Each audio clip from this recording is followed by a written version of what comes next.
All right, everybody, welcome back to the Gathering Con. So we actually are already in the middle of round 8 here, or just the very beginning of round 8. But Aiden, can you walk us into these decks? Yeah, I can absolutely try. So, up with Drew, we've got Blue Red Murktide, very classic deck in Modern. Has always been a mainstay, kind of on the teetering end right now. Some people are trying to change it up due to Orcish Bowmasters and other things. And we also have Sean Pacenti on 4-color Omnath, also a classic in the deck right now. Recently with some new upgrades, so we'll see what happens. Now, I didn't realize this because I think I've only seen Murktide here at this tournament, but Murktide, you say, is a traditional Izzet deck, which is very exciting to me because I love Izzet in Limited, and I love Delirium too, so this is going to be a real treat for me, at least. Absolutely. Blue Red Murktide is just like any Blue Red tempo deck, really.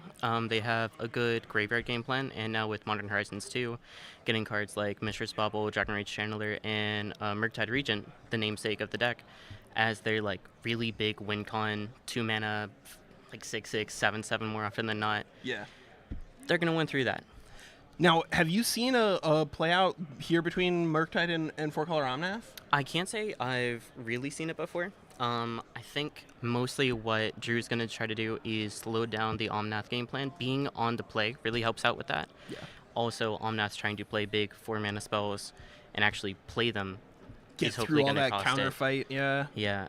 Unfortunately, we do see a Delighted Halfling, and he's probably going to have to answer that just about immediately. The good 3-mana things that they have are really, really good. And also being able to have Omnath be uncounterable later in the game is huge. Yeah. You can't have Omnath even enter because of that draw card on ETB. Now, are people playing, like people who are playing creature-based decks, are they using the lands that give you access to uncounterable ever in the sideboard? Or are those mostly like Cavern of Souls? Is that banned? No, Cavern of Souls is completely legal. It's a mainstay in most tribal strategies. This one doesn't really feature one specific creature type. They kind of go all over the place. Delighted Halfling being a Halfling, Omnath being an Elemental, and Nissa, a new inclusion that I'm not sure if we have in the deck list, is, I believe, like an elf. Okay. So you just don't can't have really great name Cavern ways on to any use it. one thing. That makes sense. This is gonna be a really interesting game because we do have a 7-0 player here. I think Drew is actually our Murktide player is currently the only 7-0 player, and then we have a bunch of 6-1s. But in a 10-round Swiss cutting the top 8, there's still opportunities for people to pull Andrew down, see what we can get going in terms of a real tournament fight. Because absolutely, cut the top 8 means there's still lots of opportunities for people to win this. There's more than a small amount of people I know in the Gathering Places local community that are like, we just got to win out and I can make top 8. Yeah. And that's not a bad idea. Nah, that's absolutely a game plan. It's also a great motivation too, because if you're sitting there at 5-2, you're not done. Like you do have gameplay. Absolutely. You have to get lucky. I think we're seeing a Wrenn and 6 here. Whole reason we got the Temple Garden with the Stomping Ground is so that we can have red and green on the same turn. And Wrenn and 6 also very good. I believe Darcy is not delirious, so he might just go ahead. Oh, but we are seeing Force of Negation from Drew. I think that is absolutely the right move. You also get a good surveil off of Darcy. Yeah. Just exactly the tempo game plan I'm talking about. Now, without a Blood Moon in your deck, Wrenn and 6 has got to be probably one of the most dangerous things to be seen out of a 4-color Omnath here on 2, right? Absolutely. Is Drew not having Blood Moon in his deck list? I saw any Blood Moons here. I'll double check. At least not in the main board. Not in the main. I can understand that. A good deck I personally like to include when I'm trying to make a tempo deck is play Blood Moon, especially because of how many big 4-color non-basic land strategies there are. He's got one in the board, but wow. Just one. Well, I was having that conversation with Isaac about like Blood Moon versus Magus of the Moon the other day, and that's another one of those interesting things where it really just depends on which sort of it can definitely thing matter. You're trying to shore up. Personally, I think Magus of the Moon is just far worse than Blood Moon. It's way easier to interact with. Being able to float mana and then still like use things. Having it be a creature too means that while all of your lands might be mountains, you can always cast Lightning Bolt. You can always cast Unholy Heat. Yep. That's not really a problem. Yeah, whereas like how many evoke a Fury? How many red destroy enchantment effects exist in Magic? I think there's literally 0. Yeah. There's one, but I'm not sure if it's in Modern. Which one? It's called Abolish, I think from... I'm not trying to guess the set, but we do have a Murktide Regent. I'm pretty sure abolishes the like discard of planes from Prophecy. Yeah. I don't think from Prophecy. I think maybe from. It's like somebody with It's a definitely an staff older set. smashing through a thing, Yeah. and they're in this. Yeah, that's from Prophecy because I've done a lot of Prophecy drafts. Okay. It's not a good format, but it's really fun. Alright, so what do we see? Yeah, what's we going see a on down there? Murktide region. Murktide region. Okay. I'd imagine with some number of with 3 counters on it. Okay. Yeah. Oh yeah, I see that. Yeah. Yeah. So that is the threat they're trying to pull off. We've also got a land artifact, an instant, and I believe a creature as well. So Darcy is Delirious. We're seeing 3 mana Teferi here to bounce the Murktide region. Always the preferred play of any Teferi, really. Bouncing Murktide is so good. I'm just gonna call up our YouTube chat just in case we're missing anything. Whoop. And now also, actually, Drew has to make an interesting decision. Does he go ahead and answer this Teferi with his 3/3 Darcy, or does he just kind of try to keep reducing Sean's life total? Putting him down to 4 means that he's dead to a fetch and bolt, which is a pretty real cost.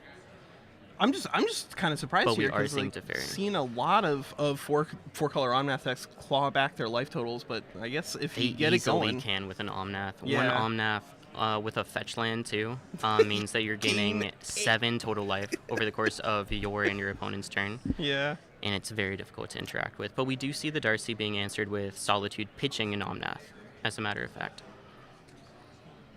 Oh, no YouTube chat just yet, unless my thing's missing something here. But we will add YouTube chat as it pops up.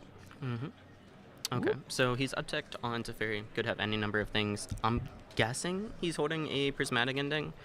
Again, unfortunately, we don't have their deck list right now, but I've played against Omnath enough times to say, You know what sort of tools they got floating around? yeah, also Leyline Binding, Oh, a yeah. wonderful answer Oh for my anything. God. Still throws me through a loop that they're putting leyline and the text leyline on something that isn't a leyline, but Yeah, it's that a doesn't just start in play. yeah. But I guess that thing really wouldn't do anything if it just started in play. Yeah.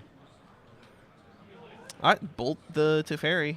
Yeah, Yep. you have to get Teferi out there, especially before he pumps it up to 3 again, because then the next time you try to cast a Murktide Region or any other threat, they can just bounce it, trade it out for another card. And honestly, double bounce with Teferi is about what you're looking for. Teferi also, another way to stop Omnath from being countered is you can only cast spells during your turn. That makes sense. And not just during your turn, but sorcery speed. yeah. Now here is this what is looking like these days, or are there still Delver as secret decks running around? Or Delver there's- of Secret's not so popular in Murktide region. Yeah. Delver has kind of been out of the modern format for a little while, just not super popular. I still personally want to make it work, but I'm not sure how to go about doing that quite yet. I mean, I remember it was like the Oh, yeah. hotness in Legacy, but that was 10,000 years ago. Oh, So see, Sean alright. was about to do something very scary of casting the One Yeah. Ring, but thankfully, Spell Pierce, Yep. super clean answer to it. I do believe Sean also is up to Domain of 4, so like maxing out on colors so far. Playing around Blood Moon too, to a certain extent, technically, with the Island and Forest, but that just might be because of life total restraints, doesn't want to shock anything in. Oh. So we're just holding up mana and passing. Is traditionally they're gonna have ways to claw back in a longer game, right? They've got lots and lots of They can. potential card draw. Hard casting the subtlety too Yeah. feels very good. Having a new threat, your opponent's at 6, so 2 hits from the subtlety Oh, is man. fantastic. Putting Omnath on the bottom, it looks like. Okay, putting it on top. I would imagine putting it on top's where you're trying to be. I guess I don't know what else he would be really trying to draw for other than maybe a One Ring, but Omnath is fantastic. Assuming yeah. he's got a land in hand, then he should be all right. But he's gonna need to resolve the Shocking Omnath into too. place Steam Vents. Oh yeah, just a hard cast Murktide Regent, putting 2 counters on it still. So now Sean has to have 2 different answers, and they're both flying threats too.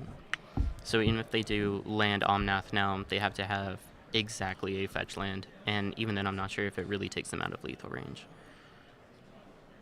It would just barely. They would go back down to 3 with a fetch.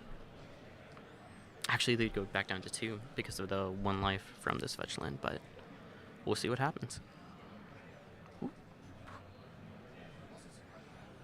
Now being at 3 here has got to be terrifying. Very scary. Most is the Murktide Regent, they're probably running 4 lightning bolts, right? Yeah. Yeah.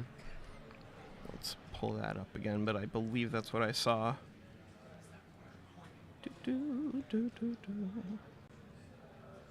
Oh, I mean, to take no, a- he's only no. running 3. That's fair. They are Yeah. trying to bounce out the instants and sorceries in their deck. Yeah. Sacred Foundry into play tap, that still gains them 4 life, up to 7, which currently isn't enough to live. Oh, but pitch casting a Fury is enough to kill Subtlety. Mm-hmm. So yeah, stabilizing here, terrifying. This is the kind of thing I hate to see when I'm playing Burn, is just them landing in Omnath. Yep. Consider Up to 7 again. the fact that they don't have Delirium too is very sad, meaning that they can't just like Unholy Heat. What happened to their yard here? They had to delve it away multiple times for their Okay. Murktide Regent. Oh, okay, that makes sense. Down to 2. Yeah, If we they- don't get another land drop here, they are dead to the next attack. I love graveyard synergies when it comes to limited design. I love seeing that Oh, in a man. cube, but Yeah, so right there, what we just saw is attempting to cast Run in 6, which would have gained them basically infinite life at this point, being able to attack freely with Omnath. But thankfully, Subtlety right there to stop it, Yep. and that's and the end there's of the the game. concession. Awesome. Cool. So, if we can, unfortunately, again, no Omnath deck list, so I can't say what they would probably be siding in. Everyone's sideboard is usually where it becomes personalized, but the Murktide Regent deck list we can see. I would have to imagine, this seems kind of tough. I think absolutely Blood Moon is Yeah. a good idea. There is Force a Magus. Negation and a Magus of the Moon too. So they are probably running both of those, putting them in. You could argue for Mystical Dispute, being able to counter very high impact cards like Teferi, like Omnath, and any own counter magic that they might be putting in, like Subtleties. But outside of the first 3 we mentioned, of the 2 Moon effects and Force Negation, very arguable to say anything else. Yeah, like this engineer, that's not going to do anything here. Flusterstorm's mostly not going to do anything here. Yeah, can we go up to the main deck for a Yeah. moment? I'm wondering if they take out cards like Ragavan, not being on the play, having that be an X1 that dies to cards like Ren and 6 seems like such a huge cost, and I think that that's a very clean cut to make. Yeah. I still can't get past the fact they unbanned Preordain. You know, this is, I'm not sure if it's very controversial or not. I didn't care very much for the most recent ban list. I felt like Preordain was going to be a very low impact card. I still kind of think it does, but Yeah. maybe that's just because it doesn't affect any of the decks I play. That's reasonable. Outside of maybe Merfolk, I know some people are messing around with that as another good one-drop option, but it is still a very good cantrip. Yeah, Like, I can it's a admit, very, playing very some good Eternal cantrip. formats, Preordain's fantastic. Yeah. It's no Ponder, but it is Preordain. Yeah. I mean, in some ways, it's almost better than... Well, in some situations, it's better than Ponder. Very niche It- situations, I think. In Ponder, more often than not, you are casting it to just get, like, the very next card. But Ponder also has a high, admittedly kind of a high skill ceiling compared to Preordain. Yeah. Having to say, okay, I like When one of you these cards, these shuffle- other 2 are really bad. Yeah. Do I keep this one card, or do we just shuffle up and see what else we can get? But thankfully, we don't have to worry about that in Modern. Yeah. Is Brainstorm legal in Modern? Absolutely not. Good. We should not ever have No. Brainstorm. It's a really messed up card in basically every single format, and you guys have Especially so when you many have fetch shuffle lands. effects. Yeah. So I'd many say shuffles. Brainstorm is most okay in Pauper. Yeah, it's all right there. I mean, It's still super duper playable. Makes its way into just about every like blue deck that can like every blue tempo deck yeah, plays Brainstorm. It's fantastic, but Yeah. it is still only a +1 yeah. Well, it's +1 in terms of card. in terms of Cards, straight. but Actually, card it's like 1 for quality 1. is huge. It's technically a 1 for 1, but yeah, Yeah. card quality it's absolutely massive. Ridiculous. They play land cyclers specifically to like send it away. Yep. It looks like we're getting the hands for the next game. I would imagine Sean being on the play here, having just lost. See what's gonna happen. All right, we got our chat up and going. So anybody, if you guys have any comments or questions about the game, just let me know. Mm-hmm. Yeah, this is round 8, and Drew is actually he's a professional Magic player now on his Oh yeah. according to his bio here, he's got a Twitter and a Twitch and everything, That's and so and cool. really surprisingly, because he's not So playing we're shocking to play Scam. Hollowed Fountain for Preordain, just as we Yep, mentioned. there it is. Just very good at smoothing out draws, especially when you only have so many good turn 1 plays that you want to do. Yep. Also, a reason I don't really love Preordain is that it's not an instant. Yeah. I do really like having my cards be instants, but who doesn't? Oh, hey Remy, how's it going? Yeah, we're gonna do so. Aiden and I are gonna do like the first 3 rounds, and then when we cut to top 8, we're gonna bring Collins and Lee back. But we're gonna be doing 6 rounds here for this modern tournament here at the Gathering Con. And if you're in the area, swing on by. There's still lots of side events going on today. The area is gonna close by 6 or something like that tonight. Interesting. So we're not going to be able to run like Chaos Drafts until 11 in the morning. But Preordain before the next land drop too.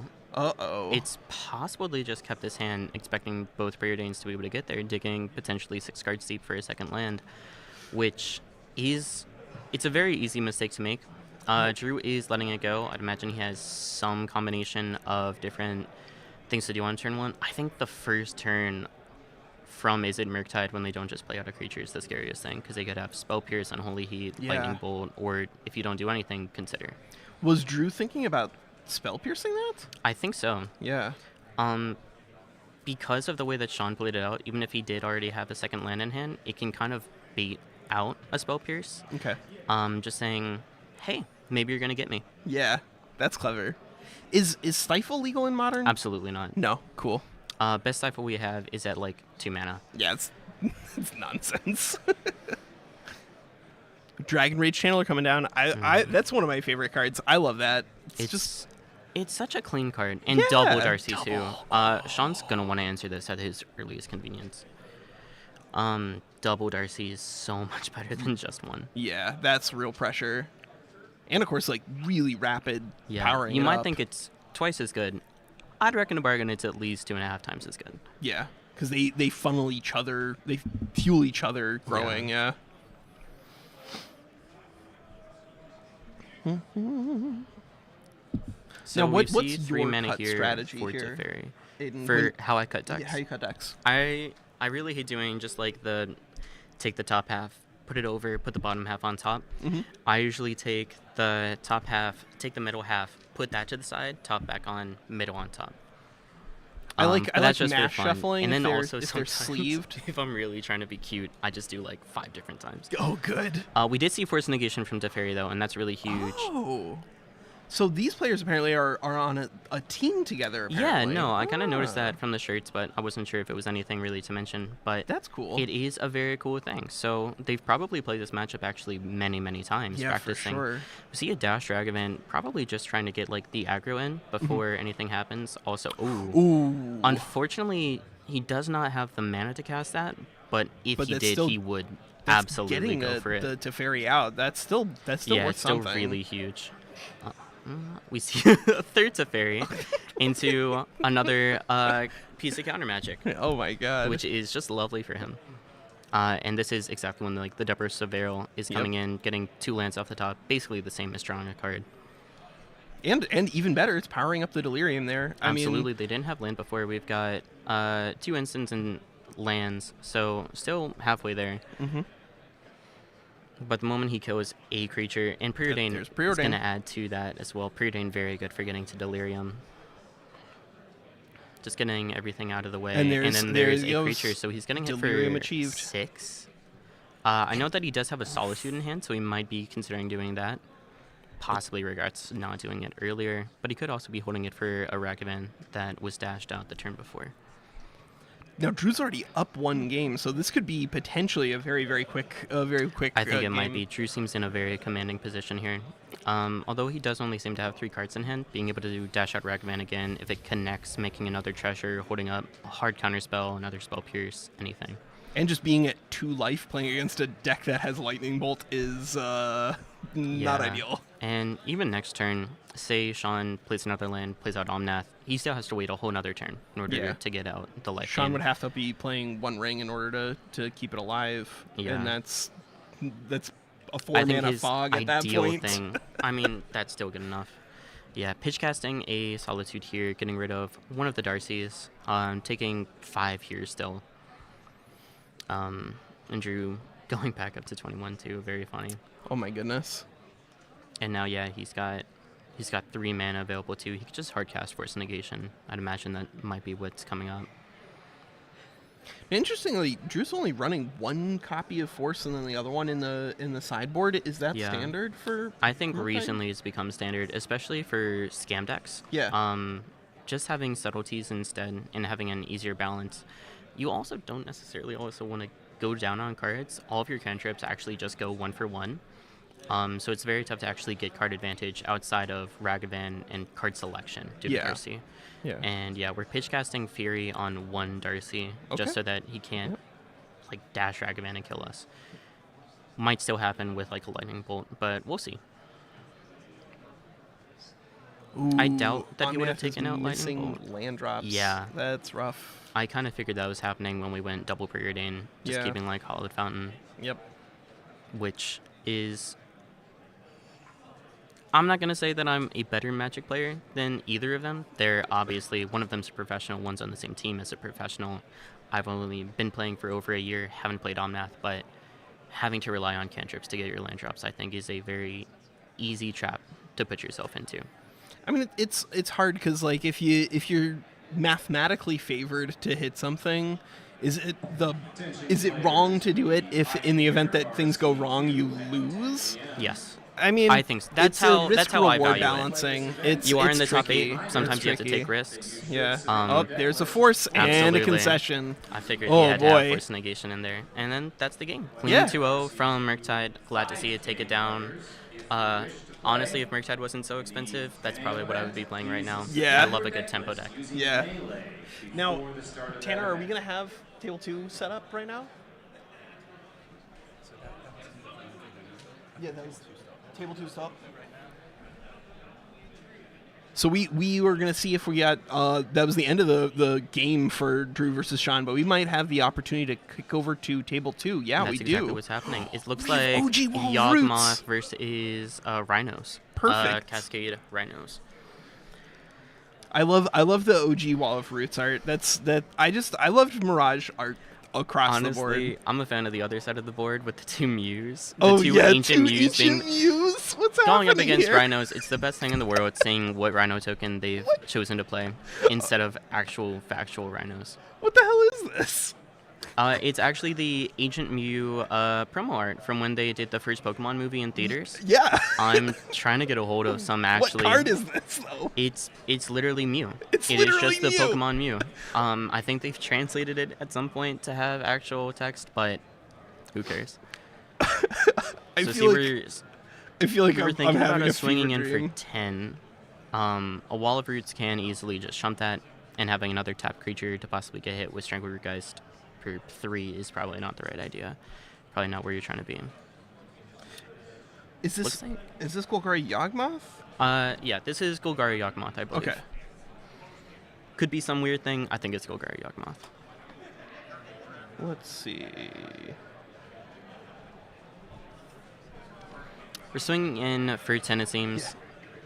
No. So we just finished with that round. But now we Swing with the Shardless Agent here is a very interesting idea. I guess if he does, it's actually blocking the one of the Rhinos with the Wall of Roots. Interesting.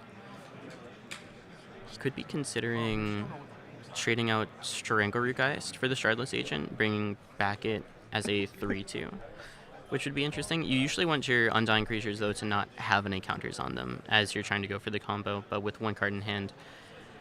This was a problem I commonly faced when trying out Yawgmoth for the first time, was that when you're not able to get to the combo, you have a fine mid-range game plan. It's not the same mid-range game plan as any other deck, though. Yeah.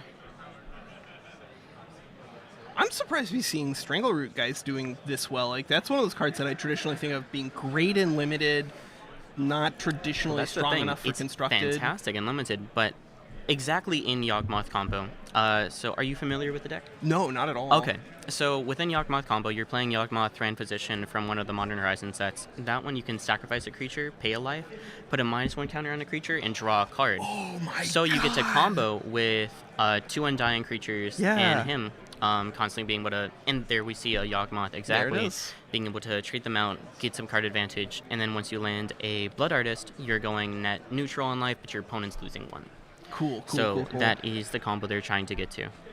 Yeah, I'm more familiar with like counters from the other side, persist, and then like +1/+1 comes into play effects. Yeah, but and here this I'd imagine looks so with much Yawgmoth better. on the stack, we're casting Fire to kill both. String Root's still going to come back with a counter, but that just means that Yawgmoth has a much harder time performing any kind of combo. Yeah. They can potentially sacrifice the Wall of Roots, putting a -1 counter on String Rootgeist, but it's very difficult to... A way that this would be very annoying is if your opponent had a big creature without trample. But Yeah. both of those rhinos do have trample. You can't do any sacrifice after blocks shenanigans to not take damage. You're still going to take a lot. Yeah, and with 13 life facing on 8 power of trample, it's...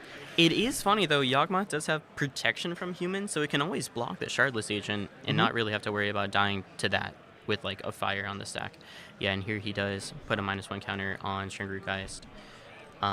Now sacrificing it again, putting a counter on a Rhino. He might actually be planning for a trade the very next turn, having a 3-power creature against their 3-toughness Rhino. Just trying to reduce the clock as much as possible. He's also Yeah. got a Nurturing Peatland he can potentially trade in for another card. Also now they're able to play Shieldred to gain about infinite life. You do stop drawing, but possibly gain 20 life. Still have a Shieldred out for your opponent. Very good. Okay, so it looks like on the right we have Brandon Osborne on Golgar Yawgmoth, and then on the left we have Mark Stanton on Teamer Rhinos. Okay. That makes sense. I am not quite familiar with the matchup, but I would have to guess that Teamer Rhinos is favored.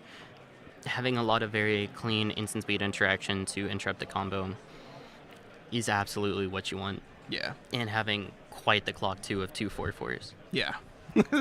When you're going 2 wide 4/4s. against Yawgmoth, it can feel really bad. They'll maybe just sacrifice 3 creatures to kill, like, one of yours and make one really small, but 2 4/4s is very big. I do believe Yawgmoth, though, is a 2/4. So now that they're both 3/3 Rhinos, they are able to block Bounce it off. more efficiently.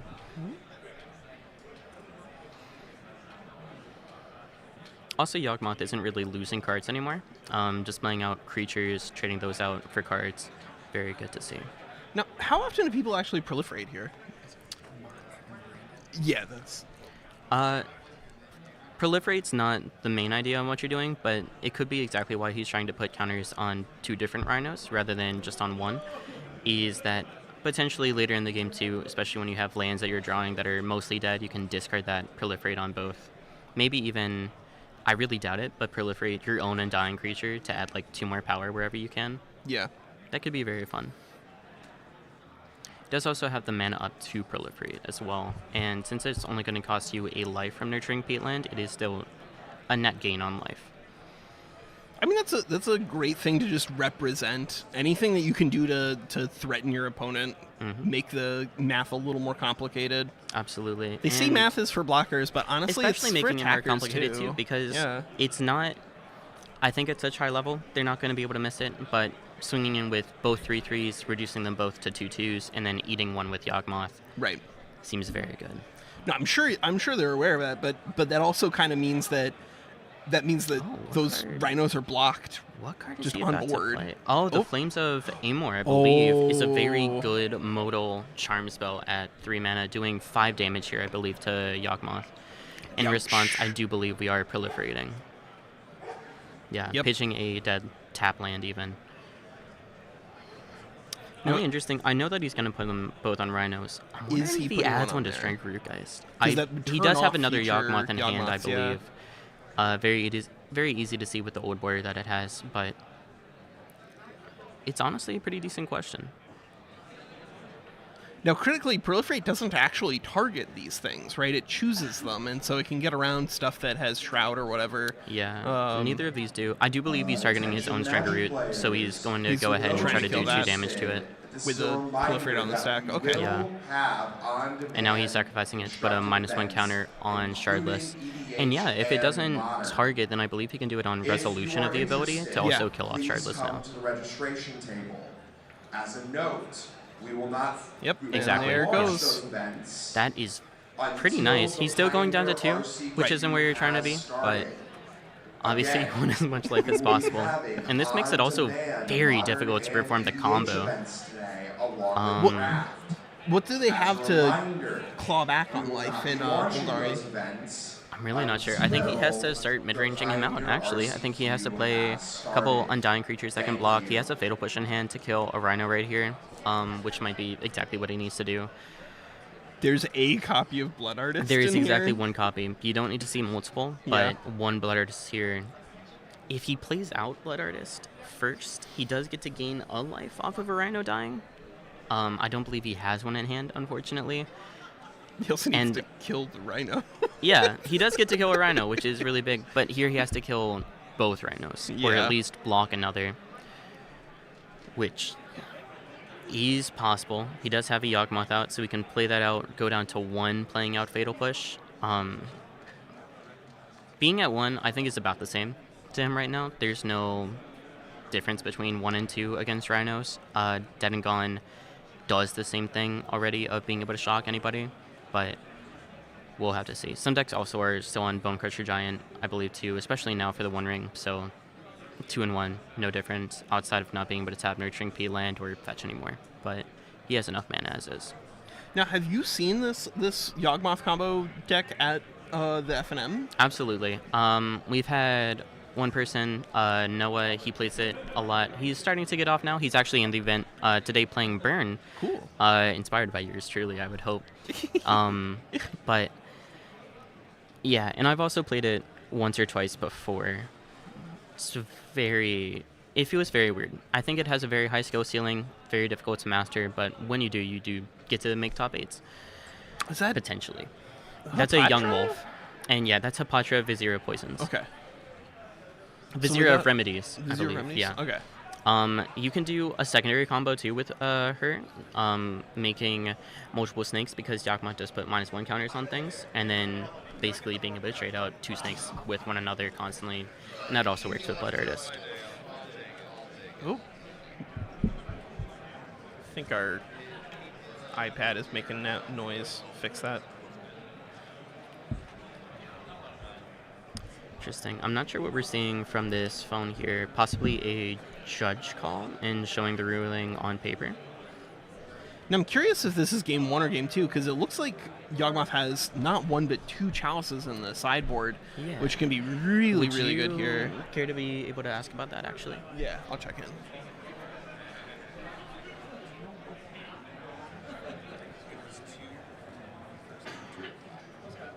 This is game 2 right here? Yeah, game 2. Game 2. So they do have sideboards in. Yeah, actually. Can you pull up the... I'm more interested in the Yawgmoth player. Yeah, the Yawgmoth. Here's the Yawgmoth deck. Okay. Yeah. Yeah. Sideboard. Open. Yeah. Let's see here. Chalice, I think, absolutely made it Chalice in. has got to be the... Unfortunately, it doesn't look like we've seen it this game. Interesting. I think we would also see Necromentia, but that's also a little late. I think the Fatal Push that we did see is actually from the sideboard. So he absolutely put that in. Just a little bit more interaction. Yeah. I think that's mostly what we've seen. So a very clean sideboard to include, but unfortunately it doesn't look like we've seen any. We might have come in a little late. There is some glare on this graveyard on the Party of Yawgmoth, so maybe we destroyed a Chalice early, but we saw most of the stuff that ended up in there, though. I doubt that we missed anything. That's I mean, fair. if you have a 2 of in a 60 card deck, right? Yeah, very you're hard to see. Not guaranteed to see it. You can have a 4 of sometimes and you don't see it. Yep. And yeah, blocking a Rhino with Hapatra just to not take damage. Instant speed flames of Amor though, he takes 2. Yeah, there it is. That's the game there. Now, on Yawgmoth's side, was there some value to doing a double block to try to prevent that, or would that have just been asking for trouble? It's really tough to say. I think that there is some value to it, but I think he's also trying to hold on to that one undying creature to get to the win condition. That makes sense. I think if you you can just- obviously play a little safe. You've already seen a Deadgon, you've already seen a Flames of Amor. You don't know what's in your opponent's hand. They could just have sorcery speed things. Could be anything. Some decks are definitely like trying not to lose, whereas others are trying to win. And if you're Absolutely. in and the you wrong have to decide position- sometimes on how you want to play that. Yep. Yawgmoth can be a very grindy deck. We see like a Shieldred there, very good tool for grinding out. Yawgmoth as well. Yeah, Necromentia I knew was going to be sided in. now, it's given that so we hard not see Yawgmoth player now revealing everything and D sideboarding, I'm gonna guess that was a 2-0 for Timur. But I that was a believe so. really good game, regardless, right? That was It really was- fun. It was very difficult. Yeah. Playing Yawgmoth, as I said before, very difficult game to try to play, especially against a very strong tempo deck like Rhinos. Yeah. Thankfully, I do think Rhinos is far more answerable for Yawgmoth rather than maybe Living End. But Living End also isn't completely awful. You can maybe sometimes sacrifice all of your creatures to a Yawgmoth, bring them all back immediately. But Yep. I don't know. There's a reason that I also didn't buy into Yawgmoth, and just that it does feel very odd sometimes. Yeah. But nonetheless, a very good deck. Now, Aiden, if you were in this, did you have a deck that you were thinking about playing? I know you I didn't did. for. I did, absolutely. A mainstay deck of mine is absolutely mono red, splashing white now. Burn, gotta love the deck. It's in a very cool place in the meta right now, both being able to play around the One Ring, not affected by Orcish Bone Masters.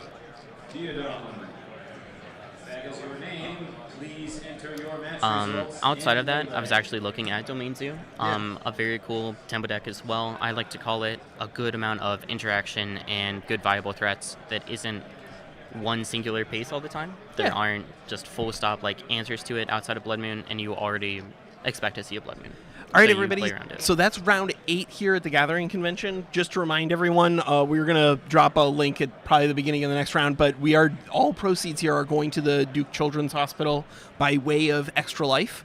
We'll, as I said, we'll put a link down there, but we will be back for round 9 in just a bit, hopefully in the next 20 or 30 minutes, depending on how much time is left in this round. Absolutely. It's very hard to say sometimes whether or not rounds go to time or not. Yeah. But there's a control deck here. They're going to try their They're best. going to try their best. Yeah. But yeah, hopefully we get to see some more awesome games of Magic. Yep.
All right, welcome back to the Gathering Con. Here we have round 9, so we're going to be running back Drew with his blue-red Murktide deck, but we have a real spicy treat. It's my favorite, dog. It's Boros Burn. Currently, the only white card in the main deck is Boros Charm. That's fine. Still Boros Burn. Yeah, for sure, and you've played this matchup yourself, right? Yeah. I've played it a couple times. Boros Burn, if you're coming back in from before, love the deck. I like to think I know it like the back of my hand. I'm very excited to see this game. And of course, Drew being 8-0, and this is not even like 7-0-1 or anything like that. He's beating every single player we're playing against, so I'm really excited to see how this turns out. Me too. I'd really like to see Izzet Murktide make it back in. People have been like doubting its ability recently due to like Orcish Bone Masters and stuff, but I say Fooey. It's still good. Now, Aiden, you've played this almost exclusively from the burn side. Absolutely. So what do you look for when you're playing this game out? I kind of look for the most aggressive thing as I can get, honestly. I'm trying to beat out every form of counter magic. Obviously, I'm looking to be on the play, too. You're looking for at least one Searing Blaze that you can get with Landfall. Searing Blaze is so huge for this deck, both killing their creature and keeping up your own burn game plan. Looks like Burn's already mulliganing. Yeah, I think you're mostly, honestly, trying to focus on one form of aggro rather than both. You're not trying to balance both creatures and spells necessarily because they're going to have answers for both spread across your deck. You're trying to blank their Unholy Heats, blank their Lightning Bolts as much as you can. Yeah. So you think that ultimately Burn is going to try to side out some creatures during the round? That's usually what I do. Yeah. I don't know everybody's game plan. That's absolutely what I do. Also, Rolling Vortex, new inclusion in Burn list. It's been around since Zendikar Rising, but it's finally seeing some play replacing Eidolon of the Great Revel. It was really sad to see that card go, but it is Jordan's third top card. We ask our players for their top 3 cards, and they put Goblin Guide, Monastery Swift Spear, and Roiling Vortex. So I do think Rolling's going to come in, especially if you can make it a slightly longer game. Maybe Drew doesn't see his Murktide very early. Also keeping him off of cards like Force Negation and Subtlety, and Mishra's Bauble is a card I always forget about that is 0 mana. You're not paying any mana, you're going to take 5. Jordan doesn't really have to worry about the life gain from Drew's side. Normally that's something you're very worried about.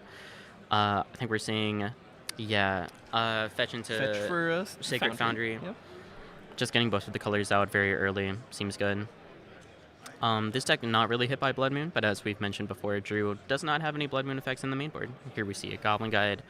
Absolutely the right creature you want to see. It's the most aggressive. Not a bunch of lands on Drew's side either. And also, the card information actually aspect of Goblin Guide, very huge from this too. Yeah. Being able to know vaguely what to play around if your opponent has a Spell Pierce or not is very nice. Now, it looks I know like he has didn't adjust the life total here accidentally, right? Drew is at now connected. 16. Playing out another creature. Did he give a 1-land hand?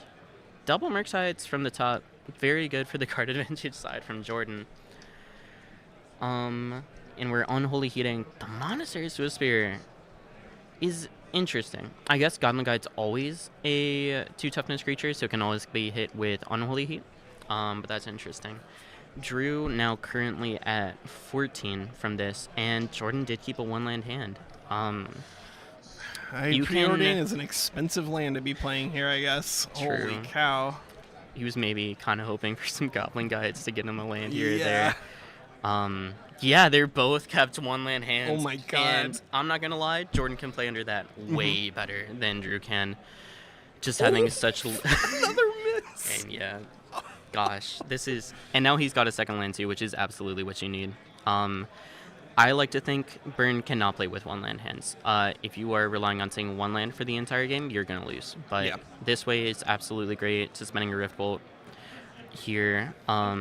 Also making it so that if your opponent does have like a Darcy or maybe a like Ragavan or anything else, you can always bolt that. Having a delayed way to use her mana now seems very good. Now, Isaac was saying that like Ragavan basically just should not be running in burn lists. It just accomplishes nothing for burn. It doesn't do very much. Yeah.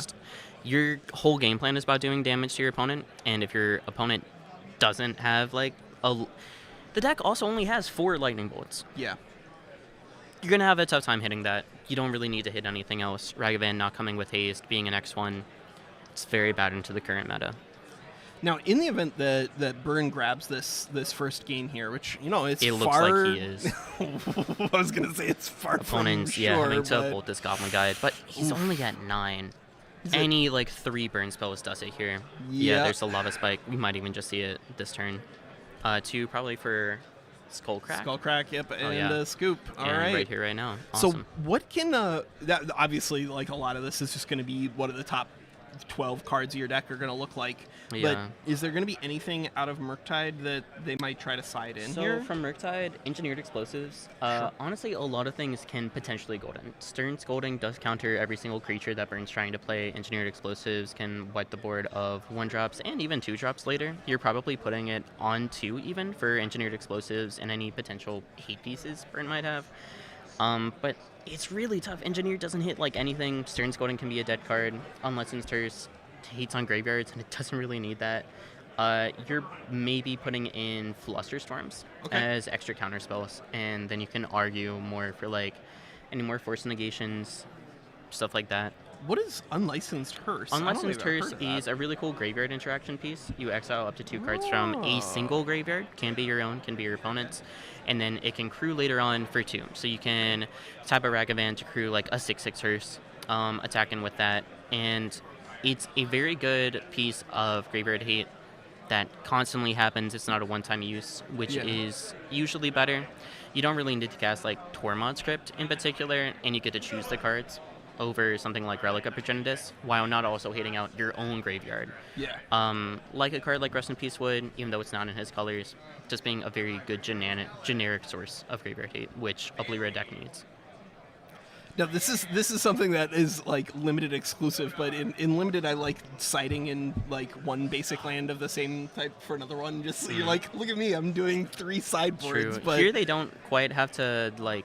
They don't have do that mind sort of game thing. thing going yeah, on. they don't have to do a mind game. You're gonna side in cards. Yeah. You are expecting an aggressive deck. Honestly, you might even just be expecting Burn straight up because Burn is a very popular deck right now.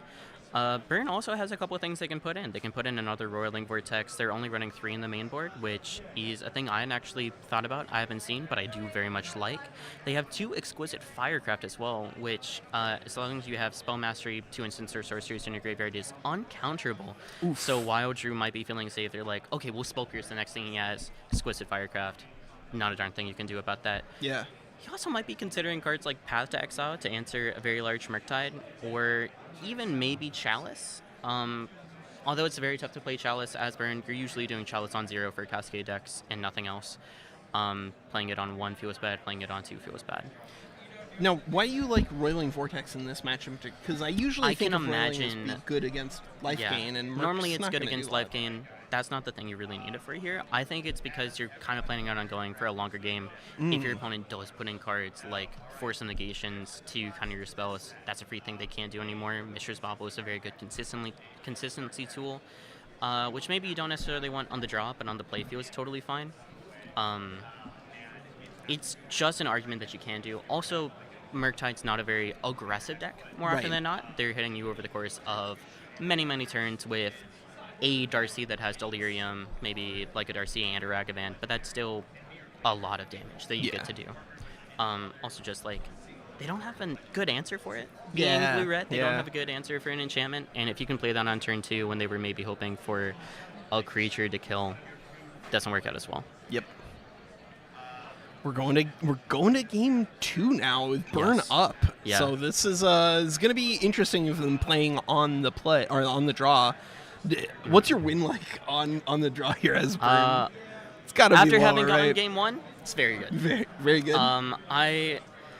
Burn can honestly play at either one, just because all of the spells are very low CMC and they all do the same thing. Obviously, you prefer to be on the play, being an aggressive deck. Having a creature out turn 1 rather than turn 2 feels fantastic.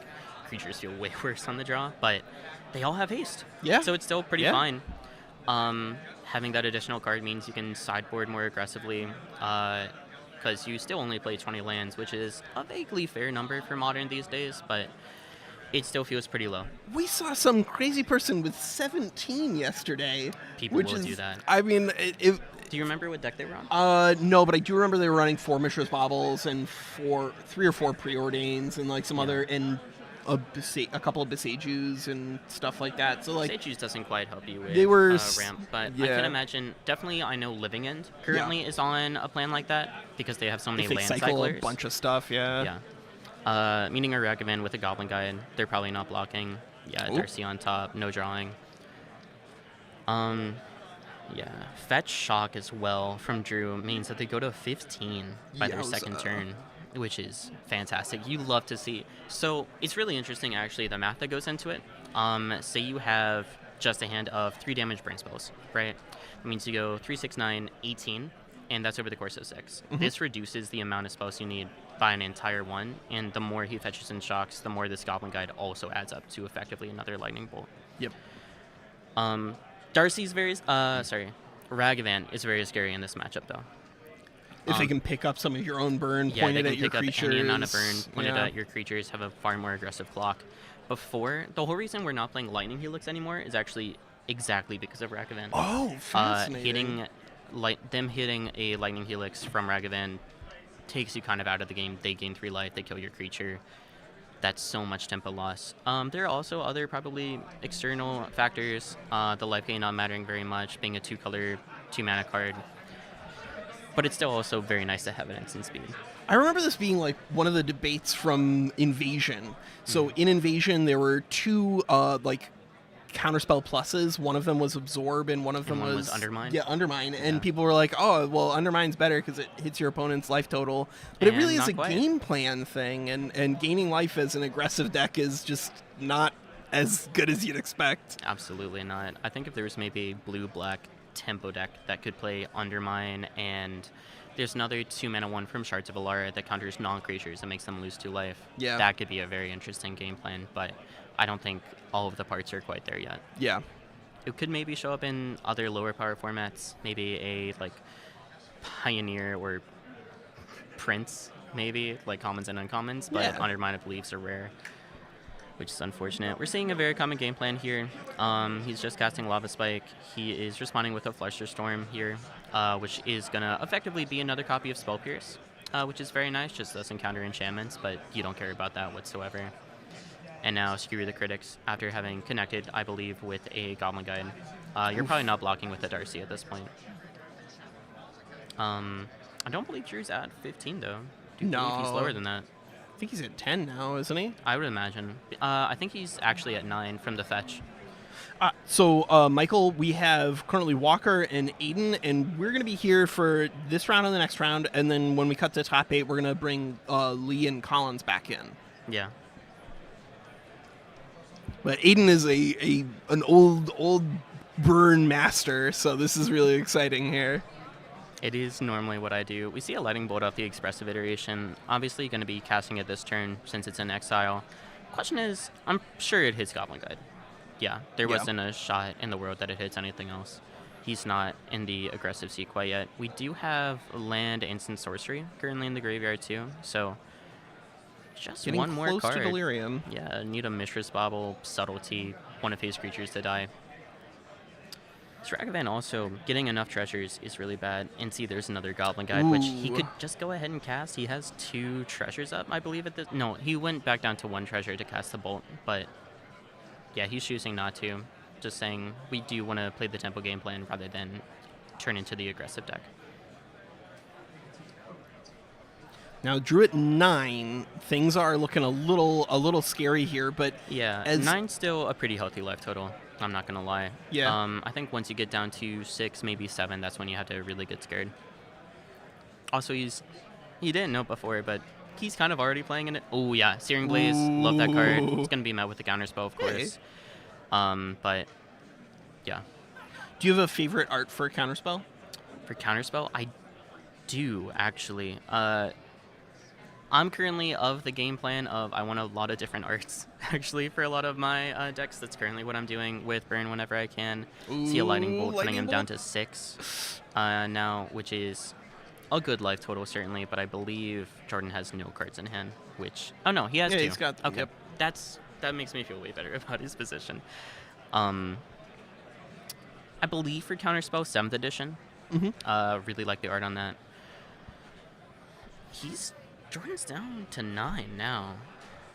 I'm kind of wondering if Drew does want to pivot into being more aggressive, but you're not going to be more aggressive with Riftbolt. That's a 3-mana card.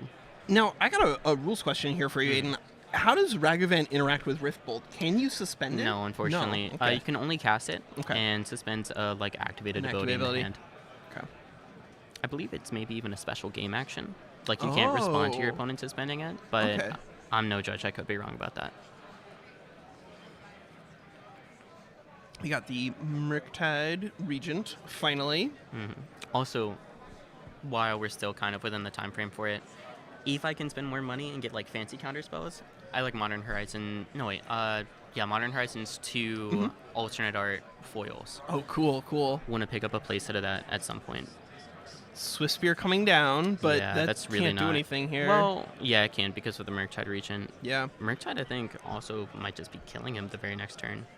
Got 5, 3. Yeah, if there's no blocks here, then. Well, Darcy's no longer at 3. He only has 2 lands in the graveyard from the I Delves. see. Delve, yeah. But that's still a minimum of like quite a lot.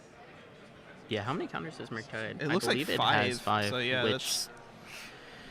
yeah, and that that's also a- means that he can't tap Sunbaked Canyon anymore for mana, which double wasteland not that bad. Mm-hmm. Yeah, and he's swinging all out. I was kind of wondering if maybe he'd want to hold back 1 just to, I don't know, block the Monastery's Swift Spear, but he has to block with it anyway. Yeah, if the So Swiss Spear has to chump, then it's not a block. It's not an attacker. yeah. So yeah, blocking there.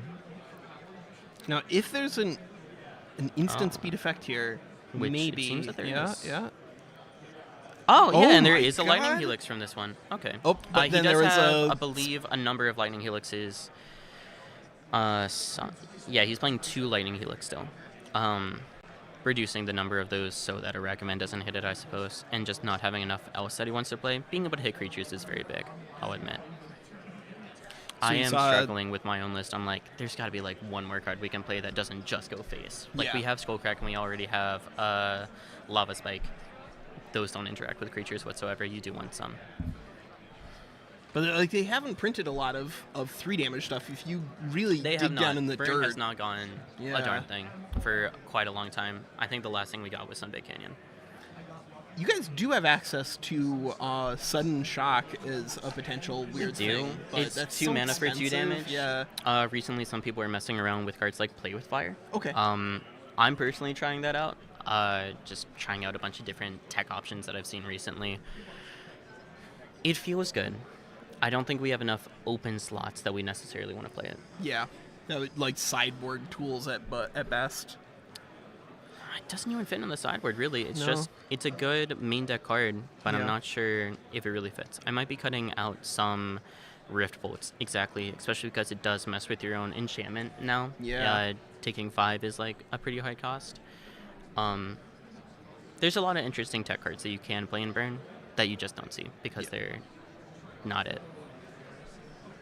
If you Which go is 2 sad. Silver Bullet in a like a linear deck like this, then you're compromising your win condition, getting them dead. Exactly. I think possibly mattering on what cards we see in the future, there could be like a Rakdos one that plays like Death Shadow with like Flame Rift. Okay. Yeah, But- Flame Rift's awesome. It's very cool.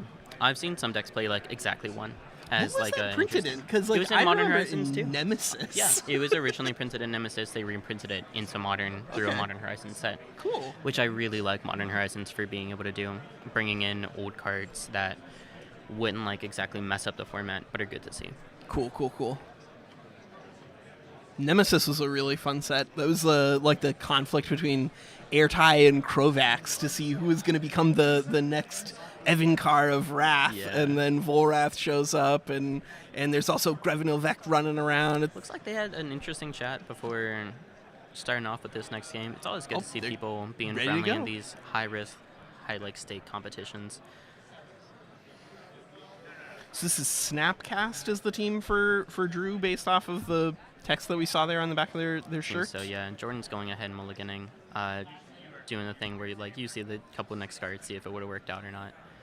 Do you do that? I try to avoid it. I tilt off every time I do it, so Right. I refuse to allow myself to do it. That's what we call a skill issue, Walker. Let's see. Yeah, I do believe Drew's keeping this one. He seemed to have to think about it for a little while, but thinking's not a bad thing. Yeah. It doesn't really communicate anything to your opponent other than like you're thinking about potential game plans. Yeah, it If- could if you also take honestly too be much one of from those it. mind games. Yeah. Where you're thinking about it, you're like, This is an amazing "This hand, is but I can't okay, just snap what's it off. up?"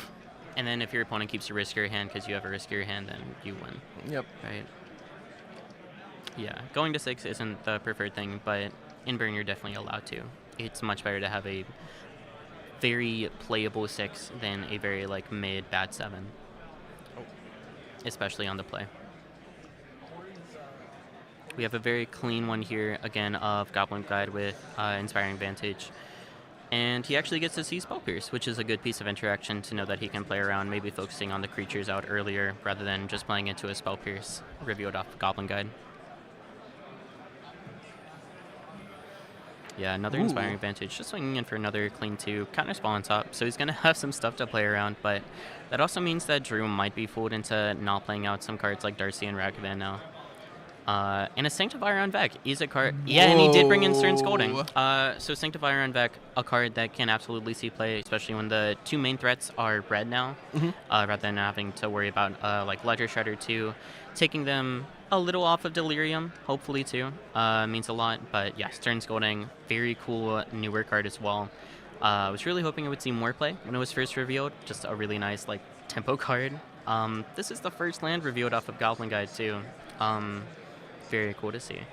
Goblin Guide actually, it feels like it's gotten a lot better over the years because people have been trimming their lands more People and have been more trimming and more. lands, yeah. If you have access to all lands are 2 colors, then you don't need to run 24 of them, and then Goblin Guide There's an- misses a lot more. There's a really cool line of play I'm hoping we see where Drew might have like a Darcy out and then is attacked with Goblin Guide with the trigger on the stack, cast an instant speed card. Oh, And yeah. it's like, okay, I'll keep that on top, reveal this land. Searing Blaze, But with no no landfall, landfall. is very, very interesting. And we know Drew has a Spell Pierce up. But yeah, just lets it die. Understands that that is not, 1 damage isn't really anything he has to worry about. Yeah. So Another why was Sanctifier on back. he blazing there? Just to Just to get rid of Darcy rid of as early as Darcy's. possible. Darcy's a very good consistency tool, as we mentioned, as well as potentially a threat later on. This is just getting Whoa. counterspelled. double basics Yeah, is it doesn't really hurt. They only really have 1 pip red cards. Yeah. And just not taking more damage when they don't have to. if you're at 11, you're not gonna crack Yeah. twice and go to 7 against Burn. Yeah, exactly. Also, you can always like fetch shock later. Yeah, You don't have sure. to fetch shock right now. A 3rd Sanctifier on Vec. I Holy do believe cow. that is every copy. No, he does have 1 more that he might have brought in, but yeah, met with another counterspell. Another counterspell. This is definitely when Drew's kind of taking back the tempo. Yeah. Now Drew is 8-0. I think Jordan is 7-1 at the moment. But of course, that means that we might end up with another 9-0 after this if Drew can win this game because they are Gosh, that would 1-1. It's very impressive. That would be very, very impressive in a game. There are 236 players at the beginning of this tournament. Attention, players registered. Yeah, and now he's for finding his today's Team Vincent to play vintage tapped. Even on it, he's one instead day. just to have double red, which is very As a nice. Dashing a reminder, Rackham in This here. event is being run through NTG Melee, and deck list submissions Yeah. are I to think be Drew's played done this absolutely online. correctly. It's If worked for out some that he's been able to see reason Spell Pierce you are having counterspell, difficulty with and melee just like had stuff in the submissions, first place. please come But up to the registration desk, not or trying to pick play your like deck some list. dumb like aggressive plan, just controlling the board best he can. Oh, coming to play taps. I mean, if he knows he's not He going to do doesn't anything have with mana. it. Yeah, I guess. Expressive iteration. Expressive iteration, yeah. Yeah, and now I expect to see Drew kind of running away with the game. Drew being a 10-2 means that as long as he doesn't fetch, the only way he loses efficiently is Burrow's Charm, Bolt Bolt, Okay. which is a lot of cards. And you can't exactly do that all in one turn on Jordan's side right now. You can maybe... It'd be really funny if he has, like, land draw Boros. I would die to see that. And on his part, I hope we do. Fingers crossed. Looks like he's playing a land. Oh my god. Are we going to see I it? really want to see this. That's 2 mana. Okay, Oh, Searing Searing Blaze. Blaze. Double Okay. Searing Blaze, maybe? No, probably not. Just, like, a good target to have. Putting him down to 7, though, that is one of the bolts out of the way. You can obviously do this over the course of multiple turns. I'd be surprised if he's holding up instant speed interaction here. But I think he's maybe just trying to crack Sunbaked Canyon on instead.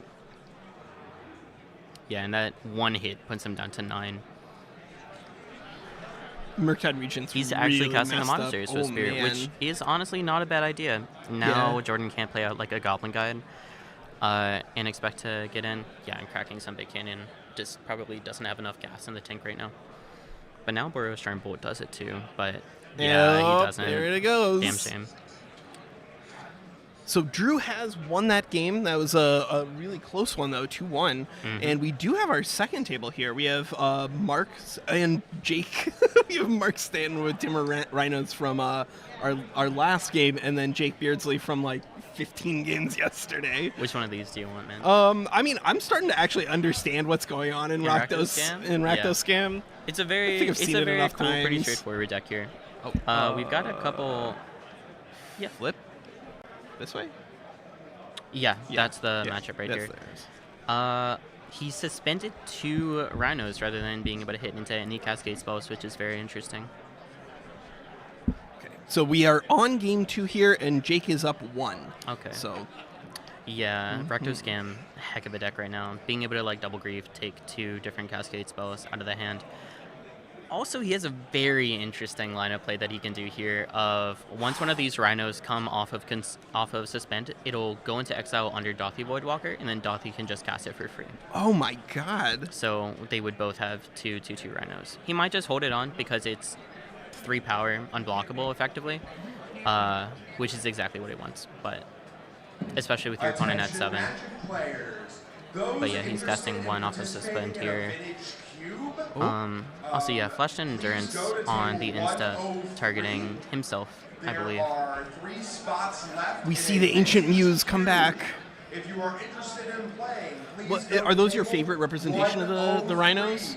Thank you. No, I don't have a favorite. You don't have a I favorite? haven't really played Rhinos. I don't have any strong feelings Affinity for it, towards. yeah. No, I have an affinity for the deck, but for the tokens, not Yeah. particularly. We have one person at the Gathering place actually that just has very crudely drawn Rhinos, just like stick figure Rhinos, and I Yeah. do really like that. But yeah, probably holding back both of the Rhinos to hopefully block this grief. But honestly, you can just hardcast Fury, kill 1, and then still get in with both cards. Ooh, And yeah, explosives. Yeah, explosive on 0. Very good for it. There are a lot of tools Can just available to immediately crack get it, rid of kill these. both. Yep. Yeah. Attention, players. Which, thankfully, there is that kind of balancing feature that out of the sideboard you can expect to see several good options. Yep. Have cards that you have altered or are very precious to you. Yeah, Hardcast Fury. He can kill And maybe a little Endurance different. here as If you well. have any cards that are altered or proxies that you would like Yeah, to doing a have double approved fetch right by there. your head judge, me, please come up to the registration desk to have those examined. Oh my god. Yeah. So he's just holding And up. hardcasting this Oh, subtlety, subtlety. which I don't think is going to be quite enough to save him. He seems to still be on a very tight clock here, but Yeah. Fury probably going to the top of the deck, I'd imagine. 7 is just not a lot of life to worry working with It's here. so little. But who knows? I think he could easily start taking this back. What?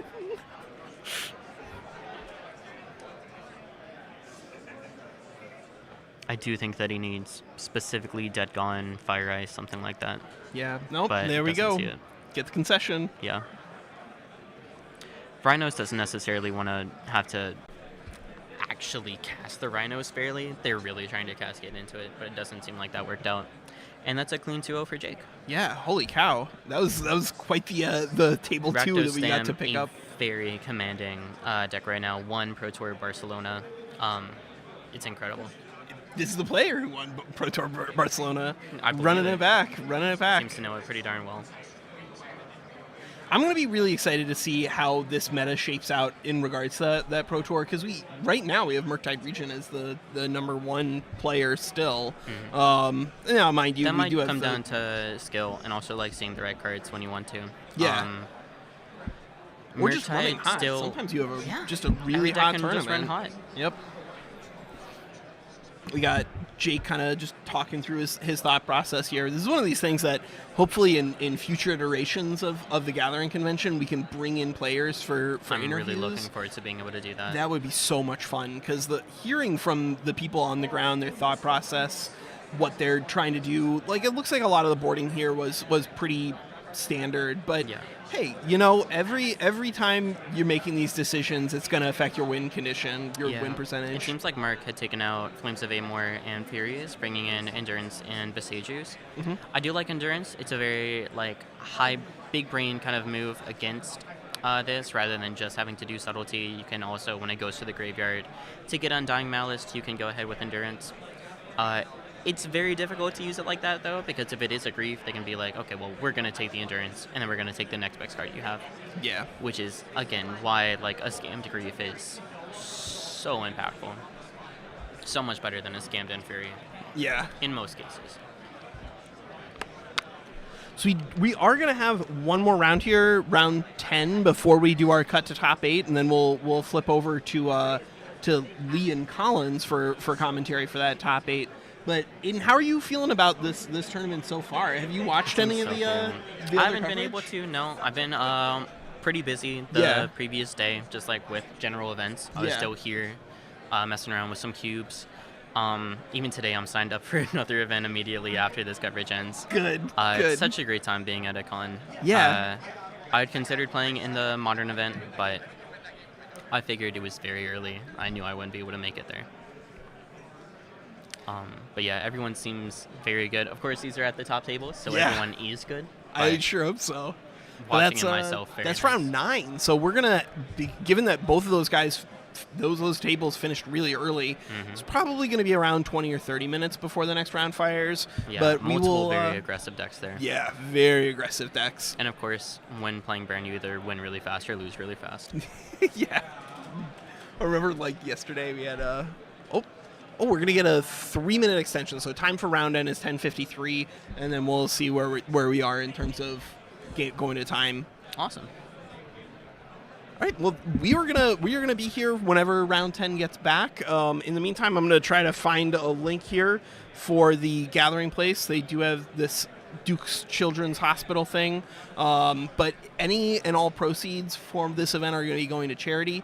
And so, if you're in the area, or if once we get that link into chat, if you're interested in helping out, just go ahead and donate. Anything helps. Yeah. I'm also not sure how many people have mentioned, but I'm really glad that we did get to work with Extra Life on this. Yeah. Extra Life has, obviously, it's every Magic player, been pretty well known through at the very least, secret layers that they do with Wizards of the Coast every year for 2 years now. I'm really glad that we got the opportunity to work with them. I really like it. Yeah. I don't have a lot of other words for it other than I'm really glad that we got to do that. Yeah, it's great to see a community as large as Magic giving back, because Magic is one of those games that really has kind of taken off and expanded the gaming space and given people opportunities to really interact with the rest of the world in a positive way. I know that the professor at Tolarian Community College is in here right now. Yeah. Couldn't quite cover his bill, but it is the gathering, as Yeah. he says. It's Yeah. the whole reason we're here every single time, that you're always playing a game at least with one person. The reason Commander's so popular is that it's with 4 people, more often than not. Limited is with 8 to 6. you can do so much. Yeah. And there's so many reasons to go to a con. I've seen friends that I made at other cons down in Charlotte and places, just recognizing them, seeing them again, being able to say, at the very least, hey, what's up? Yeah. That's always great. I'm gonna plug this ancient shirt. For those guys who have been playing as long as I have, this is Anavolver from Apocalypse. Oh, that's okay. Yeah. When you had mentioned Apocalypse, I thought you Yeah. meant like a comic or whatever. No. But no, Anavolver. Anavolver. God, I love that. I love that set of cards. Yeah, God, man. there's just like a lot of really cool stuff from IPA. I wish the mana was better. I understand that they did do the remastered and introduce some other stuff, but you know, Magic has evolved a lot over the years, and it's definitely gotten to the point where you can actually cast spells, and that's that deserves a thumbs up for me. Isn't that true? Even the mana in standard right now is fantastic. Yeah. Goodness. And for those of you who have interest in constructed but not modern, of course, they are doing Pioneer side events. I don't know if there's still time for you to jump in on anything. I don't think so. for No, they've this already tournament, started but- the first round. You can maybe sign up with like a loss. Yeah. But yeah, there's obviously different levels of budget too. There's like standard, Pioneer. There's Pauper, which is Yeah. absurdly popular like everywhere. We tried getting a scene at the Gathering place, but unfortunately it didn't like coexist with other people's times. Yeah. Which is a shame. But I'm carrying a Pauper deck on me at all times. There's formats that are very like proxy friendly, like Canadian Highlander and Commander as well, where if you sit down with literally 100 cards proxied out, I don't think people are gonna bat an eye. They Alright. might bat an eye at the basics, because like, are you really gonna proxy basics? But you can, if you want some pretty cards, right? Yeah. All right, well, we're going to wrap it up here for coverage for round 9. And as I said, we will be back in probably about 15, 20 minutes for round 10.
All right, welcome back to the Gathering Convention here at the Durham Convention Center. We're here with round 10 of Modern, and we have some really exciting decks going on. We got sure do. 4-color Omnath, but Which we've seen before, but we also have mono red mid-range, which I haven't really say that I've seen before.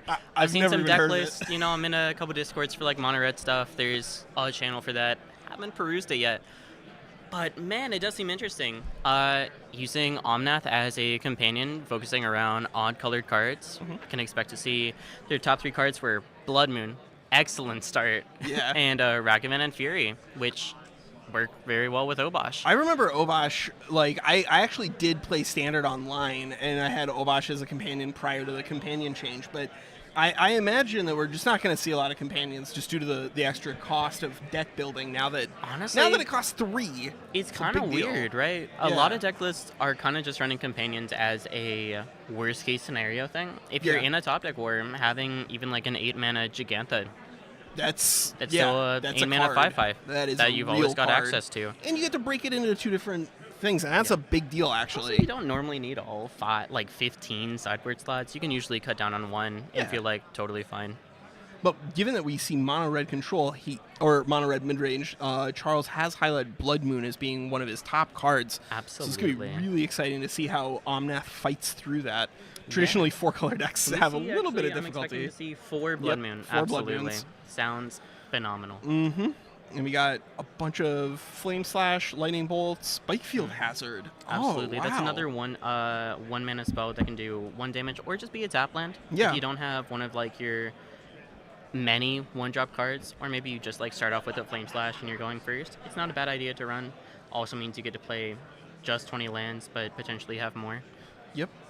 which is What is- always very nice. What is Shinka the Bloodsoak Keep? So I don't Shinka think the I've Bloodsoak seen Keep that. is a very interesting card actually from Kamigawa block. Okay. They had a whole cycle of legendary lands that you can pay usually a colored mana and give a legendary creature an advantage, and they're using that on Ragavan primarily to give it first strike. Just because you can. Worst case scenario, right? Your Blood Moon makes it a basic mountain, so it still just taps for red, so who cares? Also giving like Obosh first strike is pretty nice. Not sure if they're playing on any other legendary creatures.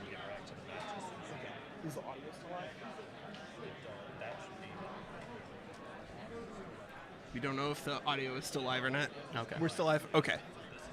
Can you pull up the mono red deck list also on your Yeah. phone still? I'm just having trouble Yeah. finding it on mine.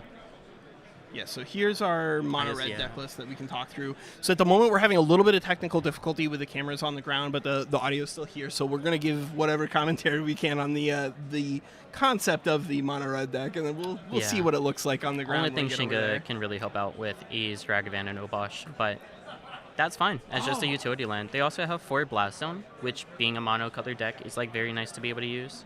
And interestingly, I see there are 3 copies of Relic of Progenitus main deck. Mm-hmm. I like seeing, the interesting decisions when it comes to your meta presentation. Mm-hmm. Like somebody else was running 4 copies of Leyline and of the Void in their main deck. Just starting off with that sort of That graveyard is hate. so is- interesting. Yeah, I absolutely definitely, I fascinating. would definitely take Relic way before I take a Leyline of the Void. Yeah. Being 1 mana still works with Obosh. Being able to, again, kind of like a licensed hearse, being able to constantly take cards out of your opponent's graveyard, even if it is their choice. Yeah.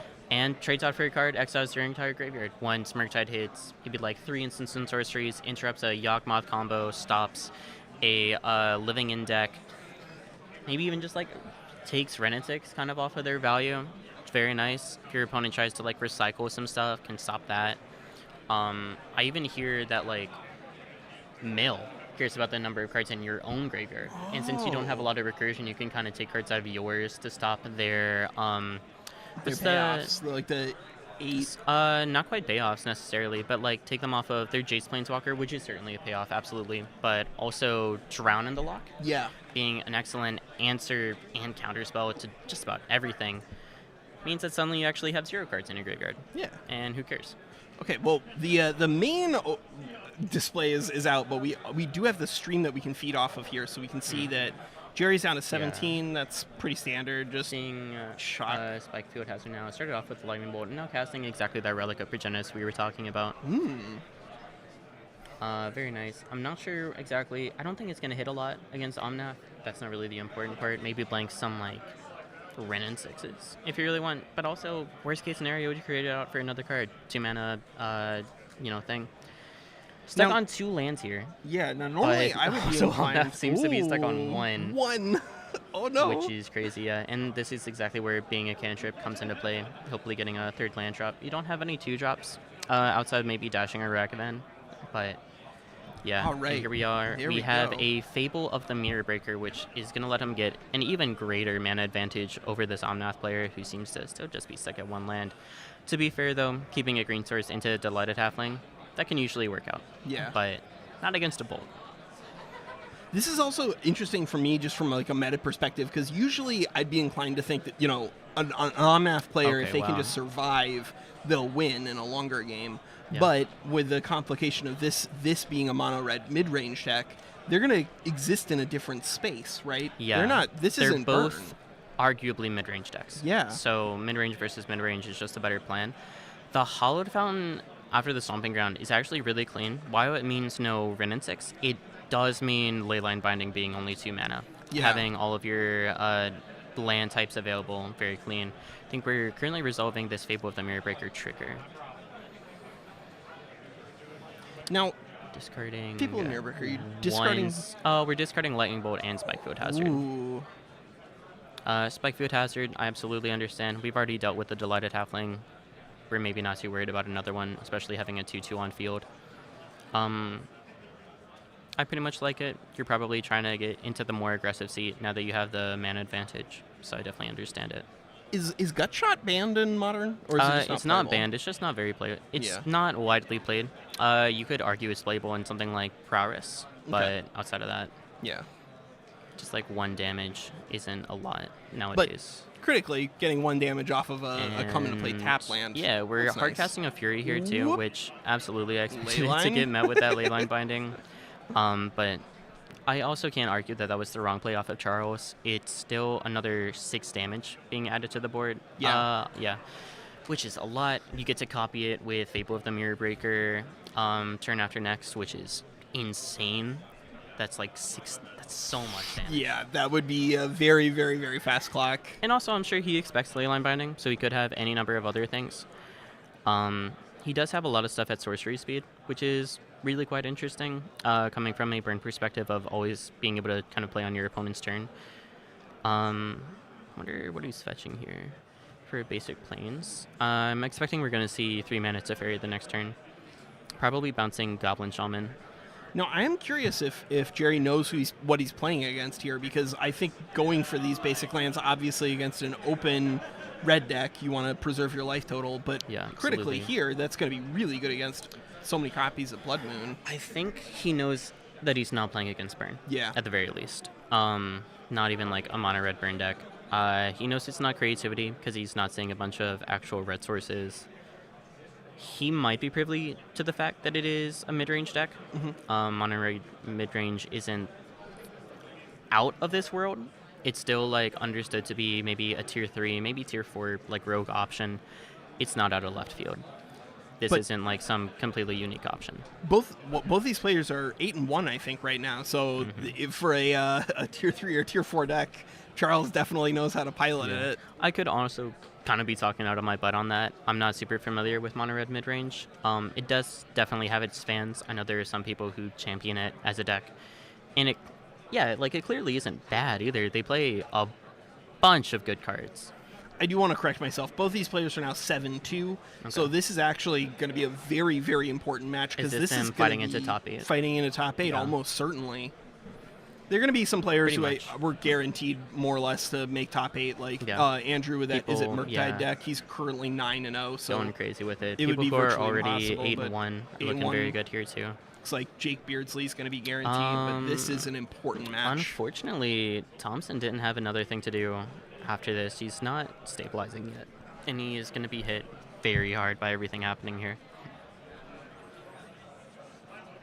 We flipped Fable, and now we have Fury also, I believe, without Summoning Sickness, so getting hit for...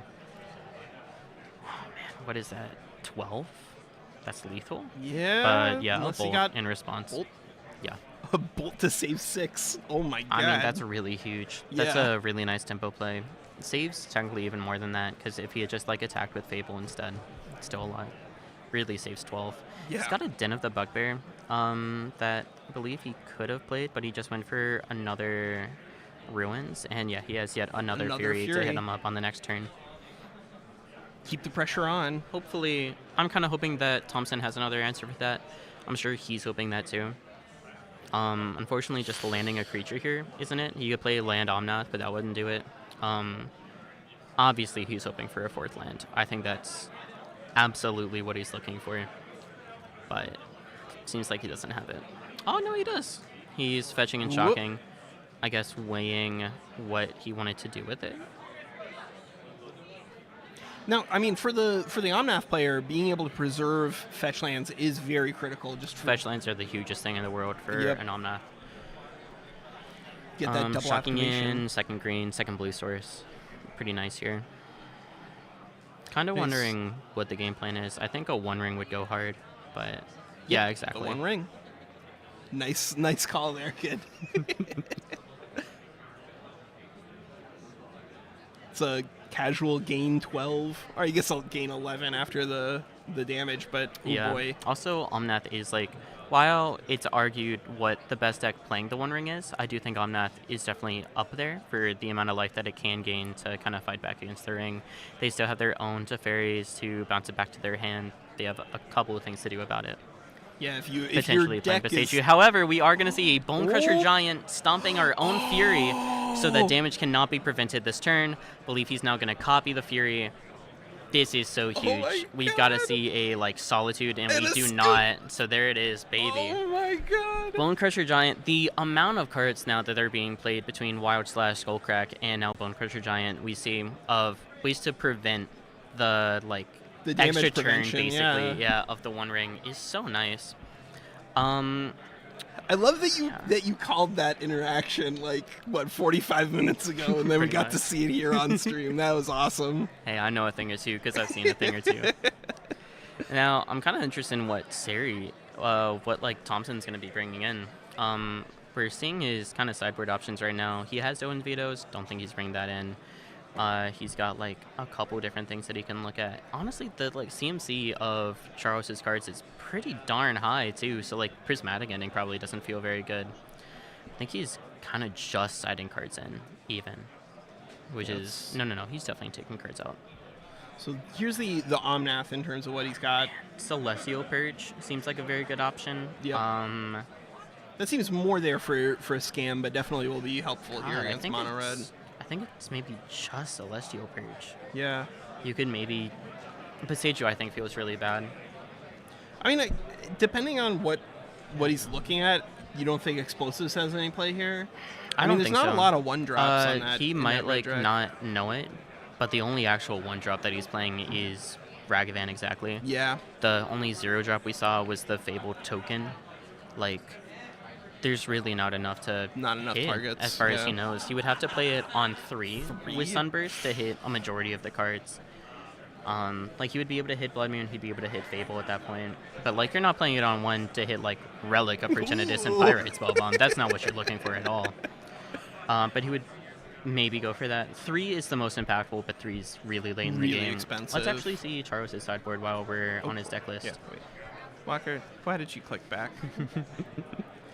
Sorry, everybody. I like to click buttons. Clicking buttons is really fun. I think we're all a fan of that. He might be interested in the Stone Brain. I've actually. never even heard of that card. So the Stone Brain's a really interesting card. It's another generic piece of deck hate, actually. Okay. If you're familiar with cards like Jester's Cap Sure, from a really yeah. long time ago, takes a named card out of your opponent's deck, and if any of them are in the hand, they get to like replace it with a draw. But it's 2 to cast and 2 to activate. I'm not exactly sure what it would name. Probably Omnath. Omnath is pretty crazy. Yeah. Probably no Pyrite Spellbombs. Maybe Pithing Needle is another good option. They have a really good Planeswalkers. And outside of that, yeah. Another copy of Obosh in the sideboard, just Oh, in no. case. It's not another copy. Oh, that They is bo- the yeah, companion. they are in the I sideboard gotcha. to start off. I gotcha. If he puts in the Stone Brain, he can't reveal Obosh because it's an even CMC card. Oh. which is interesting. Yeah. It could be something that like lets Thompson know that he's playing something, but there's so many good even cost cards anyway that I'm not certain. Yeah. Like it could be anything. It could be a Rolling Vortex, as we saw from Burn, as a good like even cost thing to stop the life gain from Omnath. I've had some really bad stories against Omnath, but I've also had like a really sweet victory. Yeah.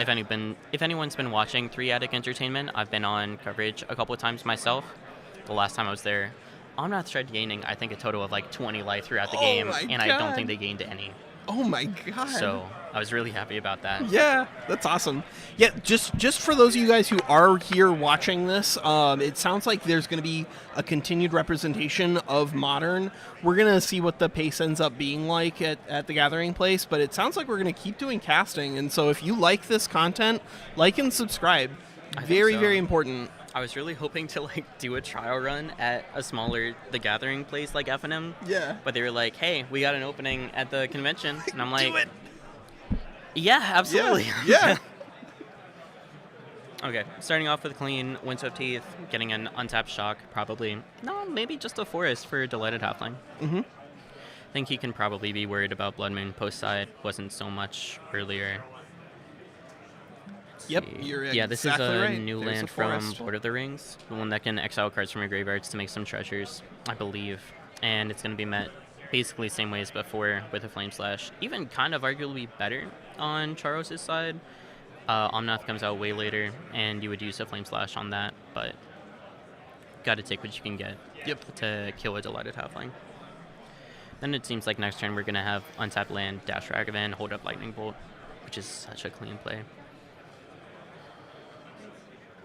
Now, this mono red deck, Mhm. they are running Ragavan. Yes. And that's just sort of a function of their game plan, and they're not trying to Yeah. attack life totals. They're not running Not that- necessarily. the Goblin Ragavan God.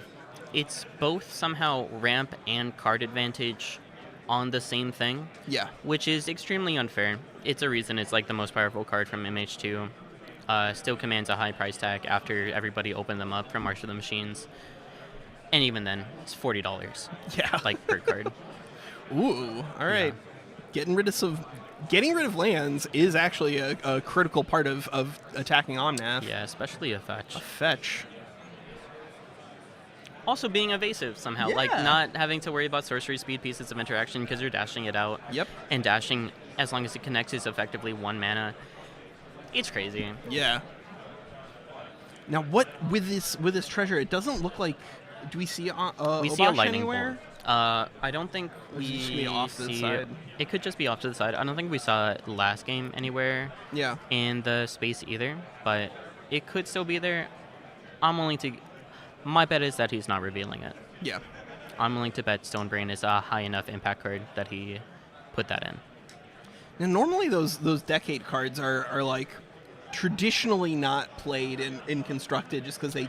I mean, They actually, hard- not they're even. hard to use. Right They're now hard in to Modern, use. we're actually seeing a couple. We're definitely seeing the Stonebrain. We see Necromentia and Unward Ego. Oh, sure. A lot coming from mostly block decks to be able to, with the number of Cascade decks, right? They have a 4 of copy of card that they need Yeah. 100%, and if you can get rid of that, they don't really win. Get rid of Crashing Footfalls. What are they cascading into? Exactly. Yeah. They don't cascade into anything.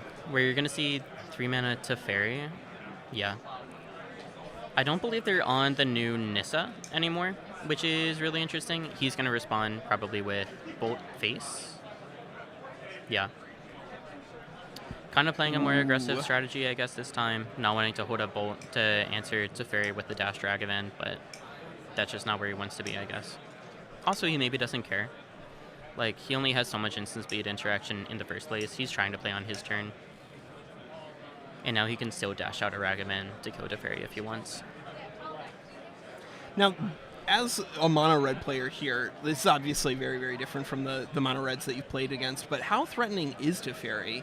Like, the life total obviously is the most important win condition for Charles. I'm not sure but Teferi denying is resources- threatening in this build. Yeah. Against Burn, it's a little bit more interesting. It shuts off like a certain card. Really like Ooh. helps you on tempo. Just playing out Ragavan this Hard time. cast. Which I do like. Teferi can bounce it back. And yeah, this way we get to cast a Stonebrain. Brain. It's these moments that make me think I'm really smart. Yeah. Oh my god. And yeah, You're physic, kid. I'm crazy. And now even if he lands a Omnath, that's going to be his only one. And Teferi is too late to bounce it back to hand, too. Mm-hmm. Everything's going really well, I think, for Charos at this point. It doesn't feel as crazy as the first game, but still going really well. I'll be really excited, honestly, if we see this mono red mid range win this, because I've seen enough Omnath on stream personally that I understand. If I know what the deck does, I've seen it too many times. I'll be surprised if it wins without seeing Blood Moon. Yeah. I think Blood Moon is pretty much an auto win, I feel like. Although it's not even here. They have Yeah, they Forest have and two Plains basics. open, which I guess they would probably be bringing in the Boseiju they have in the sideboard exactly to answer stuff like Blood Moon. Yeah, playing a Breeding Pool tapped. They seem to be missing a red source for a potential Omnath, which is pretty darn tough from them. Yeah. Which, it's very happy to see that there are sometimes costs if your mana just doesn't work out. You don't Yeah. see enough fetches. You recently eats now with a- Omnath adding in like 1-drops like Delighted Halfling, it means they can't just go for like a Triumph turn 1. Leyline eats Yeah. it up. But I mean, still, that's a 3-mana Leyline, and they can still activate Stonebrain, which I'm really hoping they do. They have a Fable as well that they can cast, but they can just go, yeah, Ragavan, possibly activate Stonebrain. You got it. Yeah, I've got to imagine they're naming Omnath, but we'll see pretty soon. Yeah, Yep. and yeah, as expected, they have an Omnath in their hand. They put that to the side, so they named Ouch. Omnath. Now I'm not too surprised. Yeah, this is going to be really hard for Jerry to pull this back, right? I'm gonna argue even harder. Yeah. Harder than hard. I mean, they're almost certainly playing for a spot in the top 8, so you I can't think 7-2 is still concede. probably fine, right? Yeah. Um, Well, they're going- playing for they're at they're 7-2 going now, X and but they're 3, going yeah. X and 3. I think if you have good enough tiebreakers, like if you're here right now, you might have good enough tiebreakers to just make a pretty good spot. Maybe Yeah. not top 8, but like top 16 is Yeah. still nothing to laugh at. And this is a 10K tournament, so if you're making top 16, you're definitely paying for your gas. Yeah, and then drawing a card because Omnath got taken from the hand. Yeah, plusing Teferi. We might just replace that Teferi with the one that's already in our hand to just like draw another card. I believe, is Boseiju reduced by legendary planeswalkers or just creatures? I think it might be creatures. Double check. We got Gatherer. We Ooh. can figure that out. Okay, actually, this 5th land here is kind of important because he does have a Solitude in hand, which is a good way to start stabilizing.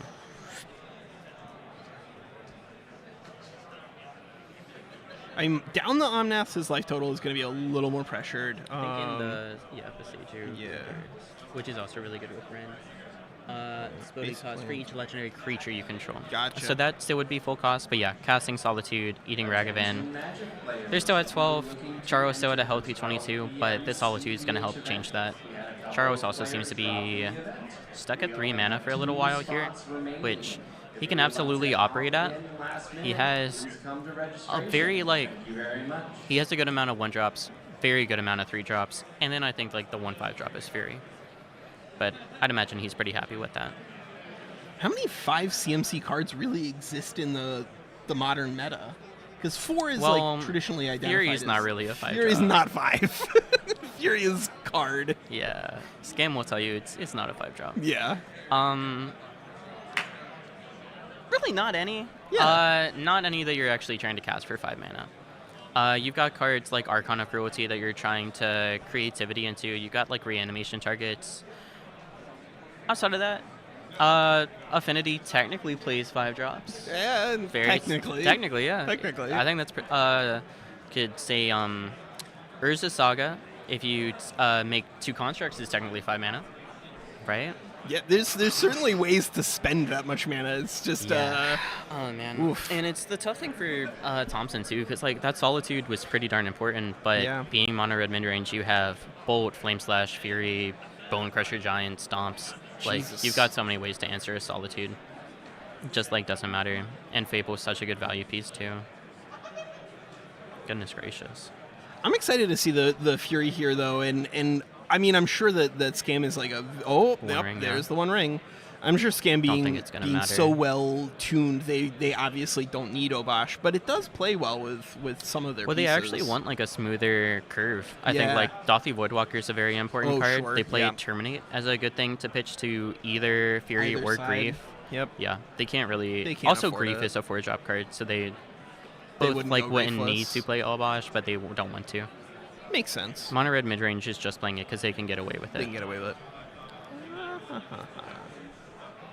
I guess Oh. it's also better in here rather than something like Giganta because it's like double costed cards more often than not, and you can actually pitch it to a Fury Sure. with Obosh. Sure. Oh yeah, and he's choosing not to attack. Oh, He is attacking attacking. for the treasure, I would imagine. I would do about the same thing. That way you can maybe just like go ahead cast Bone Crusher Giant here too. And So it what looks would like he did be- stomp. What would be the reason not to attack here? I don't think there is one. Okay. In this matchup, maybe against Burn, holding it back against like a haste creature if the life totals were reversed. Right. But he's at 22. He's at 22. He wouldn't be able to care. And this treasure means he can cast a Bone Crusher Giant, which he used Stomp anyway, so like he's gonna get damage in. Yep. Yeah. I think there was just like some more thought put into it, which is, of course, never a bad thing. Do please, if you're watching this, think about your plays. Yeah, doing an instep fetch for a Sacred Foundry, just trying to get as much like lands out of the way as possible, but I think we're just kind of watching a slow lose here. Without Omnath, the death by 1,000 cuts from that one ring is starting to emerge. Yeah. It's at 2. And now he's got to be able to recycle it, which I think he can. He has a second Teferi in his hand to be able to at least bounce it, but that doesn't let him recast it yet either. It's interesting to see what he might have, though. He might have like another Solitude.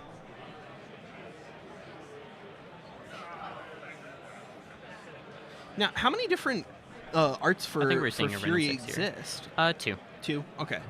Yeah, we have the baseline one, and then we have an old art, and he's playing at least one of each. There's Beseiju coming down. It's a land. That's a land, probably so Okay. he can still cast Solitude. That makes sense. He has Hollow Fountain Plains open. And again, as mentioned, Solitude's very important, especially at least to counteract this one ring.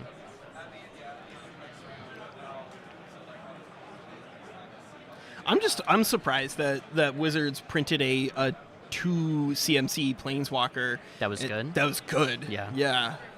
And it's crazy too. Reading it, I think at least within the like standard, the like draft environment it was designed for, Yeah. doesn't do a lot, right? Right. How much is 1 damage, right? Who Right. cares if I'm getting lands to my hand? That's not a real card, but it is. Yeah. It's so many real cards. It's very, very different in terms of like the heuristics of card evaluation and constructed versus limited. It's Yeah. an entirely different game almost. Which I really like.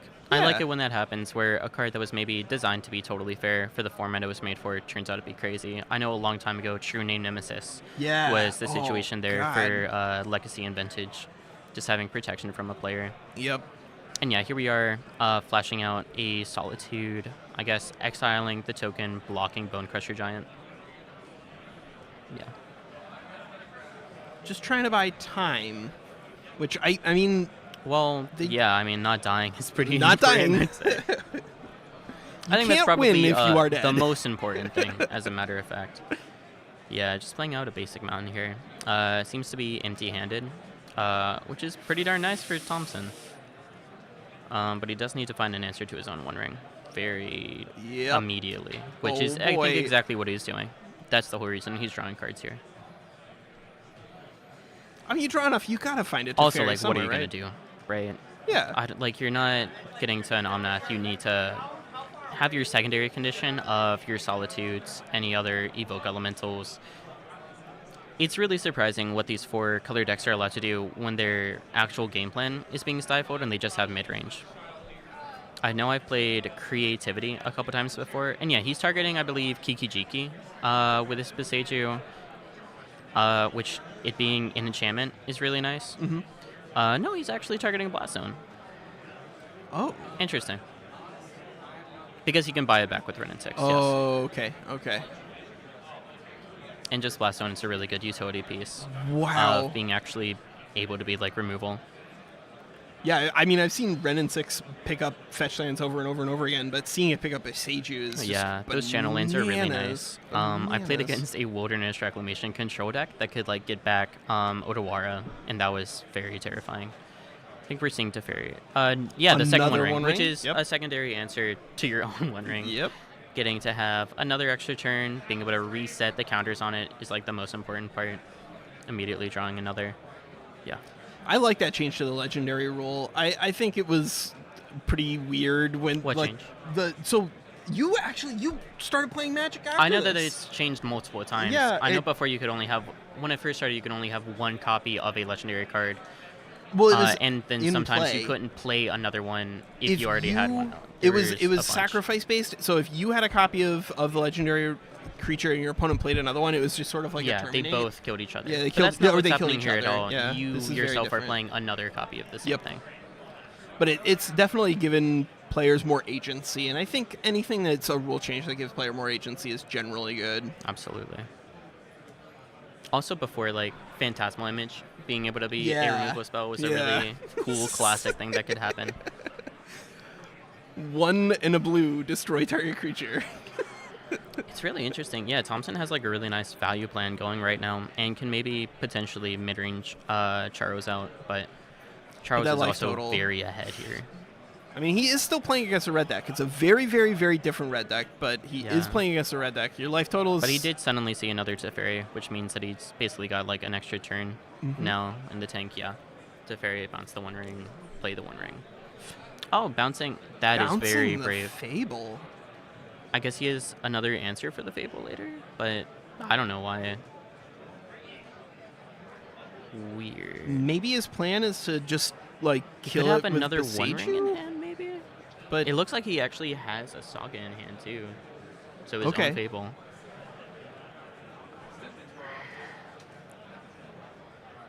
and there's another Flooded Strand. See, this is why I didn't sign up for the competition. This is too big brain for me to understand. He does have another One Ring in hand. Okay. So he's still losing 2 off of this, going to 5, but just wanting to play out Fable of the Mirror Breaker, I guess, instead of the One Ring. Yeah. This is also a really interesting competition from my perspective, because we have some teams here, but they're teams where the players aren't all playing the same deck. Yeah. And I mean, that is something that is certainly done, but like at really, really high level events, you're gonna see, if you have teams, multiple players running the same deck because they identify as being the strongest. Yeah. And this is Here we're just- seeing the 2 Fables kind of like Huh? dueling, I guess. He has the use of... Fable of the Mirror Breaker is so good because it does require multiple answers. Yeah. It's a 2-for-1 if you're trying to answer it straight up. Or you play Dromoka's command like a cool person. For those Yeah. interested in participating in either a Commander Masters And yeah, we're discarding two like pretty dead lands, Yep. seeing a Solitude, and I believe a second Lightning Bolt, which is really quite nice. Just multiple answers for this Goblin Shaman. To launch the Chaos Draft. Heck, if we had 2 Ren and 6s, also Ren and 6 is getting really high. Yeah. The more lands we have in the graveyard, the more life this bolt is. Masters This bolt's going to be huge. for a Chaos Draft. We are looking for 3 individuals for the Commander Masters Draft. I think he has enough cards in hand too that after this One Ring, he might just Yep. not tap Just it another anymore. one, sure. Unless he like knows that he has an answer in hand. But we've been through a couple One Rings as is. Now, if the One Ring, if his life is low enough, is there a good reason to just like not even take it up at all? That's exactly what I'm arguing. He's at 5 here. I think that is pretty darn low. You've got a good thing going on. Yeah. He's got 2 Planeswalkers in play, presenting some real strength, Real value. real And value. honestly, as long as Ren and 6 like keeps pumping up, he's going to be able to win eventually. Yeah. Right. Charos is playing an extremely fair game plan, which Lightning Bolt every single turn should be able to deal with. Yeah, discarding 1 Mountain to the second Fable trigger to redraw something better. Looks like he's still... No, yeah, he resolved it. Okay. But because of that stomp possibility, there it is. Yeah, stomping to Fairy here. Gonna swing in for 2, which means that you're definitely never activating that One Ring. Yep. He might just... Yeah, card cast Solitude, though, so... Sure. And Solitude, again, going to be really huge at gaining life, stabilizing you even more.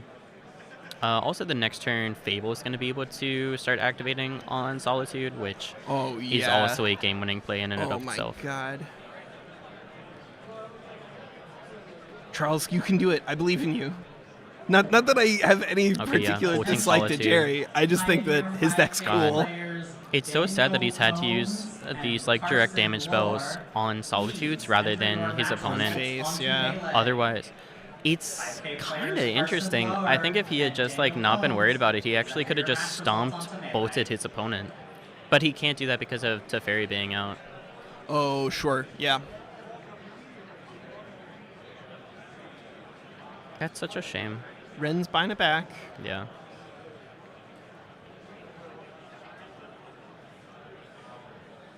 Might just go ahead, besage you the Kiki. Are there any other like big channel lands that people are running a lot with? I mean, Beseiju is like the absolute main one. Yeah. People are also playing Odawara, Okay. usually at 1 to just be able to bounce things.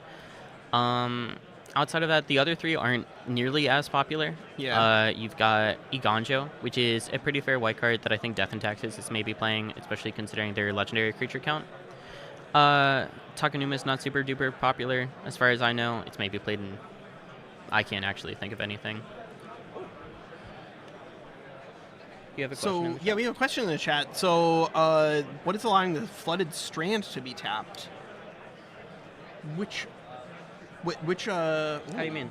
So the chat is saying that the Strand tapped for mana here. Is that accurate? Did the players miss that? I did not catch that. Oh no! So there's nothing. There's not a here that's Yavimaya and there's not an identifying Urborg it. out. No. Maybe. Yeah, probably. Thank We'll you so much, see. chat. Yeah, thanks, chat. We'll see if the judge can talk through with the guys down there on the table. Yeah. If we have to just revert, we will. It can be a very easy thing to miss, especially when you have so many other lands that can already be tapped for mana. Said he tapped the Strand for mana on the Solitude turn. Yeah, no, I know exactly the Yeah. one you're talking about. Yeah, and it did look like he had tapped completely out for that. Thankfully, being on coverage, we can check that out. Yeah. We're just going to have to pause the game. So I guess in the meantime, if you have any questions about the event or just any questions for us as commentators, do please let us know. We'll have time to answer it. I'm gonna do a little heart thing there. Yeah. Okay, sure. Yeah. Yeah.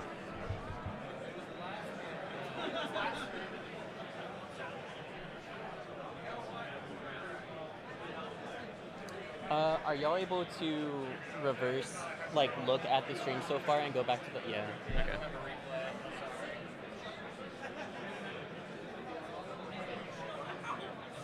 He also took the tablet, so I don't know if you guys are asking anything.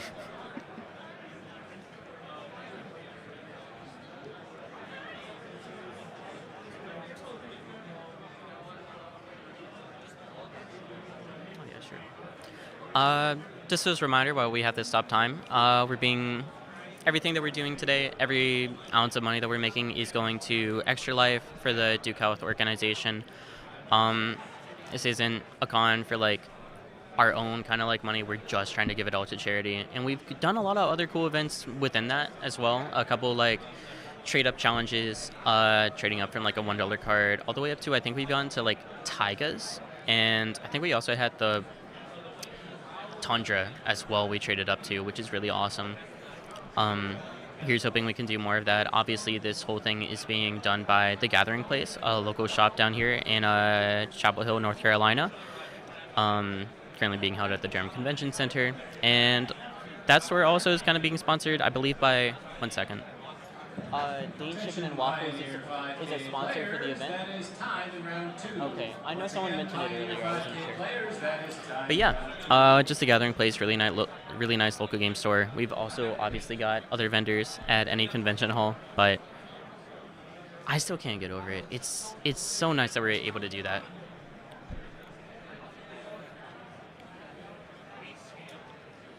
And I think both me and the other commentator, we're just doing this like volunteering our time too, just for a good thing.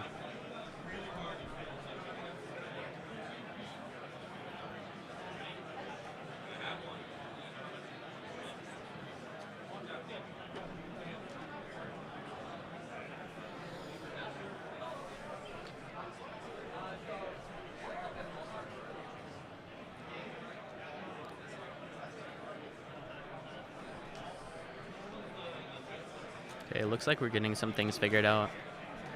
I'm no judge, but it might be understood as like a understood game state, just like not something that we can super duper reverse. In terms of exact board state, like I'm I trying to scrub believe- through here, but I'm yeah. not sure exactly So- where it was. And yeah, So you can scrub. You can also like fast skip by just double tapping. Yeah. So sorry, everybody. That is an important call out by chat. So we have a judge now, and we're gonna see if we can find it on stream. Because if it's something where we can revert board state or find something, because critically, if the Flooded Strand has no literal legal targets inside the deck anymore, then it doesn't tap for mana. But this is something where, depending on where we can find it in coverage, it's gonna be a little trickier. We'll see what we got going.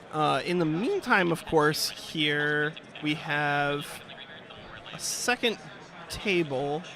We might want to just cut to I a believe second it's coming table out pretty soon. temporarily, so we got something to coverage while we try to solve this out. No second table. Oh, they already finished.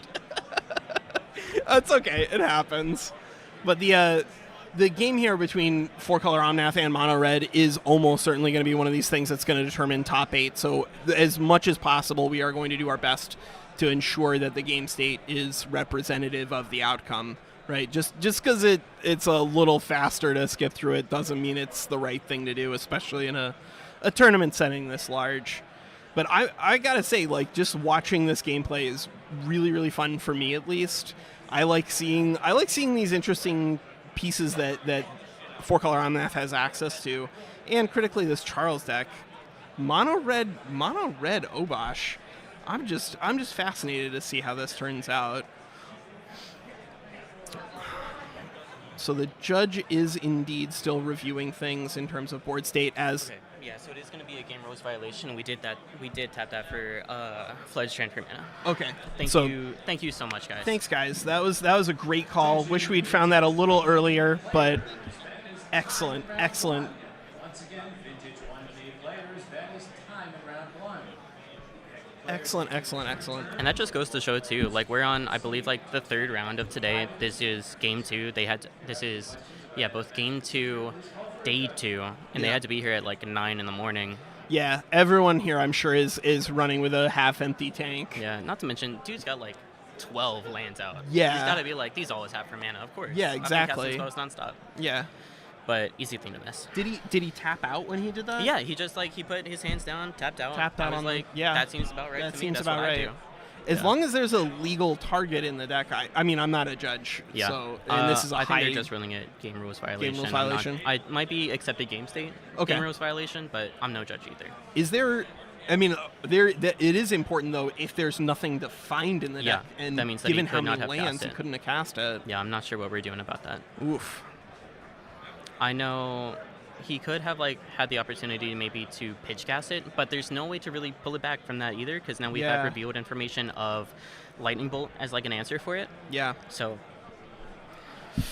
I know That's that tough. I know That's coming from tough. Yu-Gi-Oh that they have accepted game states, Yeah. but it does still absolutely come with a game rules violation. Yep. That's why I'm so used to playing like FNM instead, where the Where everything's very simple, Everything's yeah. very simple. If you need to like run something back, you can just ask your opponent. I'm actually gonna So- hang out. I'm gonna try to see if I can find out. What's going on? Yeah. Yeah. All right, so we're gonna keep the camera over there, and Aiden, the guy in the booth who actually knows what's up, is gonna try to keep an eye on the ground and see how this turns out. So actually, I can call up the deck list here, Nicole, and double check. So we have 12 fetches in the main deck for this 4-color Omnath out of Jerry. He's running 4 Windswept Heath, 4 Misty, 4 Flooded.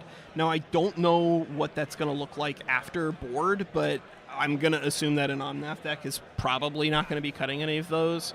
And then we've got 2 Beseiju, 1 Zagoth Triome, 1 Stomping Ground, 1 Temple, 1 Breeding Pool, 1 Steam Vents, 1 Hallowed Fountain, 1 Sacred Foundry, 1 Forest, 1 Islands, 1 Plains. So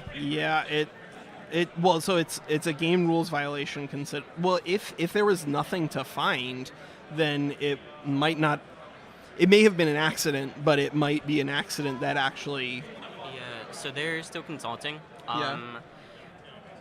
Thankfully, Thompson is being like Cool about absolutely kind of against himself, kind of as he should be. He's not really trying to defend. He's like, my opponent's gained more knowledge than I have. It's absolutely like my fault. Yeah. I think initially they were trying to reconstruct the game state, like take actions back, but with the amount of That's- information that has been revealed and the things that have happened, It it's very might hard be to. So impossible. yeah, they're just consulting with other judges. Hopefully we get an answer pretty soon. Yeah. Now, what is the consequence of a game rules violation here? Usually game rules violations add up Yeah. into either like disqualification or losing either match or round, Okay. mattering on if it happens in like the same game or not. I've never really had to experience having a game rules violation like that, so I'm not too experienced. Pioneer 5K. I'd imagine this late they're not really looking at like disqualification. Yeah, that would be that But would be obviously heartbreaking. they could. It's not like rules don't apply the better you are in the game. Yeah. Um, But no, Nicole, there is no. a game loss would be really tough for Thompson because it looks like He's he's kind of already on the down verge one, for isn't fighting he? back. Yeah, this would just be Yeah, the that end would of the just be match. the match. But yeah, there's So- no Raugrin Triome here in the deck. Well, a trial wouldn't even work. He would need an untap source, Yeah. and then when he untaps to do that, he can. Charizard would have been able to respond with a lightning bolt. Yep. So yeah. It's also possible that he had other answers to use too, is the thing. So, yeah, currently we just put a pause on the game. They're all thinking on stuff. It's pretty darn tough. Yeah, this is very, very difficult. Yeah. I'm gonna How go- many are you gonna keep an eye on Yeah, things I over mean, I there? actually have 4 Solitude. Looks like he's been through. This is his 3rd one. Okay. So yeah, not sure what's happening. I think also we have the option of being able to pitch cast or maybe use a different answer entirely. But also he's drawn cards, I think, since then. Oh no. Could be wrong about that, obviously. It's kind of been a minute. Yeah. But yeah. How's chat? Oh. So Chad is actually talking about now. Jerry was talking about the fact that he hated 2 Triomes on his podcast. So there's going to be some interesting things in regards to the decisions that Jerry's made in deck construction that might inform It this. kind of looks like that. It Yeah. looks like we're just seeing Zakroth's Triumph for a super long time. I don't think he would have actually fetched for another Triumph yet. Usually this late in the game you'd want to save it for a cycle. Yeah. Especially when you have 10 live mana up at all times, but again, there's no telling. So just to give us something to talk about here while we're waiting for this judge to resolve things. For those of you who do not know, this tournament is being hosted at the Gathering Convention here in the Durham Convention Center, and I'm going to drop in the chat an opportunity for people to donate. This is going to be a charity event. Actually, all the proceeds are going to be going to Extra Life. So if you have the ability to donate and you're interested in participating in this big event that we got going on, anything that you can do, anything you can give to Extra Life is great. It's gonna be a real big event for us no matter what, and really exciting 10K modern tournament. In addition, they're running some side events. They've got Pioneer. Oh, it looks like we do have a concession there from Jerry. Yep, that's a concession from Jerry Thompson. So that's tough. That is really, really hard to see it come down to something like that. But we do want to make sure that the game state is representative as much as possible. And I guess Jerry decided that without that So, play, maybe he yeah. couldn't have won. So he only received a warning. It was going to be an accepted game state, but he is going ahead and conceding. Yeah. Which I think is very sportsmanlike. That is a very sportsmanlike thing from Jerry. That's very hard, guys, but sometimes you got to do the right thing, and Yeah. looks like Jerry's doing it.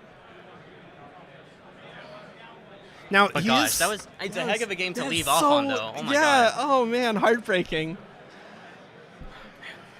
And because he is 7-3, chances are pretty reasonable that he's not going to make the top 8 cut. We'll see what it looks like. Yeah, but obviously doing the kind of rule breaker math is far beyond me, very, but very so cool. So that is going to be our round 10. We're going to have a cut to top 8, but that's going to be it for Walker and Aiden. So we're gonna see what Lee and Collins get to see in the top 8. That's gonna be really exciting. Can't wait to see them. Yeah. Did you guys? Oh, thanks everybody. We'll See ya. See ya.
Everybody, welcome back. We have a little time before Top 8 starts, so we have an interview with Jerry Thompson. Yeah, I always actually did want to get in the booth with you. This is not how I thought we would do it, Yeah. But hey, we're here. We'll try and make the best of it. What's Yeah, up? so you've had a pretty wild tournament, and Yes. a pretty explosive ending to the tournament. We watched you on camera, and I just wanted to hear your thoughts on kind of how that went down and what ended up happening. Yeah, so my opponent was playing Mono Red Obosh, which, if you play a lot of Modern, you still might not be super familiar with unless you're like fanatically scouring Magic Online deck lists, where it is a fan favorite on there. It's Yeah. not a deck you see very often, but Right. the people who play it are diehards. They love it. Yeah. And I have not played against it with my deck, and it seemed like a pretty tough matchup, and the game seemed like pretty interactive, pretty grindy, pretty slow. Yeah. And my opponent, they were not super fast, not the quickest player. I wouldn't say that they're slow or whatever. I definitely am not playing fast. I'm like a little out of practice. Mechanics are a little rusty and stuff. So games are going on a little long. I'm trying to play pretty fast. End up in a situation where I'm down a game, trying to do things quickly. My Omnaths have been stone-brained, and my deck is very light on win conditions. I'm very light on Yeah. life. Omnath is the main source of life, and I'm trying Omnath's to. a pretty crucial piece in there. You gotta be able to gain that life to not get burned out. Yes, exactly. And when you're activating the One Ring a bunch and stuff, so Right. my plan now is to try and get a Solitude into play, because that'll give me a little life buffer, and it's one of the very few things I have to actually win the game with left in my deck. And in playing fast, I end up hard casting a Solitude using a Flooded Strand for mana. Right. No Yavimaya, no Urborg. Yeah. Not very legal. And something that maybe if you're playing against a Blood Moon deck, like that can be something on Yeah. the mind or something like Yeah, that. and I think I would have had a nice excuse if at some point there was a Blood Moon in play. I Sure. had Depth Strand, I removed it, but Yeah. no, that didn't even happen. It wasn't there. I have no excuse. Yeah. And so there's the judge call, and it's complicated, right? Because it's a situation where in most instances they would just try and simply rewind the game state. Right. But Yeah. a full turn cycle has passed. My Yeah. opponent had the rest of combat, made phase 2, my turn, Yeah. and now we're back on my opponent's turn. And so in theory they could rewind it, but then it's a question of how much information did each player get, who stood to gain, etc. Mm-hmm. And my opponent was like, well, you got a bunch of cards, you probably could have just pitched something, right? Sure. And I thought about it, and had I known that I had to sacrifice the Strand, the only thing left in my deck is a Steam Vents, which I'd have to get untapped. Right. And given the situation, I would have done that. That is Okay. exactly 100% what I would have done. You Just- knew that was the decision you would have made in the Yeah, moment. after thinking about it for a little bit. Right. And then, given that my opponent had Bone Crusher Giant to remove the protection from the ring and a follow-up Lightning Bolt, looking at my life total, I would have died. Yeah. So, in my opinion, I'm not saying everyone has to do this, but what I chose to do is just concede in that situation, whereas I think the judge ruling was just play as it lies because Right. too much has happened. Yeah. And, even then, I'm still not even sure I win that game, Sure. right? Yeah. But I'm very confident that I would have actually just cracked the fetch, got the Steam Vents, Mm-hmm.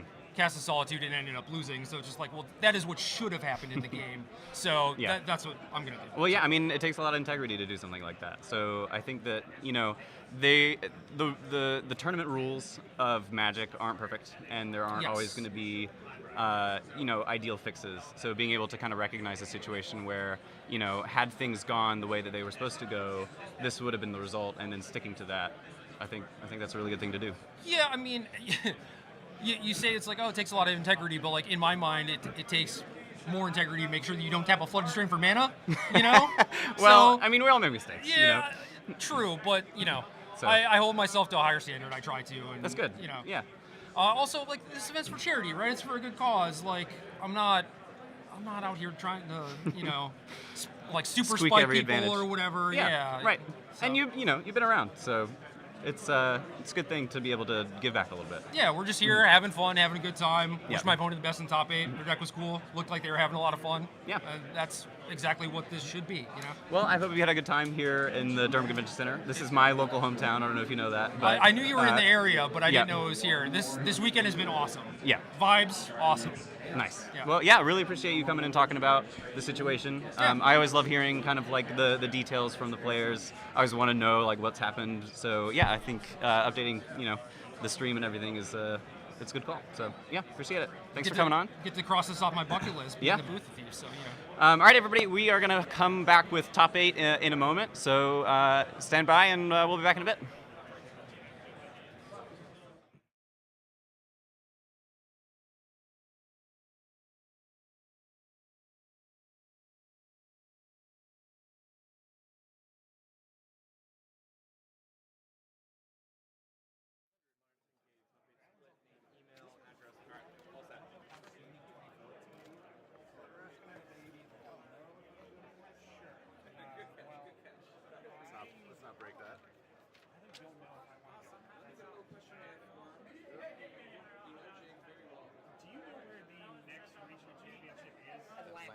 The one we're qualifying for. This qualifies for Atlanta. No, the Astro Agenda. Oh, that This changed? it is not the Atlanta one. It's the 2024 modern one. So it's not the Pioneer one. Thanks for the guy. That's right. Should be somewhere in Southern California. This one is the one that qualifies for the modern one in 2024. We discussed this, right? Say that again, please. It's the modern Yes. 2024 edition. Correct. Have they announced their location?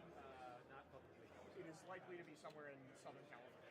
Or like, I think you are correct. it is, that's the point. No, Southern California is always this section or this portion of the And then it's Texas. Yeah, correct. Little survey for you. It's not. My work is in LA. I know my handwriting's bad. Thank you so much. Figuring out your address. I'm waiting on that. I literally just moved like a week ago, so I don't have a committed to it.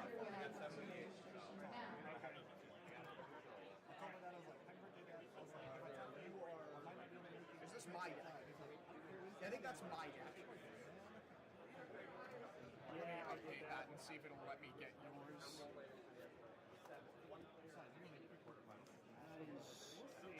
Not showing my match. Played 3. Basically a lot. Thank you kindly.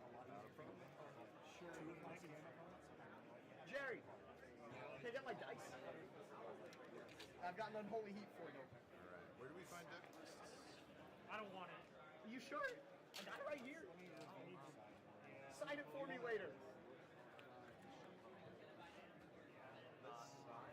Judge, where do we find deck lists? Yeah, I was not able to get my opponents to come on this one. I can get on that. We can. I mean, I guess we can swap. I can just show it to you. Yeah, I mean, Do it that way. I've got. Oh nope. It appears. Well, no, that's my opponent from last round. Well, Jake, that's not helpful. I'm aware that's not helpful. Thank you. I'll tell you all my stuff later.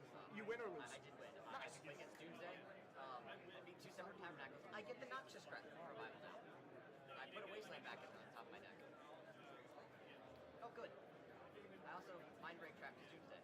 That seems good. What, you know? I can just hit you.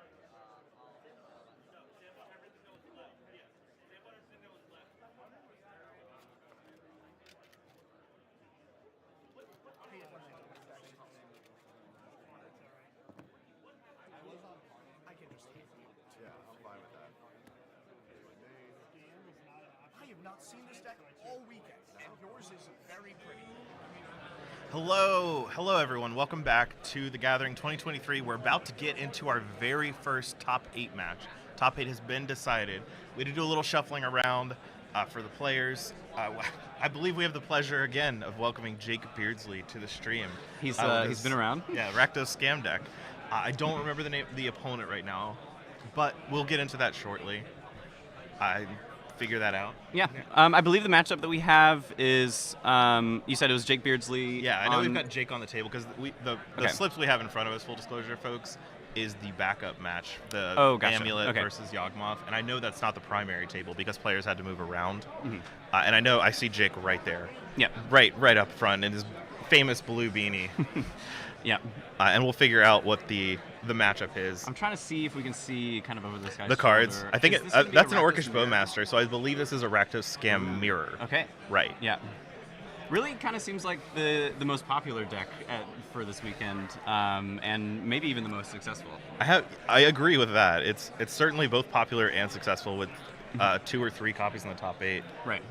But when I was looking around early in the tournament, because we weren't doing commentary for the first few rounds, right? So I was just looking up and down the table, seeing what people were playing.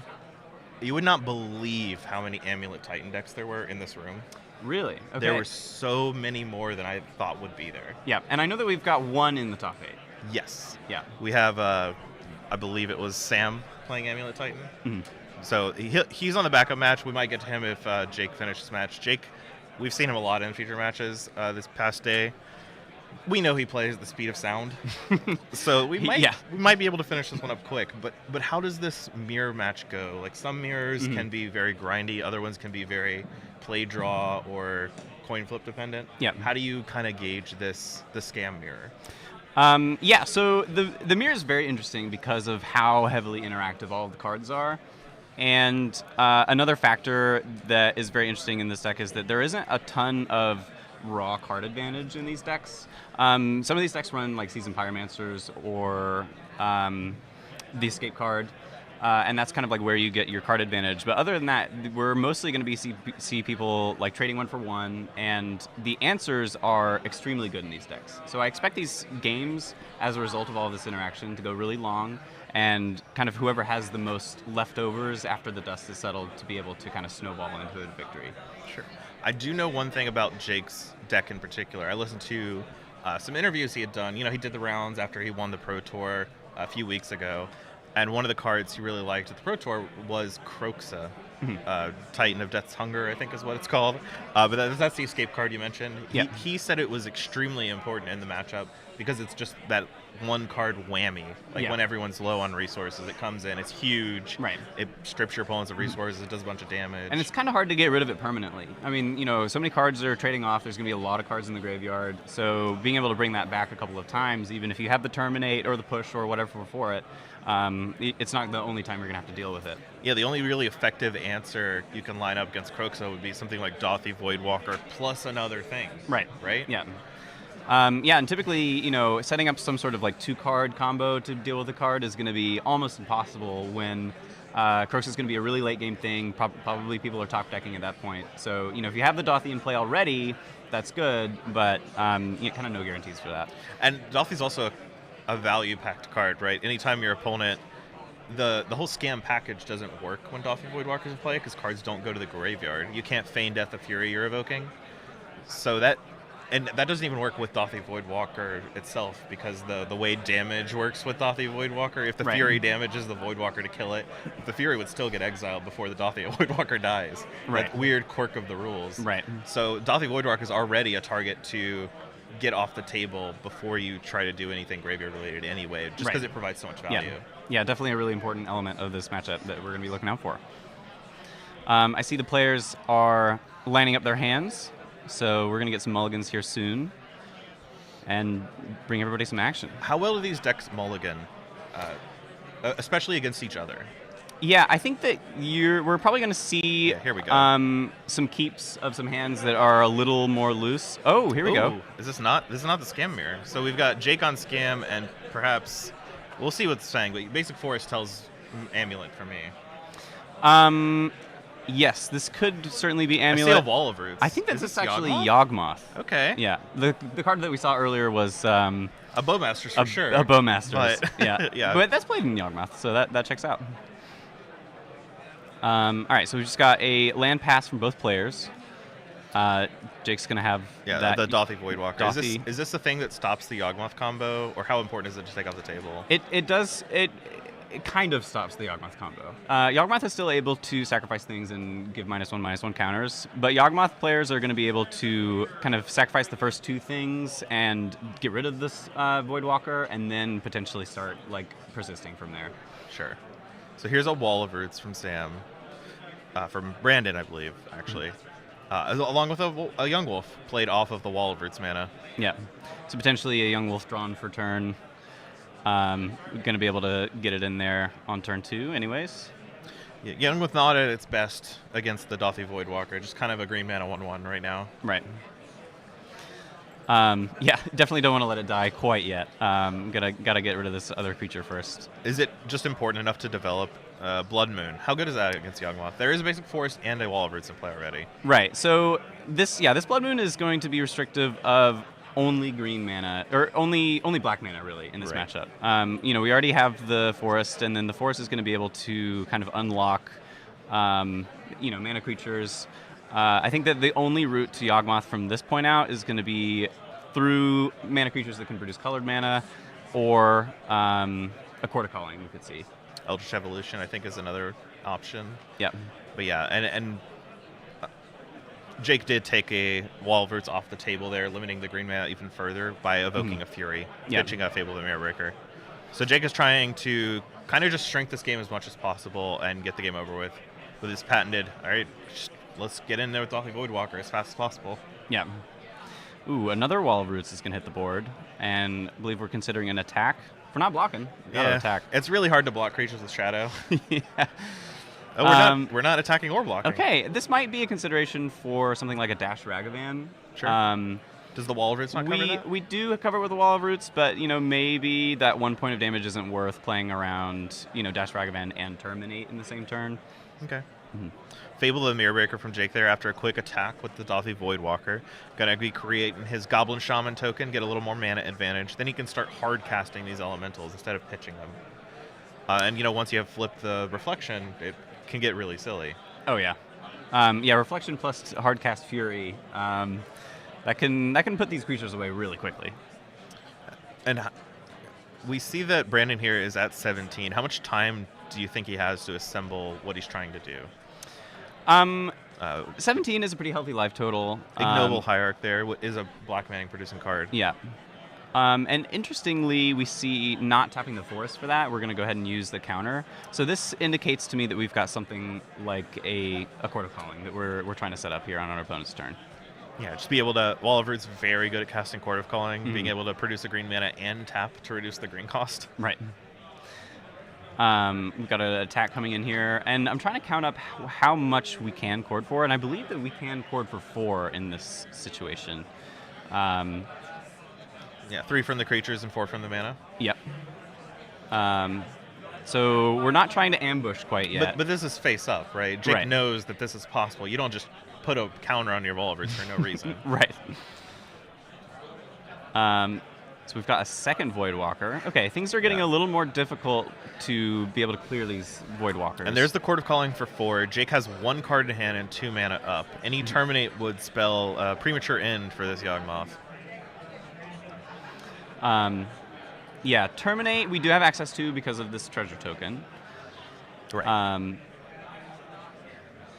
It looks like we've got a something to consider here with Yawgmoth on the stack. I'm calling it Yawgmoth already. Yeah. I'm assuming that's what's going to happen. So this is a Orcish Bowmaster to kill the Young Wolf or the Ignoble Hierarch. Either one works. We're going to... What's going on? At this time, oh, we've got 2 damage on the Wall wall of Roots blocked, Sure. so this kills the Wall of Roots. That limits the mana pretty significantly. Yeah. So this does a couple of things. It's able to take one of the creatures off the board, so Yawgmoth is able to sacrifice less things. And then also, every time Yawgmoth triggers to draw a card, we're going to be able to amass and ping something once more. So you have to be careful on this board state with your Yawgmoth activations, but it doesn't mean you can't do anything. What are you looking to do with the Yawgmoth? Does it just really depend on what Brandon's hand? How many creatures? Yes, it is going to depend on the hand. I think that the things that I'm going to be trying to set up here are being able to destroy... I think the first thing you need to do is ping down the Orcish Bowmaster. So you don't take as much damage. So you don't take as much damage, they don't amass as much. And then potentially work towards cleaning up these Dauthi Voidwalkers. Now, Yawgmoth does have a proliferate ability to kind of, so you don't have to have that many creatures in play to, kill the Dauthi Voidwalkers by sacrificing 4 creatures, for instance. You could try to set up a counter, then use the proliferate ability. But the big issue with that is that Brandon doesn't have enough black mana with just the Ignoble Hierarch. Right. Yeah, just the 1 black mana here. Looks like we're going to see another wall. Going to be able to filter through this green mana through the wall. And let's see what else we've got for this turn. Here we go. Is that a Bowmaster's of his own? Yep, Bowmaster kills the Bowmaster. That's a solid play, especially since the Bowmaster creates a token, which very strong with Yawgmoth. Anything that makes 2 creatures, because all of a sudden you have a lot more material to work with. Yep. So now we can start activating without too much of a cost. We're still going to be exiling our creatures, so the ability to kind of set up that recurring persist chain is not quite there yet. But we're going to get started on clearing up these creatures. We're going to put a -1/-1 counter on the Voidwalker, draw a card, lose a life, down to 10. Yeah, and this is the thing you see often with Yawgmoth players. You always kind of small combo, just sacrifice a few creatures, draw a few cards. Ooh, we're getting rid of the black mana here. Okay. Yeah, interesting choice to do that over the wall, for example, but maybe we're prioritizing keeping our higher toughness creatures on the board. Sure. It's a bit more difficult for the wall to be cleared. So there's the Orcish Bowmasters going down just to draw a card and put another counter on the Dauthi Voidwalker. Once this Dauthi Voidwalker leaves, what does that enable Brandon to do with the Yawgmoth? Because that's what it looks like we're going for here. Right. So yeah, once this Yawgmoth is kind of free and clear to sacrifice this Young Wolf, which we're going to be able to do that now. And that extra creature is crucial because now we're going to have one more creature left over to be able to kind of reset the counter. I don't know if we're going to be able to set up any sort of kill here. I think that the primary objective is just going to be stabilizing this board. Yeah, so now Jake, it passes to Jake's turn, has one card in hand. It's a Fury. That's a really good one. Yeah. Oh, no, it's a Blood Moon. It's a Blood Moon. Okay, that is not quite as much Yeah, of a good this one. is not as a good one as... So locked out of black mana, but does have the Yawgmoth online with no graveyard hate. Right. Yeah, so I suspect that we're going to be seeing a lot of drawn cards here. So we have the Halfling come down off of the Wall of Roots mana, and then a Chord to follow. This will grab an Undying Creature, perhaps? Yes, so kind of the two pieces of the puzzle that we're trying to assemble here are an Undying Creature or some way to drain. Shieldred's a pretty cool one. Okay. That allows Yawgmoth to... Brandon can only use Yawgmoth 7 times, or 6 times. Yeah. But Jake sees the Shieldred in play with the Yawgmoth and a bunch of creatures and just packs it up. And at that stage, you know, our opponent didn't have any cards in hand. We didn't have to worry about much off the top of their deck. We just kind of want to establish as strong of a board presence as we can. And I think that Shieldred was just kind of like a recognition of, I just want big, good things in play, and I know that that's just going to be able to carry me to victory no matter what. Yeah, it's a lot better within like grabbing an Undying Creature and gesturing that you have the combo, because every iteration of that does cost you 1 life. You're only able to do that 6 times before you have to stop or lose. So getting the Shieldred there means I've got a good board, you have no cards in hand. If you try to interact with me, I've got Yawgmoth active, I can start sacrificing creatures and gaining life and drawing cards. And then we'll see how you can deal with that. And Jake just draws his card and is like, nah, I can't deal with that. Yeah. So we're done here. Yeah, this is too much for me. All right. So, yeah, post-sideboard, what are we going to be looking for from each side here, you think? So Haywire Might for sure out of Yawgmoth. This deck is very mana intensive, especially in specific colors. Like Yawgmoth and Court of Calling all are a bunch of colored mana, so it's important to have access to it. Brandon did have a really good job handling the Blood Moon there with the Wall of Roots and the Ignoble Hierarch, being able to just chord a Yawgmoth into play and then drawing out of it, essentially. Mm-hmm. So Haywire Might's really good against Yawgmoth. As the Yawgmoth player, just to cap that Blood Moon off. Yeah. Probably a few extra removal spells, I'd imagine, too, for the Dauthi Voidwalker. That shuts off your main engine. Right. And one of the cool parts is one of the main parts of the Yawgmoth deck is Grist, Sure. Planeswalker that makes insects. That's both good fodder for Yawgmoth and just an incredibly good tool against a deck like Rakdos Scam. Yeah. Yeah, I think that the Yawgmoth player definitely wants to position themselves just kind of as a go-over-the-top mid-range deck in this matchup. We're not worried too much about comboing and kind of just viewing Yawgmoth as this like very high-value card that's going to be able to generate a lot of value if it does resolve. But in the meantime, just trying to keep the board clear. Grist is really good at just like, you know, making incidental value every turn, clearing away some dangerous creatures when they present themselves. And then from the other side of things, I think that Jake is going to find himself kind of on the beatdown plan, you know, trying to get this game over with as soon as possible. That is how he positions himself in Game 1. Right, yeah. I always feel like he's embodying that with his like very fast tempo. You know, he draws a card, slams it, you know, lifts his creatures to the sky, throws them down. Yeah. Very energetic player. Yeah, no, I like it. He's got some enthusiasm. Super nice guy too. Mm. So, yeah, I think that's, you know, he's just kind of vibing with his deck. He's trying to get in the red zone. Are there over with. any specific sideboard cards that you would expect a Scam deck to have that Jake would board in? I think that mostly you're just trying to go up on removal spells. So creature deck makes sense. Yeah, creature decks. You got to have your removal spells. So probably going to see like the lightning bolts come in. Usually there's like a 4th Terminate hiding out on the sideboard. Bring that in as well. So Yeah, I think he's just going to be trying to remove creatures as efficiently as possible and have some good threats. And here we have a turn 1 Thoughtseize from Jake off of a land I can't identify because we're a little zoomed out right now. I believe but it is just a swamp. Yeah, classic swamp. That's good against Blood Moon, right? Yeah. Or good with Blood Moon, even. True. We'll zoom in on the game in a minute here. I can't quite make out what was taken. But I do see a Forest in Brandon's hand, which allows, some natural play around Blood Moon, along with an Ignoble Hierarch.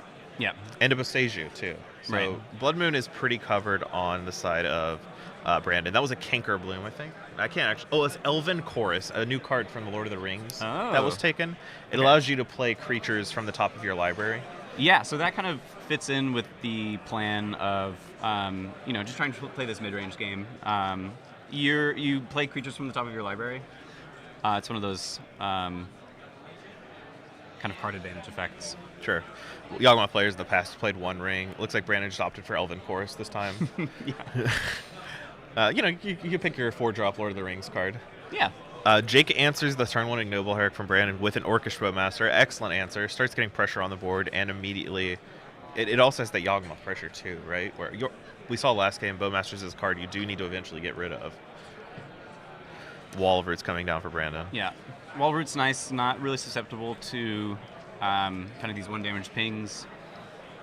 Just trying to develop our mana, get to that 4 mana. A lot of good things can happen at 4 mana from this deck now. What are you looking for in particular? You're looking for Yawgmoths and you're looking for your Elvish Choruses. I didn't get a good look at his hand when he had it displayed for the Thoughtseize. I know there's at least a Boseiju. Okay. Fatal Push the Wall of Roots, a little hampering the mana. Just kind of trying to slow things down. I don't know if we have another land drop for this turn. It looks like we do not. So we're going to still be 1 land drop away from casting our big and powerful 3-mana spells. The Moon, the Fable. Yeah. A Moon this turn. Well, I guess we did have the wall. Yeah, there's that also we cleared, Forest. but we had it all covered. So Grist is a very strong card here. Being able to mill a card and make an insect. I think we saw Brandon yesterday kill with Grist, which was very cute. Yes, yeah, we did. There were a couple of lines of infinite Yawgmoth combos, but it's just ultimately Grist. It's good. So how does Grist line up? Is it something Jake has to really care about? Yes. Then the primary threat of Grist is going to be the fact that it can minus 2, -3, and destroy some of these creatures. So just straight up takes it out with a Fury. Yeah. No persisting here. Just want to... okay. This was a pretty good play here.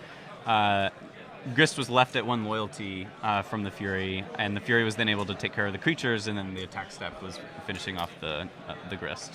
Yeah. And the Fury did linger on the battlefield a little bit, but then, it went away. Yeah. We do actually have to have the scam card for it to stick around.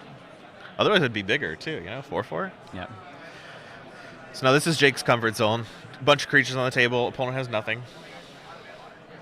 Except for a Blood Artist. It's something. It's not great with a Dothi Voidwalker in play. Yes. It does work if any of your opponent's creatures die. Mm-hmm. One of the few effects that works on your opponent's creatures, but does not do anything for you. Yeah, and also notably, it doesn't have any power. So it's not like it can trade off for this Bowmaster if it wanted to. Just a 0/1. Too busy painting. Didn't work out enough. Yeah. This is a bad turn for Brandon. Just a land pass. Yeah. And Jake still hasn't found that 3rd land, but with 3 creatures in play and just chomping away, just getting that life total. Yeah, he's attacking for 5 every turn. Ooh, Brandon's drawing his cards very sadly. Yes. And that's it. Just couldn't get anything going there. No spells drawn. Top decking is not really where a deck like Yawgmoth wants to be. Yawgmoth is really going to thrive in a high density situation because the difference in power level between your strongest card and your weakest card is very large. You could draw a Yawgmoth off the top and that would be really good. Or you could draw, as we saw here, a Delighted Halfling. A Delighted Halfling, something or like that. So Blood Artist. There are some rough ones to just have off the top. Yeah. So and that kind of dynamic is definitely something that makes Thoughtseize really, really strong here.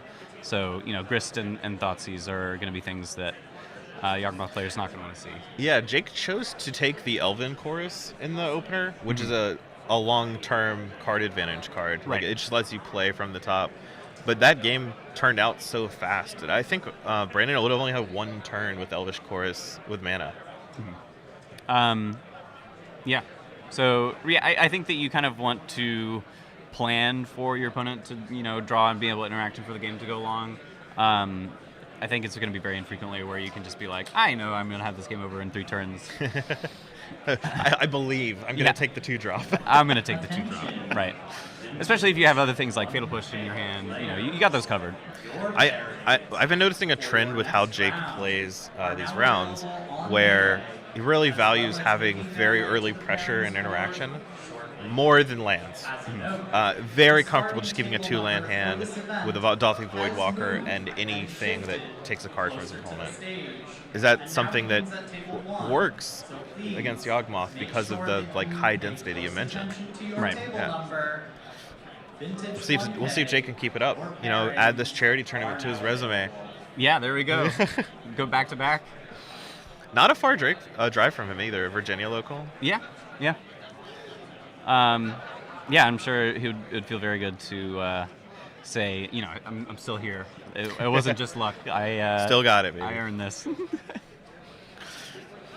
At the same time, getting a preemptive glance at Brandon's hand, I see a Haywire Might and an Overgrown Tomb, so fetch land. Okay. Just kind of peeking, Yeah. See what we can see. See what we can find out. Yeah, and it looks like we have a keep here from the Yawgmoth player. Jake is on mulligan to 6. Yes. Really looking for something like a Thoughtseize. I think that's kind of going to be the most important piece here for Jake. I haven't seen Jake keep a hand with a bunch of interaction and no pressure. Right. Yeah. So there's also a layer of hands where you have too much interaction and no actual threat that he doesn't like to keep. Yeah. Because if you give a deck infinite time, even if Yawgmoth needs a bunch of cards, they're going to draw out of it. Yeah, they'll find something. All right, action is underway here as Brandon plays his first land, an Overgrown Tomb, tapped. We'll get the camera on the match in just a second. I got a Blackleaf Cliffs there from Jake. So no Thoughtseize, no Scam Effect for turn 1. Turn 2, we're going to see an aggro Strangleroot Geist. Yeah, get that into play, tapped and attacking. 2-1 haste. Let's go. Not really one that you want to Fatal Push or Bolt either. No, it just gets bigger. Yeah. Maybe we have a Dauthi Voidwalker on turn 2, and then we can start trying to answer these persistent creatures. I believe Jake is asking the judge a question here. Just, Yawgmoth has a lot of confusing cards, so we got to make sure that they work. Yep. Is it wise or okay for Jake to just hold on and do nothing on turn 1 for a Dauthi Voidwalker? Let's table that for now. So here we got a Fury trigger with pitching a Fable the Mirror Breaker. We're gonna I see. Deal some damage to the Strangleroot Geist. I think I've determined what the question was. Then Undying comes back. Right. We're gonna bring the Fury back, and then it'll finish off the Strangleroot Geist. Yeah. That's we finally killed the Strangleroot Geist. It only took 3 cards. Pithy Needle naming. I imagine Yawgmoth, but we don't know. Another potential name in this spot could be Grist. Actually. Sure. I think that the easiest answer for something like a Fury is, you can get some creatures on the board here and then be able to have a Grist come down and answer this Fury. This is a pretty good answer for Brandon, though. A Haywire Might, you can chump the Fury and then get rid of the Pithing Needle. Right. No shot that named Haywire Might. That works out pretty well. Yeah. You saving a lot of life there and even gaining 2. Right. And there's the Voidwalker. Okay. No third land drop for Jake. Just does not care about land drops. You got to get the pressure on. Yeah. I mean, who needs land drops when we already have an 8-power creature in play? Yeah, probably not a lot of people. There's something killing this Dauthi Voidwalker. I think it's going to be a Fatal Push. Pithing Needle has named Grist, we've got word from. Okay, so it was Grist that was the one after. Now, no longer Pithing Needle on the table, but good to know that that's kind of what Jake had on his mind. Yeah. If Jake has a second Pithing Needle, perhaps it'll name the Grist again. Yeah. So, Yawgmoth player taking their time, doing a little consideration. This is Elven Chorus, 4-drop that Jake Thoughtseize last game, but needs to read it again just to make sure. Right. You can look at your library at any time, your top card of your library at any time, and you can cast creatures from it. We're going to chunk in for 8, trying to get this game over as quickly as possible. Yeah, Brandon's just establishing his card advantage, and so he can start like keeping up with this Fury. You gotta start playing cards from the top of your library to chump block this Fury so you don't die. Right. Looks like we've got nothing on top that we want quite yet. A Grist, which is huge for containing this Fury. Yeah. So I'm wondering if there was a minus announced, and then I think it was killed a in response to the Grist itself. So yeah, interesting interaction there. You can, if there's only one creature on the board, you can wait and see what they do with their Grist, because they don't sacrifice it as part of the loyalty cost. They have to sacrifice it as part of the ability, so you can kind of like stifle what they have going on there. So maybe a missed opportunity there, but terminate on the insect token. Fury is going to come munch at the Grist for a clean 8 damage. Right. A dirty 8 damage, really. Yeah. 38 because it only really dealt 4. So Brandon's really hoping to see some creatures on the top of his library. I don't think that he's been able to thus far. Young Wolf's a pretty good chump blocker, but does not work if Jake has a Dauthi Voidwalker, which he just drew. Wow. Little commentator's curse there for a moment. Well, I saw it before I finished my sentence. I just had to keep going. Yeah. All right, 8 coming in. This chump block is no longer looking quite as juicy. Yeah, a little disappointing. Undying does not trigger. Young Wolf does not come back with a +1/+1 counter, and instead, oh, there was something hanging out on top. That's fascinating. So looking at the graveyard, and then I think Brandon's going to shuffle his own graveyard and put it on the bottom. Yeah, got a lot of spells in there. Yeah. Endurance still does not match up great against the Fury and Voidwalker board, but Brandon has done a good job of maintaining life total against this very early 8-power Fury. Yeah, really surprising to see him still at 13. There's been, 4 or 5 attacks now with the Fury? Yeah. A lot of attacks. So there's another Wall of Roots. And a Hapatra. Ooh. Hapatra, a nice little combo card here. Does not really work with Wall of Roots, unfortunately. Right. Hapatra only cares about -1/-1 counters to Not make minus an O, insect. -1 counters. Yeah, and Wall of Roots is from a very old set that makes -0/-1 counters. Yeah. But it's nice. It's that Brandon's actually getting his.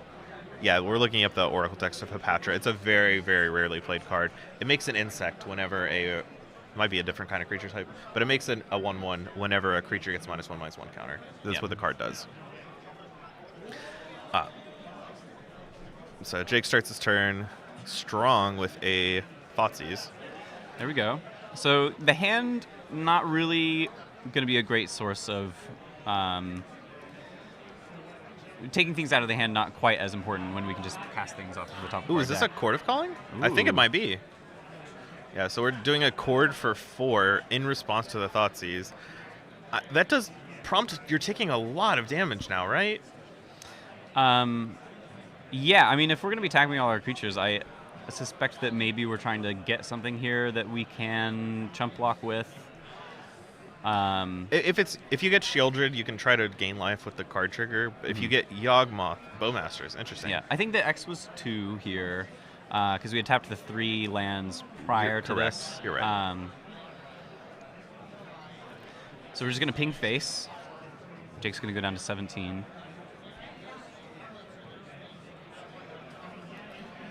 And then make an Orc token. One of the good things Brandon's been doing is every upkeep looks at the top card of his library to make sure the creature has flash. Bowmasters and Endurance. You can you play those for free. Yeah, definitely an interesting interaction there. It's never safe. There's always going to be a card on top. All right, so army token down, chumps. 3 comes across from the Dauthi Voidwalker. But a nice answer to Thoughtseize from Brandon there. Yeah. We're going to look at the top, see what we've got going on. Maybe cobble together some attack. Is there maybe a little counter race that we're trying to set up here? I think at least Hapatra is a safe attacker. Yeah. Because you don't really want to block with that card. If you grab a Yawgmoth, you can start making insects to chump block. Yawgmoth really, great anyway. Right. But yeah. Coming across for 5 here. I like that. We get to keep 1 damage. Like at the cost of 1 damage, we get to play So around. Hapatra did connect, so you get to put a -1/-1 counter on a creature and make a something. Oh, wow. Look Ooh, at that. Shieldred was the natural draw for turn. Okay.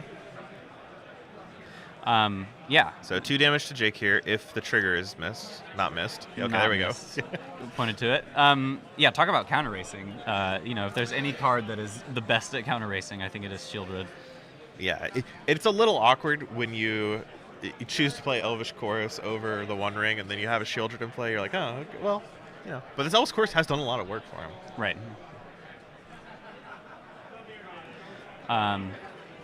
So now combat is hard. Jake has to figure out if it's worth attacking. Yeah.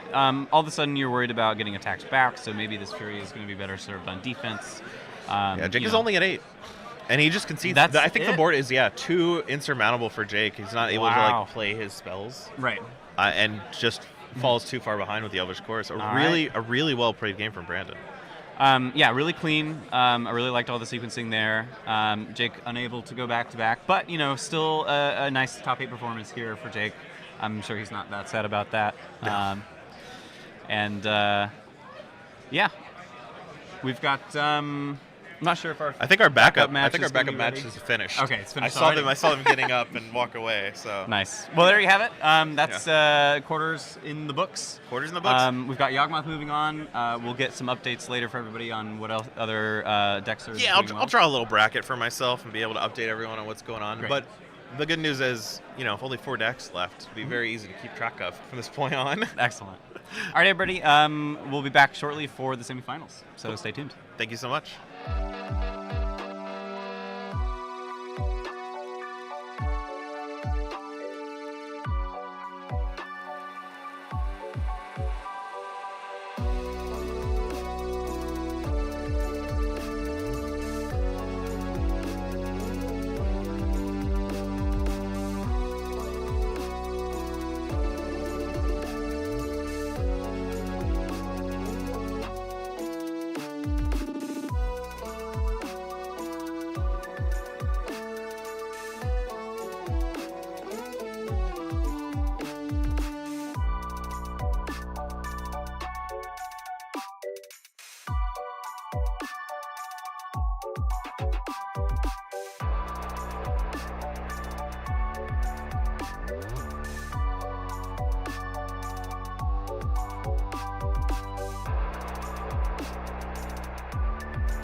Hello and welcome back, everyone. We finished up the round of 8 in the Gathering Modern 10K for the Gathering 2023. Now we're heading into the semifinals. We've got our players. I'll let you know what the semifinal is right now. We've got Brandon, we just saw win with Yawgmoth, as well as Mono Green Tron, Old Faithful and Modern. Old Faithful. It's always there. Yeah, that's the matchup we're going to be watching right now. Yep. On the other side of the bracket, we have our undefeated player, Andrew Drew. We saw him yesterday. He's playing Murktide, as well as against Sam, he's playing Titan, Amulet Titan. Yeah, pretty excited to see this Yawgmoth versus Tron matchup. I'm not really sure how, who's favored, how's it going to play out. But you, kind of in between rounds, described this Tron deck as a control deck, and I think that's pretty applicable, especially to this matchup. Yeah, it really is a control deck nowadays, because especially the way that people are playing Tron nowadays, looking at the Team Handshake deck list and stuff like that. Yeah. They're really just going more on 4-drops, like Karn the Great Creator or the One Ring, and then using that card to take over the late game, and they'll draw a Karn Liberated and they'll draw a Zahir there, and that just seals the deal. Right. But you're really just your mid-range good threat. If you draw Tron, great, you're crushing it. Right. And then you just overwhelm your opponent by the largeness of your cards. Right. Yeah. Yeah, the One Ring really being able to kind of act as that pivot piece of, I didn't hit Tron right away, but we still made it to 4 mana. Maybe we dismembered something. Maybe we Warping Wheeled something. Yeah, maybe we just played a Talisman and we're playing the One Ring on 3. Yeah. Yeah, maybe. But yeah, and then Yawgmoth, on the other hand, is, we just saw it last round. It's a creature combo deck. It can be assembled very fast. It's very resilient against hate. We just saw it take down Scam with a lot of hate cards levied against it. 2 Blood Moons and 2 Bloodthirsty Voidwalkers were in play against Brandon at one point, and he won that game. So not to be deterred from a little interaction. I would say. We can fight through it. Yeah. Yeah, I believe. All right, so we got a little mulligan happening here. Maybe a mulligan to 5 for the Tron player. Not unusual for Tron. No.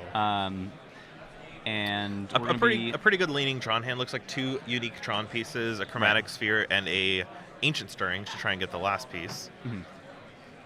Yeah, one of the classic, I'm going to have to dig for it, but I'm going to see a lot of cards to be able to do that. Right. We're going to see what the 1-drop here is going to be from. I'm feeling a Mana Dork. Mana Dork would be probably the best thing that we could do here. A lot more strong than a Young Wolf. Yeah. 1/1 beaters in the face of Tron is, you're going to need a little more than that. Yeah, Tron was the boogeyman back in the day for everyone playing their Tarmogoyfs. Okay. And that card did 4 or 5 damage a turn. I don't think Young Wolf is quite going to cut it. Right. Basic Forest here. I'm a little sad when the players don't do the accepted, fetch land shortcut. Yeah, just put your card into play, say what you're getting, pass the turn. Pass the turn, yeah. We gotta have some time to shuffle here. So we're gonna go ahead and play the our Sylvan land. Looks like we've drawn a Sylvan Scrying. Very ideal. Yeah, so that's the white bordered tower. I wonder if all the towers are white bordered, just to find them easier. Right. Or if that's just, some Tron players do like playing with 12 unique Tron lands. Yeah, that's fair. You gotta add some sort of flavor to it if you're gonna do that. Yeah, and finding the Sylvan Scrying and not having to dig for the land is going to be really good here, because now with so many colorless threats in the deck, we're going to be able to use this this other draw spell to kind of dig towards impactful cards and not just lands. Yeah, I don't know if Randy has a spell rolled up already, and Brandon is go ahead and casting a Wall of Roots, just developing mana. Very good against one of the premier threats that Tron has, which is Karn Liberated. Right. Karn Liberated comes down the play and Stone Rains you. You're like, oh well, I've got 2 mana now. What do I do? Yeah. Really gonna try to develop the mana so that we don't just get kind of shut down too quickly by a Karn Liberated. Ooh, and another play, a Boseiju on the Tron land. So this breaks up Tron for the next turn. Okay. Definitely one of the things that Tron has kind of had to learn to fight through here, and probably the reason why they are more oriented towards kind of like a slow Tron is Boseiju. Boseiju is just really good at saying, not quite yet. I'm not ready for 7 quite yet. When they printed so many good colorless 4-drops, and your opponents are also Boseijuing your lands left and right, you've got to adapt. You can't just mulligan to 5 every game to try and find your 3 lands. Right. But another Sylvan Scrying. We've got plenty of Tron selection here. Yeah, gonna go grab another Urza's Mine, which is the same one as previous, so not a unique arts. Okay. Just the white bordered tower. The special tower. Yeah. It's the unique one. I wonder. Yeah, I'll be curious to see another tower. See if we have a special place in our heart for the white bordered towers. Yeah. In hand, I think I do see a Karn Liberated as well as a Relic of Progenitus. And it looks like the Relic is coming down. We're going to come down with the Relic right now. Just going to go ahead and start developing out these draw spells. Yeah, and Brandon does know Randy has Tron rolled up, just ready to go next turn, and it's unlikely he's got another Boseiju to contain it again. So we know Tron is coming, and importantly, we're hitting the 8 mana threshold next turn for Tron. So at 8 mana, we start to be able to see a lot of sweeping effects. We've got O-Stone, 3+5 makes it 8, and then also Ugin is a potential top deck here to be able to really just clear things up. And it's hard to say that you can really beat either of those from the Yawgmoth perspective. How effective would it be to just like play Karn Liberated and then leave up in Relic of Progenitus? Is there a window that Yawgmoth has to like play around? Just if you're forced to go for it because there's a Karn on the table and you don't have that much power, is Relic good enough to as a hate card? It can be. Sometimes you're gonna have to lose one of your persist creatures if that's kind of what's happening. But it looks like right now. Yeah, it was just a pass turn there from Brandon. Yeah, nothing to add to the board quite yet. Maybe saving up for a Court of Calling. Well, you don't usually pass with 4 cards in your hand. Right. So there's a One Ring. Yeah. Leaving 4 mana open. A nice little chunk to use with whatever you draw. If you draw a Karn the Great Creator, you could just slam that into play too. Yeah, pretty good. So this is protection from everything, but that we know Brandon does play Blood Artist, which does target the player. Okay. That only matters a little bit because you can just pass turn and kill your opponent during their upkeep. Right. If you have to combo off. Yeah, Yawgmoth does have the ability to kind of play through the protection on your opponent's upkeep. Looks like we're going to have a Bowmaster in response to the One Ring. Maybe amass a little extra. Yeah, also you can't target them before when the protection trigger comes out, so might as well just get that 1 damage. Yeah. And I believe that Bowmaster must target something and ping something. It must target something, but you can always target your Wall of Roots or whatever. Right. Or kind of a neat trick, I think, is you can target the army itself, and it'll get the damage and the counter at the same time and still live. I think we're either asking the judge how it works, or we're forgetting the Orcish Bowmaster trigger. Because a card was drawn with the One Ring, but the army did not increase in size. Yes, there might be some judge call to try to figure out exactly what that interaction looks like. Probably wondering if that damage is a must or a may. Well, you can miss any trigger, whether it be a must or a may or not a may or what have you. Right. And I think that is what happened here. But fetch land is being cracked, so I think we've moved past the Bowmaster trigger. Okay. Not realizing you just ping your own creature to make it bigger. Sure. Didn't want to ping anything. And I'm wondering if we also have a Court of Calling here. I would imagine because we get 2 bodies off of the Bowmaster, it's kind of free to be able to slide in there. So this is a Court of Calling for 2, I believe. Mm-hmm. Attention players, if you signed up for the on-demand Chaos Draft, please make Kind your way of up debating to whether or not we want to do anything in response here. Maybe crack our Relic, maybe just tap it. Relic a pretty low. Yeah, you can tap it for free. That doesn't, the problem with tapping Relic is it doesn't do anything. Like, it's just a meaningless game action. In response, I'll take a game action. Okay, Yeah. you can yeah, continue. sure. Yeah, go. Yeah, I no like problem. my cards sideways. Mhm. You know. Yeah, some nice synergy with the One Ring. You gotta tap everything. Still have those 2 untapped lands. We got to get those things tapped. Yeah. All right, that is a Hapatra Okay. yet again. The cute little does not work very well when your opponent has protection from everything. You can't even get the free counter from a connection. Yeah. No connections to be made. No, not with the One Ring. You're invisible. Cauldron Familiar, only card more powerful than the One Ring. Cauldron Familiar, pretty powerful card. It comes in and out of the battlefield quite a lot. It certainly eats up a large portion of the clock. Right. Well, okay. Yes. Is that going to be the new top? No, Cauldron because it Familiar? works way better in paper than it does like on Arena. Yeah. The historic Arena opens where you had like 40 Cauldron Familiars in your triggers in your deck. It's just crazy. All right, but anyway, Brandon is coming in to tap a bunch of creatures for another huge Court of Calling. Probably for Yawgmoth. Does not currently have any Undying creatures in play. But Yawgmoth is pretty good at finding them after being able to draw a lot of cards. So I think that we're, at least giving ourselves the opportunity to set up some sort of combo kill here. Yeah, I'm trying to get a peek at Randy's hand, but the only thing I see is a Worm Coil Engine, which does not do a whole lot. Right. There it is. Yawgmoth, Thran Physician. His pre-demon phase. Still a bad guy, but Yeah. Human currently. I thought we established yesterday that Yawgmoth was a good guy. Yeah, I suppose if he's playing against Tron, he is the good guy. Well, right. Yeah. In the lore, though, Well, okay. Yeah. So sacrificing the army token to put a -1/-1 counter on the Delighted Halfling, which will trigger Hapatra to make a bug, I think. How does Hapatra prevents -1/-1 counters, or just No, it's whenever it triggers off of one of whenever a them -1/-1 entering? counter is put on a permanent, maybe just a creature, Yeah. you make a token. Okay. And I'll look up what kind of token that is, but it's a 1/1. I know that for sure. I believe it is a 1/1 snake with Death Touch. With Death Touch. Ooh, a powerful creature coming into play. All right, we're gonna try again. Maybe sacrifice this snake.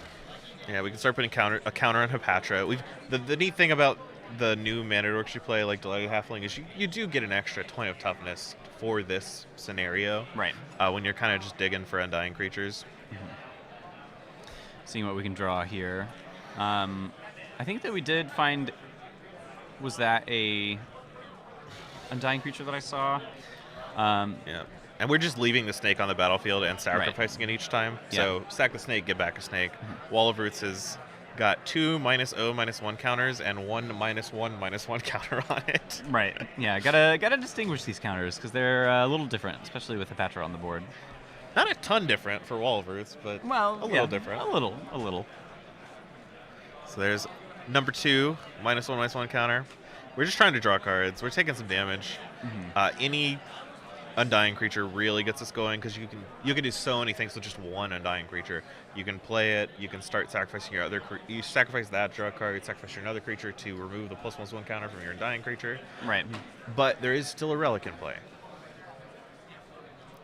Yeah, and that Relic is really threatening to. I like this. Casting Endurance for free, targeting Brandon. It is going to be sacrificed after.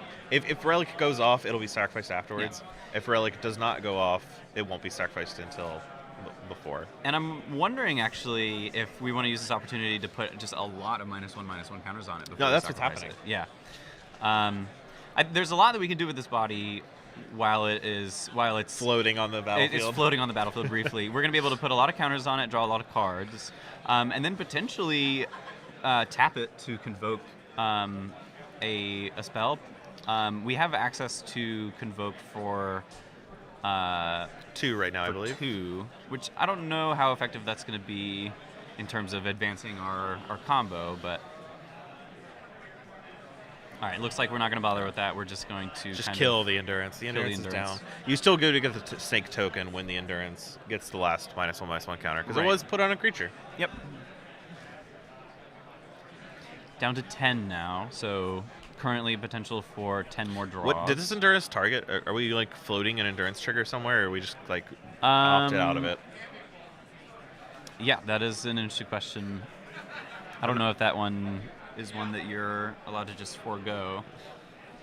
I mean, like every trigger, you can forget about it, but it is up to 1 target player. So it looks like it resolved, and it's just going to the bottom now. And it looks like, yeah, it was still floating when the endurance itself went to the graveyard, so we're just going to go ahead and shuffle it back in. Yeah, this is a pretty good turn while your opponent has protection from everything. Yes. Because normally on those turns, you're like, oh, well. Can't really do anything, but we're doing a lot. Yeah, this is the longest turn of the match so far. Yeah. And I'm just trying to get a glimpse of the hand. I look Expedition Map, I think a Chromatic Sphere, and a Wormcoil Engine? I don't actually know what that card in front is. Oh, it's another One Ring. Oh, okay. So that's another Shard of Protection, which I think we've established is insufficient to contain what Brandon's doing. Yeah, we're going to need more than that. I think that we're going to need to get some of these pretty scary permanents off of the board. Right.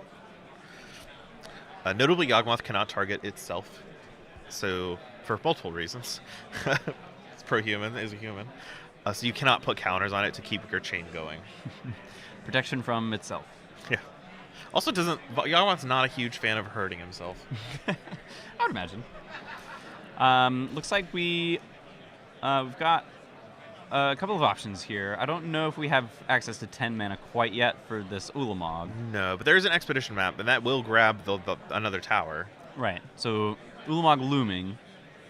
That is a way to get Yawgmoth off the board. The question, though, is going to be, is it fast enough? A tower drawn off of this Urza's Ring, the One Ring, yep, would put him to 10 mana. So Randy would be able to cast the Ulamog at that point. Mm-hmm. We're seeing another pause here from Brandon, wondering if we're going to do another Flash and Bowmasters, a Court of Calling, something before these cards resolve. Right. Yeah, I think that we do have access to something like a Chord for 2. So we could... or just a natural Bowmaster. Just another Bowmaster. Well.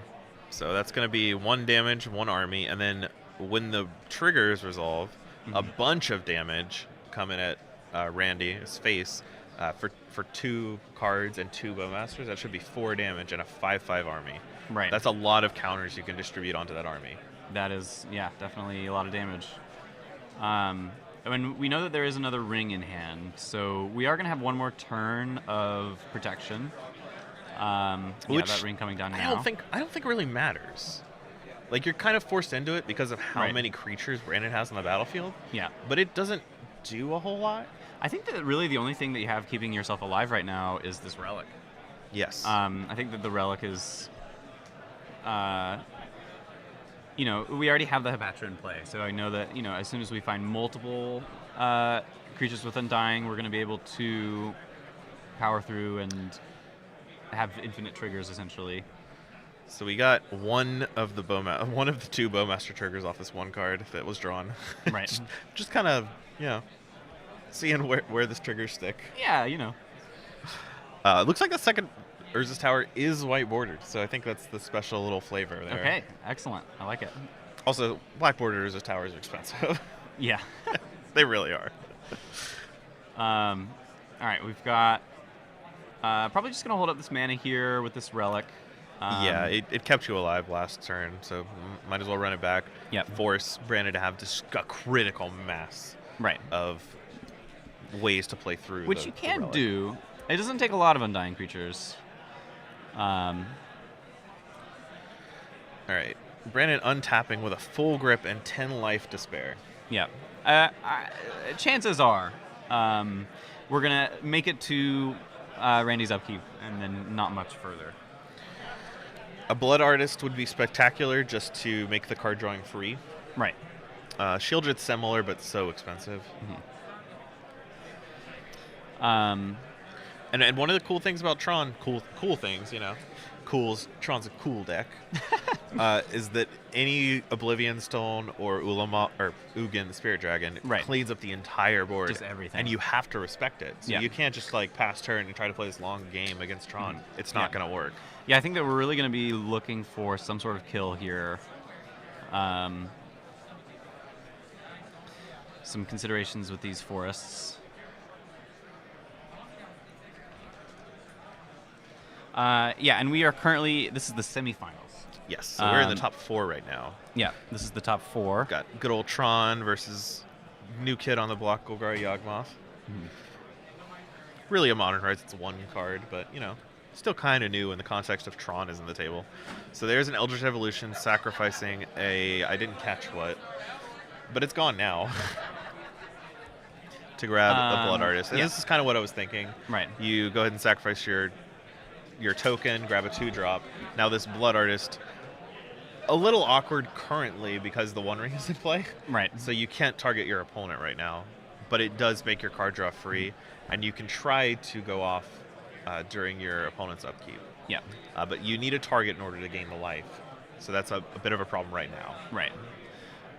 So on the upkeep, we're going to be able to start, having draining triggers go on the stack. But see if we need to do any more setup before that happens. Stranglegeist is a big one.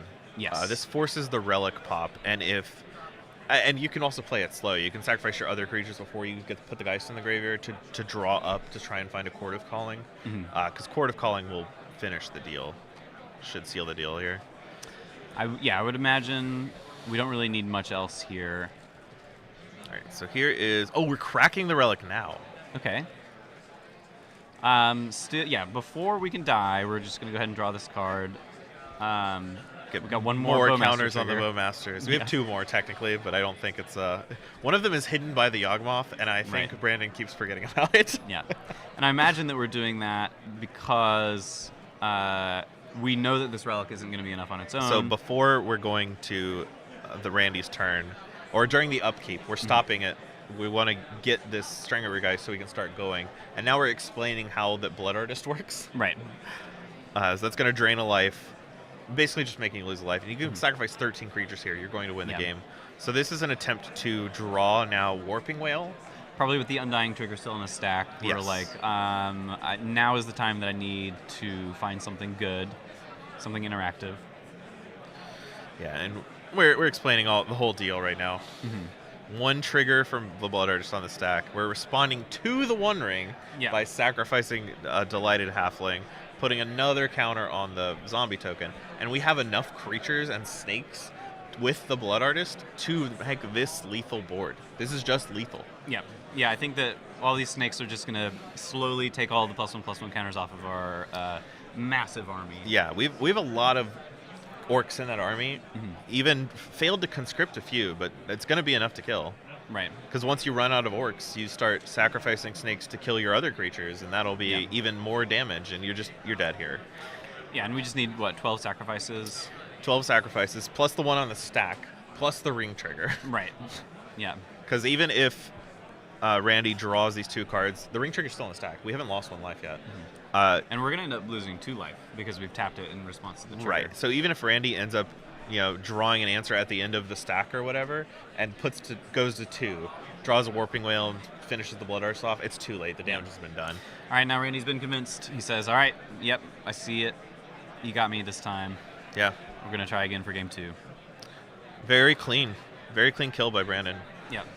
Yeah, we were able to, not do any damage on those couple of ring turns, but get the setup necessary to kind of create this inevitable combo. Yeah, that's the thing about the Yawgmoth deck, right? You're not really... You can kill with combat damage, we've seen it, but you don't have to very often. And the turns where your opponent One Rings you, instead of doing anything else, you're just building up a board to kill them once they don't have protection from everything. Right. And there's only a very slim margin of decks that can interact on the upkeep. Right. Yeah. Okay, so both players sideboarding now. We do have deck lists, so we're going to be able to get a little sneak peek on what they at least have access to. Looking at the Tron sideboard, I'm kind of looking at what seems to be a pretty standard Karn sideboard. Yeah, Got bunch two- of one-ups. A bunch of one-ups, 2 Haywire Mites, something that you want to board in some matchups. Not this one, I don't think. Probably not this one. I don't think that there's going to be a lot of targets for that. I could see Oblivion Stone if you wanted just more density of turn 4 Oblivion Stones without relying on Karn. Not as crucial on the draw. Karn into Oblivion Stone is definitely one of those pretty mana-intensive plays. Right. And, this combo that Yawgmoth can set up can happen pretty quickly. So I could see wanting access to just like one more. I mean, that one was turn 5, right? Right. And that was with 2 layers of protection from everything. Just Mhm. kind of waiting. Could have been a little earlier if the One Ring had been a Karn the Great Creator. Yeah, and let's see if we can find this other deck list. We've Brandon's got Yawgmoth. deck list? Yawgmoth. Yeah. Number 7 seed. So we see these Elven Courses that we saw last time. Not for this matchup. No. That's definitely probably only a consideration for the Rakdos decks that are trying to trade 1 for 1. We do see, however, There's Force of Necromentia? Vigors, Necromentia as possibilities. Necromentia is possible. Do you not like Force of Vigor? Force of Vigor, I think, is certainly a consideration. Collector Oof, I think, is really strong to bring in. Stops all the spheres yeah, and stars. There's completely. a lot of artifacts that we want to be activating from the side. And it's a creature, so it fits in very well to your deck. Mhm. So while we're sideboarding here, I will mention we don't know the current record of the other match ongoing, but it is Amulet Titan versus Murktide. That is a matchup that is traditionally favored Murktide, but this is the top 4 and Magic, and anything can happen. Anything can happen. So not quite sure what's going on there yet. Yeah. If we have time, we'll be able to move over to that match, but considering we've just... Yeah, and we do have an update, actually. Sure. Just as you mentioned it, the Izzet deck was victorious. In the Drew match? DeVoe was victorious in that match. Yeah, has So- not dropped a match this weekend. Yeah, he was 9-0-1, I believe, in the Swiss. And then, yeah, pretty easy 2-0 for him today. I think Drew in the last round and could have just conceded. Yeah, just partied a You know, little bit. Yeah, just it's lunchtime. You gotta get a little food, get a little fuel for the next one. Yeah, so we're gonna have the winner of this match facing off against Murktide in the finals. Cool. From the Murktide seat, who do you think you're rooting for between these two players? I am typically rooting for not Tron if I'm playing a blue-based tempo deck. Sure. Yeah, you do have Blood Moon, so there is some play. The problem with Blood Moon nowadays against Tron is it's a good stopgap, but it does not KO them by It's any not- means. it's not like their deck is not all 6s and 7s and 8s and 9s anymore. Right. There's so many 4-drops, and if you Blood Moon them and they play a One Ring and then they just play more cards. Mhm. Unlike Yawgmoth, Murktide is one of those decks where they play a One Ring. You're not dealing damage in that turn. Right. Period. You're setting up some more creatures maybe, but you're not getting in for your shots you need to in order to close the game out before Tron can overtake you. Yeah, you really need that kind of two-piece pressure into interactive stuff, which the Izzet deck can do. But So if I'm Drew here, I am watching this match next to me, and I am cheering my heart out for this Yawgmoth player. Up a game already, feeling great. Yeah. Let's go Yawgmoth. Let's feeling good. Yeah, things are looking up for Drew. All right, looks like we've got a mulligan consideration here. I think that we're seeing a one-lander here with a halfling. What do you think of that kind of keep? On a 7-card hand, which I think this is, I'm not positive, Yeah. I don't tend to keep hands that kind of need to get there. You need to draw specific cards in order to keep playing the game. I just want to toss those back most of the time. Mm-hmm. And I think, we could have the hand wrong because I think it looks like that Brandon is keeping it. There might be another land hanging out in there. So, one of the cards that I know that these Tron decks are going to be siding into, or maybe even have in the main deck, maybe I should go back and check, which is card? Dismember. Dismember is one of these cards that, Tron has access to for early disruption. And if we're really relying on our, 1-mana creature to live, in the face of, so it looks like there's 1 Dismember and 2 Warping Whales. Yeah, and 0 removal spells on the sideboard. The sideboard Right. is straight up 15 artifacts. Right, yeah. We came to game with Karn. Yeah, Karn is equipped. We can do whatever we want with Karn, but we're not doing our sideboarding. Yeah. All right, so it looks like we did have a keep. Action has started. Ignoble Hierarch the turn 1 play after the mine into nothing. That's usually, I'm actually pretty scared usually when my opponents play nothing. My Tron opponents play nothing on turn 1. Right. Because I would say like 70% of the time they just have natural Tron. They just have it all. Yeah. Yeah, it definitely depends on how far down the Tron player mulliganed here. I see a power plant. Yeah, I didn't see a tower, especially since they're white-bordered. White-bordered and stand out a little more. They're really what you want to be looking for when you're looking through your deck list. Yes. Yeah, they've got a Warping Whale, though, which is actually good. Okay. I think it's a strong consideration here, too. Yeah, and we see it. Yeah. Randy goes ahead and kills the Ignoble Hierarch, putting that in the exile zone. Yeah, so kind of setting the back a little bit on mana, trying to keep them away from Yawgmoth as much as we can. I think that maybe the only second land we have is Boseiju, so definitely a little awkward one to have to play. Normally you're going to want to hold that for the Tron lands, but... no third land yet. Randy's going to play the Chromatic Sphere and cycle it to try and hit here. I think may have drawn an Ancient Stirrings. No, Boseiju into Sylvan's Scrying. That's even better than Ancient Stirrings. There you go. So there's Tron all rolled up. Yep. And unfortunately, on the play as well, going to be much harder for Brandon to come back from. Yeah, and we see Brandon has already played down the Boseiju, had to do that in order to develop as much as he could that turn. So we know that Randy has a Karn liberated in hand. Yeah. Big old Papa Karn. Papa Is there any... I mean, we've got 4 permanents in play right now on Brandon's side. What are we looking to do this turn to mitigate that? Yeah, so I think that we're looking at Yawgmoth this turn. Sure. I'm wondering if it would have been better to develop a couple more creatures on the board and then go for Yawgmoth next turn. And kind of the reason for that is if there's going to be something like a Karn liberated, Karn's going to be able to come down and just target the Yawgmoth immediately. Yeah, Brandon's just saying, hey, here's my Yawgmoth. Next turn, things are going to get really bad for you, so you better have something right now. Here's my big Karn, and let's get rid of Yawgmoth. Oh, let's get rid of Overgrown Tomb. Yeah, I think that we're going after Overgrown Tomb, and the reason for that is that we also have this Dismember. Okay, that was a good one. So we've got this Yawgmoth covered with the Dismember, so we're just more happy to kind of set them back on lands. So now Brandon only has 3 mana available. A Chord of Calling does not do much right here. Can chord for 1, but it's pretty ineffective. But we're just going to play a Stringergeist, classic haste creature, and kill the Karn. Haste is good against Planeswalkers. Yeah, that's what Questing Based has it. the Planeswalker killer. Exactly. Okay, so we've got another land drop here. Looks like another Tron piece. And last card is a Sylvan Scrying. So not grabbing another tower, it looks like. Maybe one of these were utility lands. Yeah, it looks like Boseiju was the choice. I don't hate it. You rarely need like scads of mana playing Tron, Right. unless you're trying to Karn out 12 drops from your sideboard or something. Maybe like that. Walking Ballista or something. Yeah, I don't think he has access to Walking Ballista here, so not really a consideration.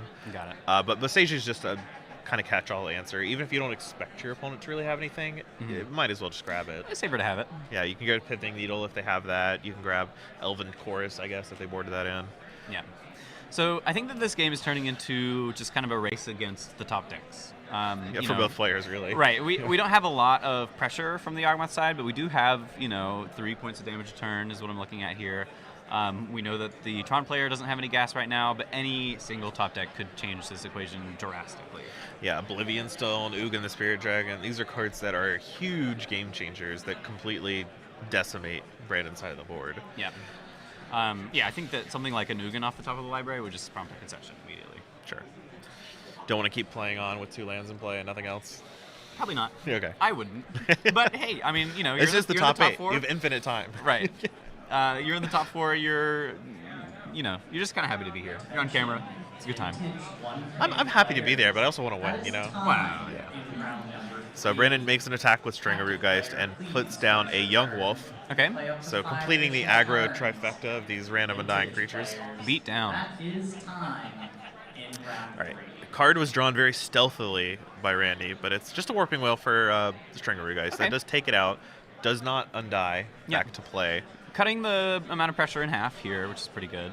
Cuts the draws from a Yawgmoth cord as well. If Right. you were to cord for Yawgmoth and have 2 undying creatures, that's pretty scary. And there was no attack from the halfling last turn, indicating to me that we do have something like a cord I know here. there is a cord in play, or in hand currently. So we're going to Boseiju the Overgrown Tomb. Interesting. Just going to grab a Swamp now, or another Overgrown Tomb if possible. Probably. I don't have to play 3, so just Swamp. Going for the Swamp. Hard to play 3 Overgrown Tombs when you're also trying to play Filter Lands and Nourishing Peat Bogs. Right. Peat Lands. Nourishing Peatland. So we've got the Swamp, but no cord quite yet. I think that we're just kind of waiting a little bit, seeing if we can cord for a little more. 4 counters on the Wall Roots. It rarely gets up that high. Yeah, that is a lot of counters. And just past turn, indicating, you know what? I've got Court of Calling here. So here's an interaction question for you. We've got a Wall of Roots on 4 counters. Sure. Can we create a mana and tap it to convoke to cast a Court of Calling? I would honestly, and that is, I think, a Karn the Great Creator. It's very ugly, but I think I think that's what it is. Yes, I believe that is the Great Creator. It's going to come down minus. Look through the sideboard, see what options we have. So I don't actually know the ruling about Wall of Roots. I would, if I were in this situation myself, I would ask a judge. Yeah. But I do know in how Convoke works, you need to activate mana abilities first and then tap for Convoke. Okay. So But possibly you can do it. During the announcement of a spell's casting, Yeah, I don't think creatures die. is there state-based actions checked? I don't think so. Yeah, I think you are allowed to do it. Everything in my brain tells me you Yeah. can do this. And it looks like I think Brandon knows it too. Yeah, Brandon is confident in his play. And so we do have a judge watching this match, and Yeah. this is the thing. If I were a judge, I'd be like, "Oh, that seems weird," right, and say something if it was wrong. You know? No, yeah, I believe that that's how it makes sense to work to me. So, right. Yeah, we got the Yawgmoth coming out. So a bridge was chosen. Ensnaring Bridge. Yes. Ensnaring Bridge was chosen to just kind of like lock out all of the attacks. However, Yawgmoth is able to kill without combat damage. I think it mostly saves the Karn, is what it does here. Right. It allows you to Karn for another card while having some marginal value.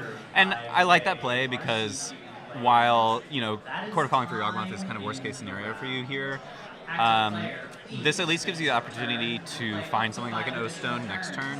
And we didn't have enough mana for the O-Stone to be able to pop this turn. But here we go. We're at 16. 2 Undying Creatures. I think Brandon is demonstrating the loop here. And there's Court of Calling. That should be the kill. Just grab a Blood Artist and win the game. Shows Blood Artist is not in hand. Right. Possibly plays it out for the camera. Would have just cast the Blood Artist from hand if it was there, and that would have been Yes. fine as well. And that's Picks it. it up. Yawgmoth. Yeah, Yawgmoth taking it takes down. So Brandon's thrilled. I bet Drew on the Merc side, on the other side of the bracket, also thrilled. Yeah. And we do have a pretty interactive game coming up for us in the finals. I'm excited to watch that. We were going to have Drew on, is it Murktide, facing off against Brandon on Yawgmoth. Both players seem to be playing really well this weekend. Not surprised to see them in the finals. And I think that we're in for a pretty fun finals to watch. Yeah, I've been really impressed with both players this weekend. Yeah. It's hard to say anything bad about Drew. He's just playing super clean. Yeah. Brandon has shown a just very deep knowledge of all the Yawgmoth interactions. Even just that last point of I know that I can put the 5th counter and evoke. He knows his stuff. He knows his deck inside and out, and it's been rewarding him so far. Let's see if it rewards him for one final match. Yeah, best of luck to both players. Yeah, we're back. So I think we're going to take a short break while the players get situated for the finals. Yep. And we'll come back for Murktide, Blue-Red Murktide with Drew against Brandon on his Black Ring Yawgmoth deck. Yeah, stay tuned. You're not going to want to miss it. See you.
Hello and welcome back. We are about to get into our finals of The Gathering 2023 Modern 10K.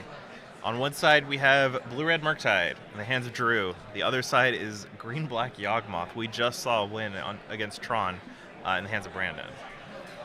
Yeah, we've been able to follow Brandon through the top 8 so far, and playing really well, knows his deck really well.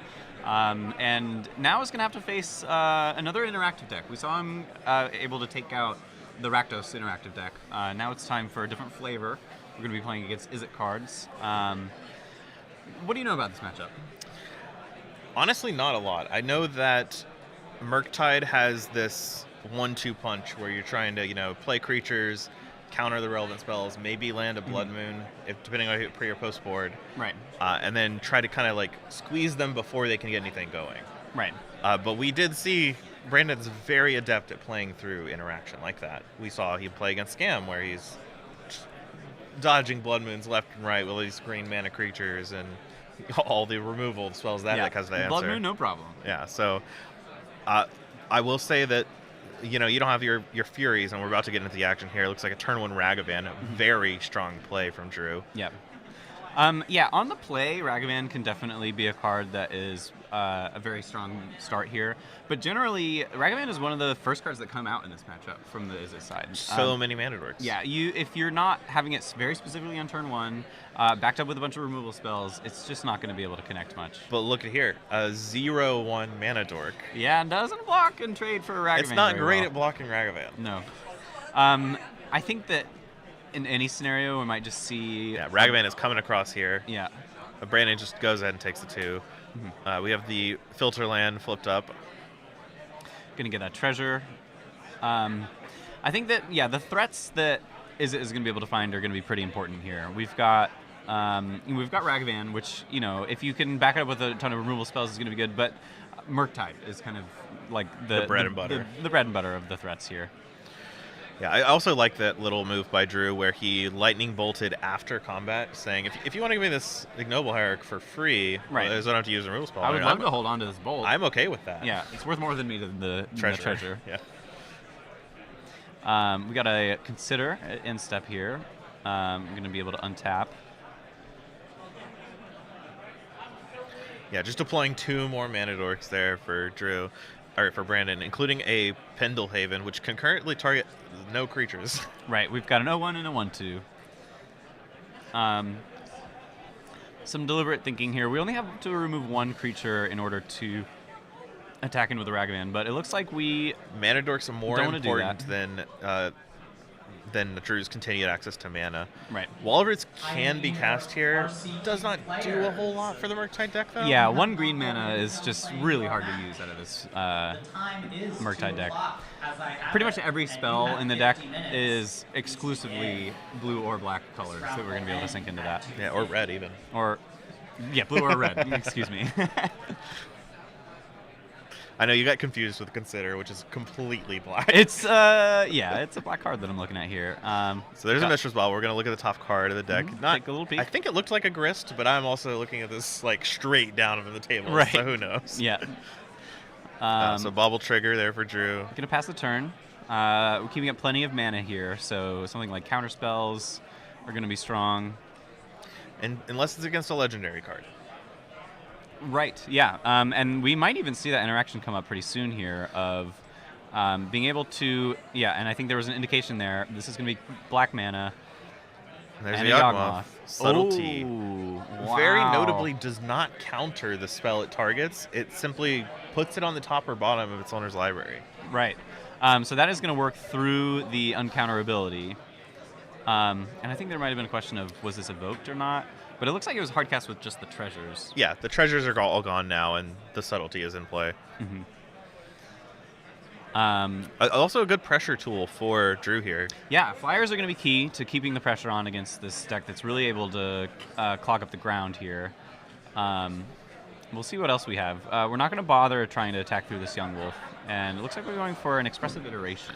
Yeah, Young Wolf is one of the best blockers Right. of all time for No, Ragavan. of all time. Just, block Ragavan, come back, ready to block a second Ragavan if you need to. Yeah. All right, so it looks like the two cards that we found off of Expressive were Bauble and Fetchland. I'm going to go ahead and play this Bauble and the Fetchland out.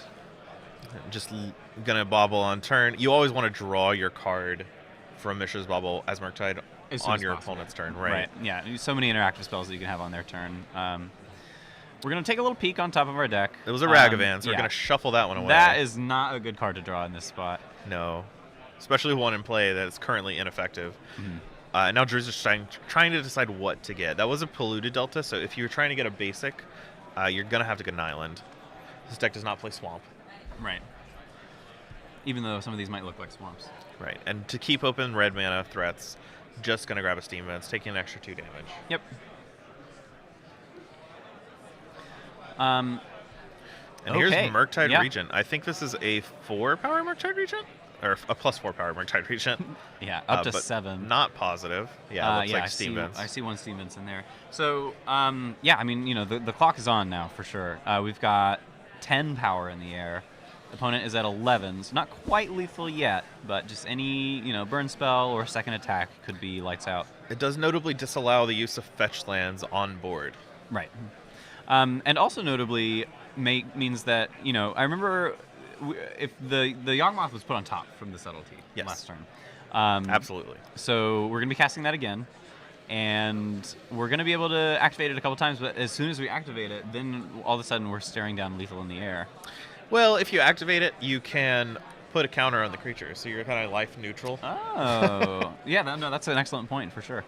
It's not a great place to be in, which is why you see Brandon go for the Grist here instead. Yeah. Just going to sacrifice Young Wolf to take out the Murktide Regent, which is gaining way more than 1 life. Right. Just gaining like 7 Why? life. Yeah, why maintain life neutral when you could just get rid of a threat entirely?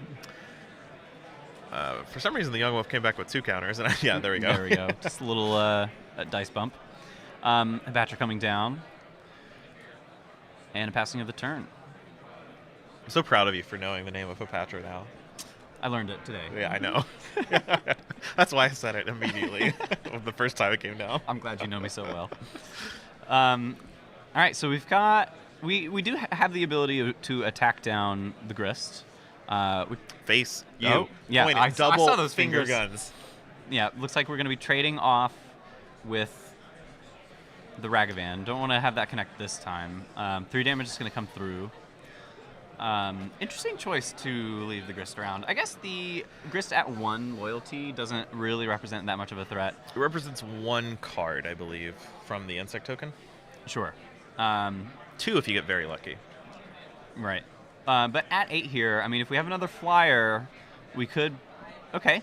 That's so the flyer. there is another flyer. Do we have Delirium? No, not currently. Missing any kind of spell type. So Okay. an instant or sorcery. Any spell will turn on this flyer. Right. 1 card left in hand. You have to assume that it is something powerful.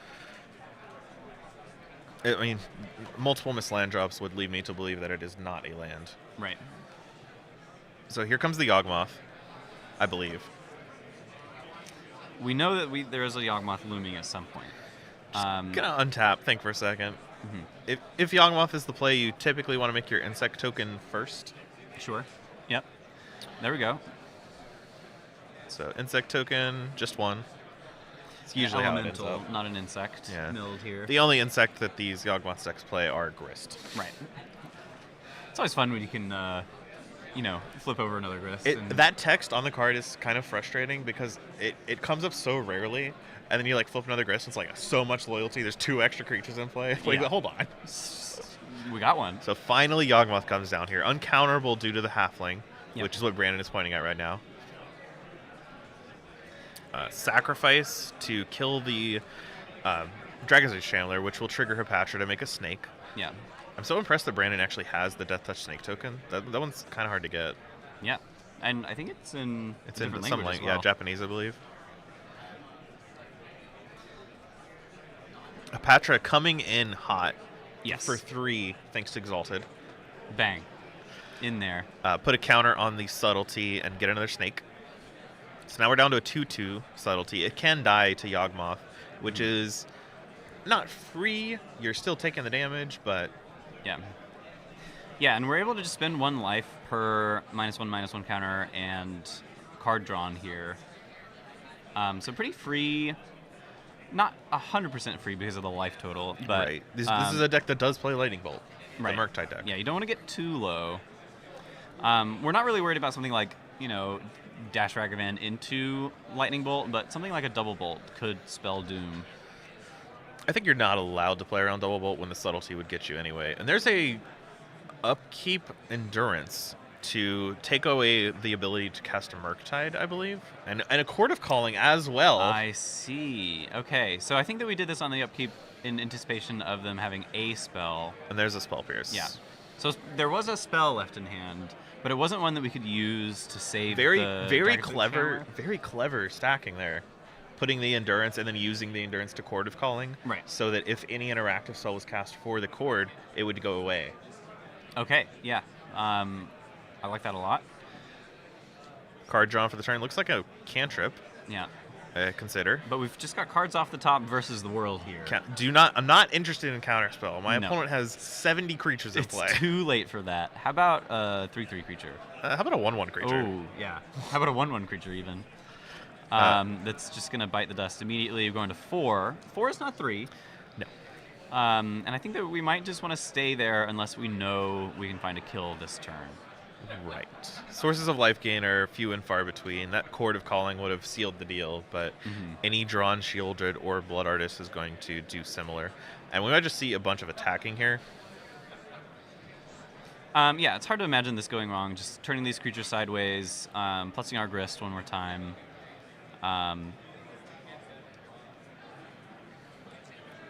We're lining up creatures. Yeah, how much power do we have access to? It's going to be 2, 4, 6, 7? Yes. 8 with the Pendelhaven? Sure, yeah. Yeah, you target a snake. So that's just 2 turns of attacking. We leave one thing back in case of a drawn Ragavan or something like that. Yeah, no top deck is really going to kill you. You don't even have to leave anything back. You can just sacrifice a snake as long as you're willing to kill your opponent on the following turn. I have to imagine that Izzet is on no outs at the moment. I think that's accurate. This insect also from Grist has not been upticked yet. Right. Also blocks the Ragavan very cleanly. Yeah, and we are going to get that Pendelhaven value right there. 1 damage in, please. So 8. Can't trigger Exalted, but we still have the Pendelhaven. Right. Get that extra damage somewhere. Yeah, we'll find one. Hapatra triggers, but there's no... We're just going to bounce some stuff off. I don't remember if Hapatra can put counters on your creatures or not. Looks like it can. We've got... Yeah, we're just putting a counter on the halfling. Putting a counter on the halfling, make another creature. Distribute some power, but with another body. We still have opportunity to uptick Grist, which Brandon will do. So there is a Horizon Canopy land, making an insect. Yeah. Nourishing peat land. Differentiate these insects from the snakes, not to be confused. Yeah, one has Death Touch, one does not. Right. But I don't think either is likely to, come up be confused right now. Yeah. Okay, so we're at 6. We've got 1 draw step. Expressive Radiation into... Yep, that's nothing. A Murktide Regent was the card drawn for turn, which could have been cast as a 4/4 or something. Sure. But, yeah. Then whatever. Not gonna do it, especially with the Grist on 3. Right. You can also just sacrifice your snakes end of turn to kill the Murktide Regent. Right. Yeah. Yeah, why not? Just get rid of these. I mean, if your opponent has the Lightning Bolt in hand, you might as well just go to 1. Yeah. Played around Lightning Bolt by killing you this turn. Yeah, a really scrappy game. No combos necessary. Just attacking, doing damage. Yeah. Can you pull up the Murktide list so I can see what's in their sideboard? Yeah, we've taken a look at the sideboard of the Yawgmoth deck. Yawgmoth player. Yeah, but we know Endurance is huge for that. Sure. Because that's a card that is very effective at cleaning up the graveyard for Murktide, as well as, just being really good blocker against all those creatures. So there's 2/1s from Ragavan. It even blocks Death Rage Channeler both as a 3/3 and as a 1/1, which it often becomes once Endurance enters the battlefield. So those are certainly going to come in. Yeah. And it looks like in the sideboard here we're going to have access to just a couple of more interactive spells for creatures. We've got 2 Furies that can come in from Izzet. We've got Engineered Explosives as a consideration. Sometimes you want to get rid of a couple of 1-drops. Cast into the Fire is a new card. Not super effective unless it's killing a bunch of 1 toughness creatures. Sure. Which is, because we're not exiling artifacts with that card. No. But one thing that does jump out to me is Stern Scolding. Okay. That is a very strong card against Yawgmoth if they do not have Delighted Halfling, because it does counter every creature in their deck except for Shieldred, including Yawgmoth, because you only need a power or toughness of 2. Yawgmoth only has 2 power. You can Stern Scolding a Yawgmoth for just a single mana. Yeah, no, that is a very important interaction, and I'm sure that one that we may see come up here.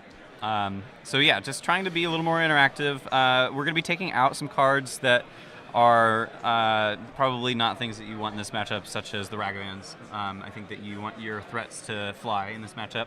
And we do have access to Dragon's Rage Channeler, Murktide Regent, and Subtlety, which are all flying threats. Probably going to be leaning a little more heavily on those. You also get to board to Magus the Moon, just as an extra little, punch. Yeah. We saw the Blood Moons be a little annoying the last time we saw them against this Yawgmoth player, but able to kind of fight through that, no problem. Yeah, of course. You just kind of want every card you can, and these Ragavans do not do very much. Right. Like, did you see how many 1/1s the Brandon had in play last game? A lot of 1/1s. A lot of 1/1s. Yeah. All right, looks like we're going to ship this first one back for the Izzet player here. Yeah, but Brandon is good to go. Keeps the first 7. Already rolled up with a Forest, likely onto a Mana Dork, because that's what this deck does, right? Yep. Even playing in this day and age Ignoble Hierarch, because the mana considerations for this deck are so intense. Normally you would want all of your Mana Dorks to be immune to Bowmaster and Wrenn and 6. Not a luxury you can afford in the Yawgmoth deck. You're playing the Delighted Halflings, they're good. But you do need that extra little bit of black mana, so Ignoble Hierarchs are just the play. Yep. I can imagine. I remember Ignoble Hierarch coming out and being a pretty big boon for this deck. Yes. People were trying to play Yawgmoth before. And play Birds of playing Paradise. Yawgmoth. Yeah, right. Yeah.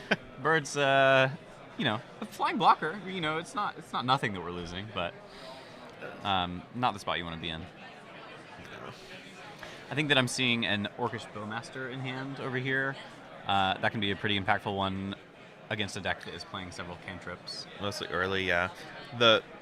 One of the issues, I think, though, with the Murktide deck is their Dragon's Rage Channelers can get out of him very quickly. Yes. They can quickly go to a 3/3. They're very good at casting a lot of spells into it. So it looks like we're fetch landing away this Flooded Strand to play a something. Don't know yet. We have a turn 1 play. It could be a preordain. It could be. I think usually you want to play your preordains a little later if you can. Like sometimes you just don't have that many 1-drops and you play your preordains to get closer to them. But right. Maybe you need to find your second land. Yeah.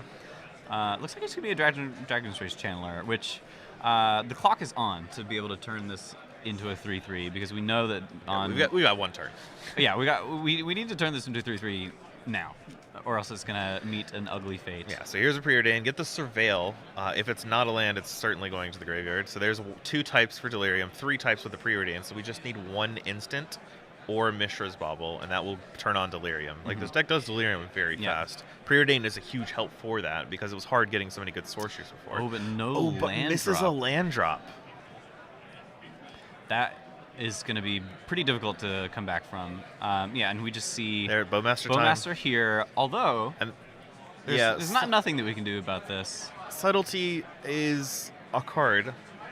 It kind of prevents Brandon from just running away with this game. Yeah. And he's thinking about, do I put this on top? Do I put this on bottom? You did just miss a land drop.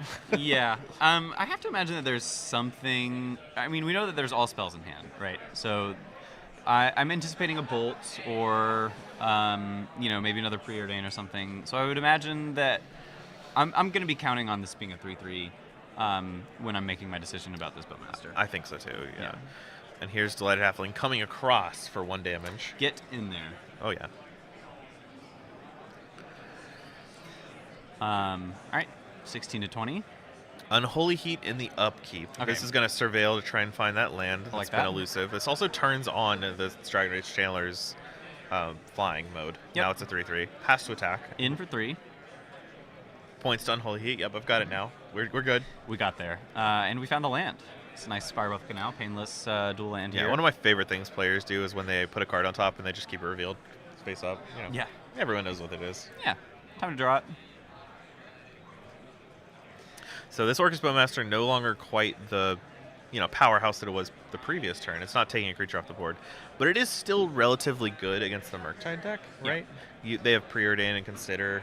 Does not work against Express Federation, but those like cantrips they use to keep going. And there's a relatively high density of those in the deck. Interesting. We just have a slamming of Grist here. It cannot get Spell Pierced because Grist is a weird card. But is that a Stern Scolding? I believe that is. Wait a minute. It's a 1/1 insect. It's a 1/1? Yeah. It specifies being a 1/1? It specifies being a 1/1. That is incredible. Wow, Stern Scolding a lot better than I thought it would be in this matchup. No, it's very strong in this matchup. That is crazy. When Spoiler Season was coming out, me and CCR were trying to figure out exactly why people were so excited about this card, and the only thing we could think of is that if your locals played entirely Yawgmoth. Nice.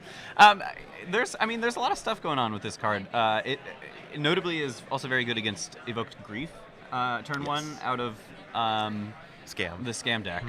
So yeah, definitely some other applications for it there. So here's a large Murktide region. I think it's just a +4. But I don't remember exactly what was milled. This turns off the Delirium for the Dragon's Rage Channeler. Right. But it replaces that with a much larger flyer. Yeah, I mean, sure, now Brandon can kill the Dragon's Rage Channeler with Orcish Bowmaster, but at the same time, there is a 7/7 flyer. Yeah. So that one's not going to die to Orcish Bowmaster. Oh, wow, Shieldred. Just mid-range threat. Yeah. I think trying to set up for leveraging that Shieldred into more life, whether it be with, a creature into Court of Calling or something. Just get something going. Here's Express Federation. Here we go. If we find an instant or an artifact here off the top, we're going to be able to turn on Delirium. But so keeps that on top. It looks like a land, a Polluted Delta, which just desperately need lands here. So that Polluted Delta is whoa. Yeah. You can't merge your hands with the cards you're looking at. Yes, these cannot touch. Yeah. Okay, and we do find Delirium here with this Bauble, which is nice. So we're going to go ahead and cast it. Trigger. Belonging to Michael Robert Long. Then we're looking at it. Maybe it's good. Maybe it's a Preordain. If it's a Preordain, you just keep it there. Subtlety. Well, we do know about the Bowmaster still in hand. So I don't know if we would keep a Preordain. Sure. And it's interesting that we bend the Subtlety, actually. No lands to cast it. No blue spells in hand. There's a Polluted Delta. That's probably it. And an unknown card. 10. Yep, we got 10. Yeah. And, your statement of we get Delirium fast with this deck has turned out to be very true. We've gotten it immediately, taken it away, gotten it back. So there's 2 damage from the Shieldred, Mishra's Bauble, hybrid trigger. Yep. And then 2 life for Brandon here. Back to 3, but we're going to have to deal with both of these flying threats now. And that might be a tall order. Yeah. Crucially, Drew did not draw Lightning Bolt, or Brandon would be dead. Right.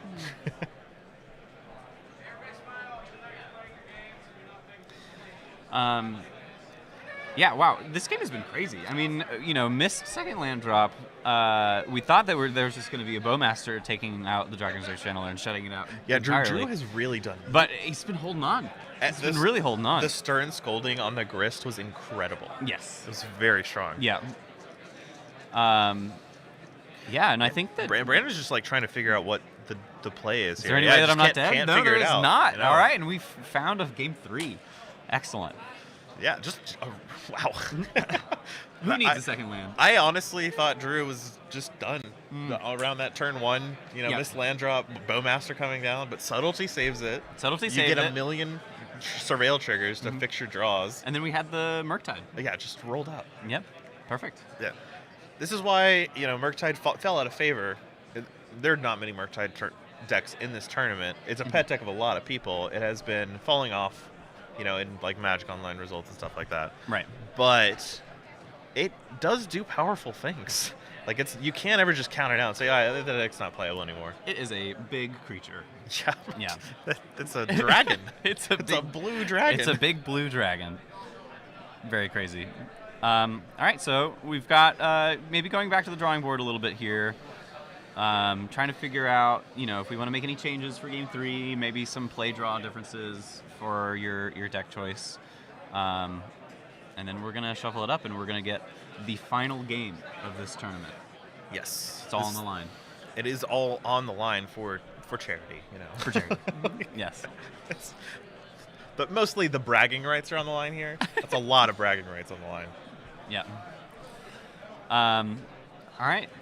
Yeah, both of these players have locked up a qualification for the next RCQ. Yeah, this was a 2-slotter, the RC. So a 2-slot regional qualifier. So both players in Atlanta, though I believe Drew was already qualified. Not sure about Brandon. Okay. But a nice prize nonetheless. Oh, yeah. We've got a look through the first hand for Yawgmoth. Looks like we are keeping. Yeah, we're good to go. Swamp is the first play. Yeah. What does that tell you about the texture of Brandon's hand? It's interesting. We do. Oh, here we go. I think that explains it. Tells you there might be a Bowmaster. Right. Especially with this turn 2 pass. It's like, is there a Bowmaster? I wonder. Yeah. In a deck full of 2 and less mana creatures, there's got to be one in the opener. Right. Brandon accidentally kept a 7 with a bunch of lands in it. Oops, didn't mean to. Whoopsies. Yeah. Okay, yeah, there's the Bowmaster. There it is. The face-up Bowmaster. It's going to come down. It's going to make an army. It's going to deal damage. Yeah, already on the board. For his part, Drew's playing pretty slow right now. No cantrips, which is pretty bad on turn 2 once you know the Bowmaster's coming down. I mean, you don't know, but you know. You know. Yeah, and we'll see what kind of interaction Drew's going to have for this turn. He's also got a grip full of cards, so I think that we're gearing up for a pretty good one here. Nobody's stumbling. Seems like things are happening. Yeah. Coming in for 2 damage. So I do see a Lightning Bolt in Drew's hand. Chooses not to go ahead and bolt the Bowmaster. Right. So hand looks like it's more expressive iteration dense than cantrip dense. Okay. So don't need to worry about growing the army right away. Young Wolf for green mana filtered through the swamp. Yeah, and I'm not sure what the other colored mana here was, but we've got. Yeah, we'll find out in a little bit. A question of, does the invite go down to 3rd place if one of the players is already qualified? It does not. I think the answer is no. The answer is almost always no. Wizards has no policy for passing down invites, right? Unless it's at the Pro Tour. Gotcha. Okay. And sadly, though we did have Jake Beardsley in attendance, this is not the Pro Tour. Yeah, just the Pro Tour champion. Right. Yeah. All right, looks like we are gonna get our mana developed here, untap, see what we can find. So there was a Stern Scolding that met the Young Wolf. So don't have to deal with that. It's just one of the few clean answers to Young Wolf. That and Warping Whale, right? Nice 1-for-1. So Dragon's Rage Channeler comes down. Still a 1/1 right now. Yeah. No way. Drew does have an opportunity to just cast an iteration here, but chooses to leave open Counterspell rather than do that. Yep, makes sense. We are a little susceptible to another Bowmaster, but the past turn with 3 cards in hand, I think. It's kind of signaling. No land drop past the turn, plenty of mana. There's something going on. Possibly a Court of Calling. Yeah, and I think that we're gonna, be respectful of the things that can happen. Pass the turn back here. So this does play around Spell Pierce if we're just doing it for 2, because Walrus has not been activated this turn. Right, I like that play. Does not play around Counterspell, but nothing does, so whatever. Counterspell's Counterspell. Yeah. Maybe a Delighted Halfling could play around. Not with Court of Calling. Well, okay. Yeah. You got me there. Consideration. Court of Calling for 2, not quite as scary as Court of Calling for more, so we're not just like slamming the Counterspell here quite yet. We're going to be trying to consider what we want to do about it. What's interesting, and maybe possibly Drew is thinking about this, a chord for 2 does not necessarily imply like, you're getting a huge synergy piece. You could just be getting another Bowmaster to kill this Dragon's Rage Channeler, and then you can trade the Dragon's Rage Channeler off. Drew has a Fury in hand. You just play the Fury next turn, kill the 2 Bowmasters, kill the army. You have a Fury in play. Yeah, I like that. That's very clean. So you're conserving the Counterspell in hand while setting up your Fury to be very strong. Right. Yeah, so some patience here. See if it gets rewarded. A lot of power, though. We're crunching in for 4. Just kind of on these incidental beatdowns, which this Yawgmoth deck is known for. Yeah, and they're pretty solid. Yep. Another land into pass. There are still spells in hand from Yeah. Brandon, having still land drop last turn. Yeah, and I think that Brandon is doing a really good job just kind of being patient and kind of understanding that there are spells that are going to be interacted with on the stack here. He's being really conscious of counterspell. He's not trying to get blown out by it. Oh, yeah, Drew did not draw a land here, which would have been excellent Right. to just hard cast the Fury. So chooses to evoke it instead, cleaning up all of the orcs on the other side of the battlefield. Yep. Which I think was a really heads-up play for Drew. Yeah. Like, your opponent's not playing a Bowmasters there. They're playing a Court of Calling for 2. It could be anything. Right. But if it's a Bowmaster, it's really good for you. Now, and all of a sudden, this game is starting to feel a lot different. There's no more scary permanents on the board. There's no power anymore for the Yawgmoth player. We've got counterspells in hand. All of a sudden, there's no pressure. This Izzet deck, I think, is really happy to see what's going on here. No, yeah, I agree. Especially since he still has a full grip and a counterspell rolled up. Like, if this is a Yawgmoth here, and it is, Drew just says counter it. Tap 4 mana, counter it. Oh, okay, I'll just put it in the graveyard. Whatever this is for 4. 4 is enough to trade 2 mana for. Yeah. Notably, we did have the opportunity to hardcast the Fury last turn, but we valued so much holding up that counterspell. Okay. That we just, we wanted to make sure that there was never an opportunity to resolve something like a Yawgmoth. I'm certainly not going to disagree with Drew. He plays this deck much better than I would. Yeah, he seems to be very competent. He's made his way to the finals. So now it's just a matter of 2 cards left for Drew. You have to figure out how you're assembling a Murktide Regent to end this game. And there's a Preordain. Very, very solid card at finding what you need. Yep. That's why it was banned for a long time. Yeah, it's gonna find some action here. Yeah, top bottom. So the card that kept was assumedly a heater. Mm-hmm. Something like an Expressive Iteration would be another good thing to find. Another in this spot. land. A land pass. So I think we're sitting on Subtlety and Consider. Okay. I believe Those are that's some what the good cards leftovers. are. We can cast both of them this turn. Ooh, if this is a crack, okay. We'll see what Brandon ends up doing. So here's a Hapatra. Hapatra. Hapatra, just kind of a 2/2 here. Scary enough to Subtlety? I think it's not scary enough to Subtlety on its own merits. It's scary enough to Subtlety, I just want a 3/3 in play. Yeah. No, that makes sense. Just like, and I assume that anything put on the stack there was going to be Subtlety, just to get some pressure on. Yeah. So here's Stranglerootgeist. 2/1 haste coming in, not hot, coming in cold. Coming in cold. Coming in, not turning sideways quite yet. I'm wondering if there is some consideration to attacking in that spot. Because we block, then all of a sudden it's a creature that can attack through and trade. Sure. But I assume that you're thinking that your opponent's going to attack next turn, and then the path will be clear. You also may want to not have one of your creatures die to Lightning Bolt. Like, I don't think you're going to be racing 2 against 3 with your drawing cards every turn. Yeah. You're going to have to disassemble something, and if that's the case, you'd much rather let your Stranglerootgeist be less vulnerable to something like Lightning Bolt. Right. Where you're kind of giving up its first life for free. Oh, and but we just have a pass? Yeah, just a clean pass. Okay. Not interested in attacking. 18 is a large life deficit to come across from. Yeah. Yawgmoth. Drawn and played. Is this Yawgmoth? Do we see it? Oh, it's on the table. Okay. Yeah. I missed it. Yeah. Yawgmoth drawn and played and resolved. We're going to put a counter on the Subtlety. Actually, just Drew. Looks like Drew card with Stranglerootgeist. Putting a counter on the Subtlety. Yeah. It's at the registration table. So, yeah, I'm wondering what we have left over here for the Izzet player. So, okay, I want to talk about no attacks last turn. Okay. A sign of strength or a sign of weakness, you think? I think show of weakness. Yeah. Not believing that you have the cards it takes to leverage the damage now, Sure. but now realizing you're not going to beat this Yawgmoth without doing anything else. Yeah. Yep. So we're gonna get him for 2 here.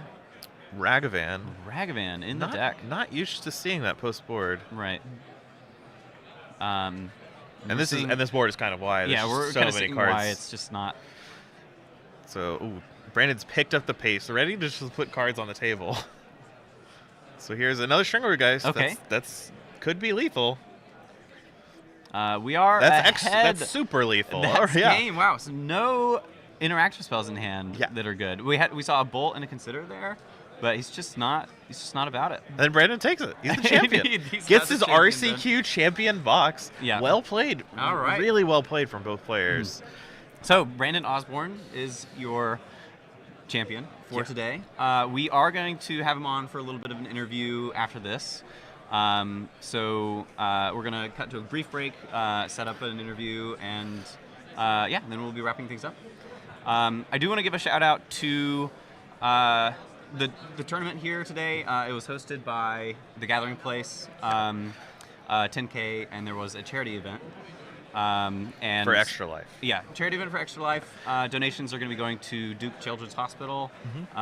So I believe that we've had a donation link up on the stream a couple of times. I'm sure it'll be there before. Please consider contributing to that. Give us a minute, and we're going to set up an interview, and we will be. And that is actually going to be my farewell for the stream. I had a great time covering. I won't be on for the interview. It'll be Colin's taking it, which he is in capable hands, right? And then we'll, come back, interview Brandon, talk about his excellent Yawgmoth play this past weekend. Yeah, really clean. Loved all the feature matches I got to commentate. But we'll be back for that soon. Thank you so much for watching. Stick around for a little bit. We'll get a winner's interview for y'all. All right, we'll be back in just a moment. Yeah.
Brandon, our winner. Congratulations. Thank you, Collins. Thank you. How does it feel? It feels great. It was a long weekend. I wasn't even sure if I was going to make top 8 on my breakers, but Okay, so you were one of the ones that kind of squeaked in there. yeah, it was the 7 seed. I had a loss at the end of yesterday and the beginning of today to my worst matchup, Rhinos. Okay, So I yeah. had back-to-back losses, Right. and yeah, I was a little down after that, and was able to rally back. Fortunately, my breakers were good enough after a 6-0 start, and I got there. Yeah, we were actually able to watch you kind of all the way through. You were on camera every single round. Pretty much. And really, yeah, I mean, honestly, well done. Thank you. You've played really tight. You've been playing this deck for a long time? Yeah, so this has been my baby for the last like 2.5 years. I really love the deck. It has not gotten boring yet, despite the fact I've been playing it for so long. Yeah. I think it definitely qualifies as one of those decks that just feels fun. Yeah. You know, some of the decks are a little more intricate than others, and this is very, every game is unique. There's some interesting play patterns every time. Yeah, and there's so many different things. Like you probably saw, I think it was the semifinals maybe, the line where I had Hepatron play a Flash in the Endurance. I start putting tokens on the... Yes. I mean, there's just so many different angles, and a lot of people don't know how to play around those things, and you can leverage that to win games. Yeah, there were 2 spots that really stood out to me through the top 8. One of which was the one you just described, being able to have the Endurance in play, use it for a lot of value before you sacrifice it. Another one that I was wondering about, where you had a Wild Roots with 4 counters on it, and you were able to both get the counter and use it to tap to convoke. Yep. I was wondering if that is how that interaction worked, and then you just did it with such confidence. Yeah. I was like, okay, he knows. It depends where you're playing. If you're on Moto, that does not work. Wild Roots does not Yeah, quite the how it infamous should. bug Okay. on Moto. But in paper, that works. You declare you're casting your Court of Calling, and then you can use the mana and tap it for the convoke. Yeah. So other than that, so you said you had 2 back-to-back losses today. Did you have any losses coming into this? Were you X3 at the end of it? I was X2. Okay. So I lost my last match yesterday and my first match today to the same deck, to Rhinos. Yeah. Yeah. Modern feels good. You still just enjoying it? The format feels great? Yeah, I was a big advocate of thinking that the ring needs to be banned. But I think there's a lot of ways to play around it and a lot of ways to target players that are using that card. Yeah. So I actually... Right now, it feels pretty healthy, the format. Obviously, Tron is really popular. I played against it 4 or 5 times over the course of this event. Right. Didn't lose to it, fortunately. Yeah. But it's a scary matchup. Yeah, a lot can go wrong for sure. Yeah, and Modern feels great. I mean, there's a lot of diversity, and it's a blast to play. Excellent. Well, thanks for coming in and talking to us. Yeah. Congratulations again on your win. Thank you, Collins. That's going to be a wrap for us. Thanks, everybody, for tuning in. And, we'll see you next time. Check out Control for Days on YouTube.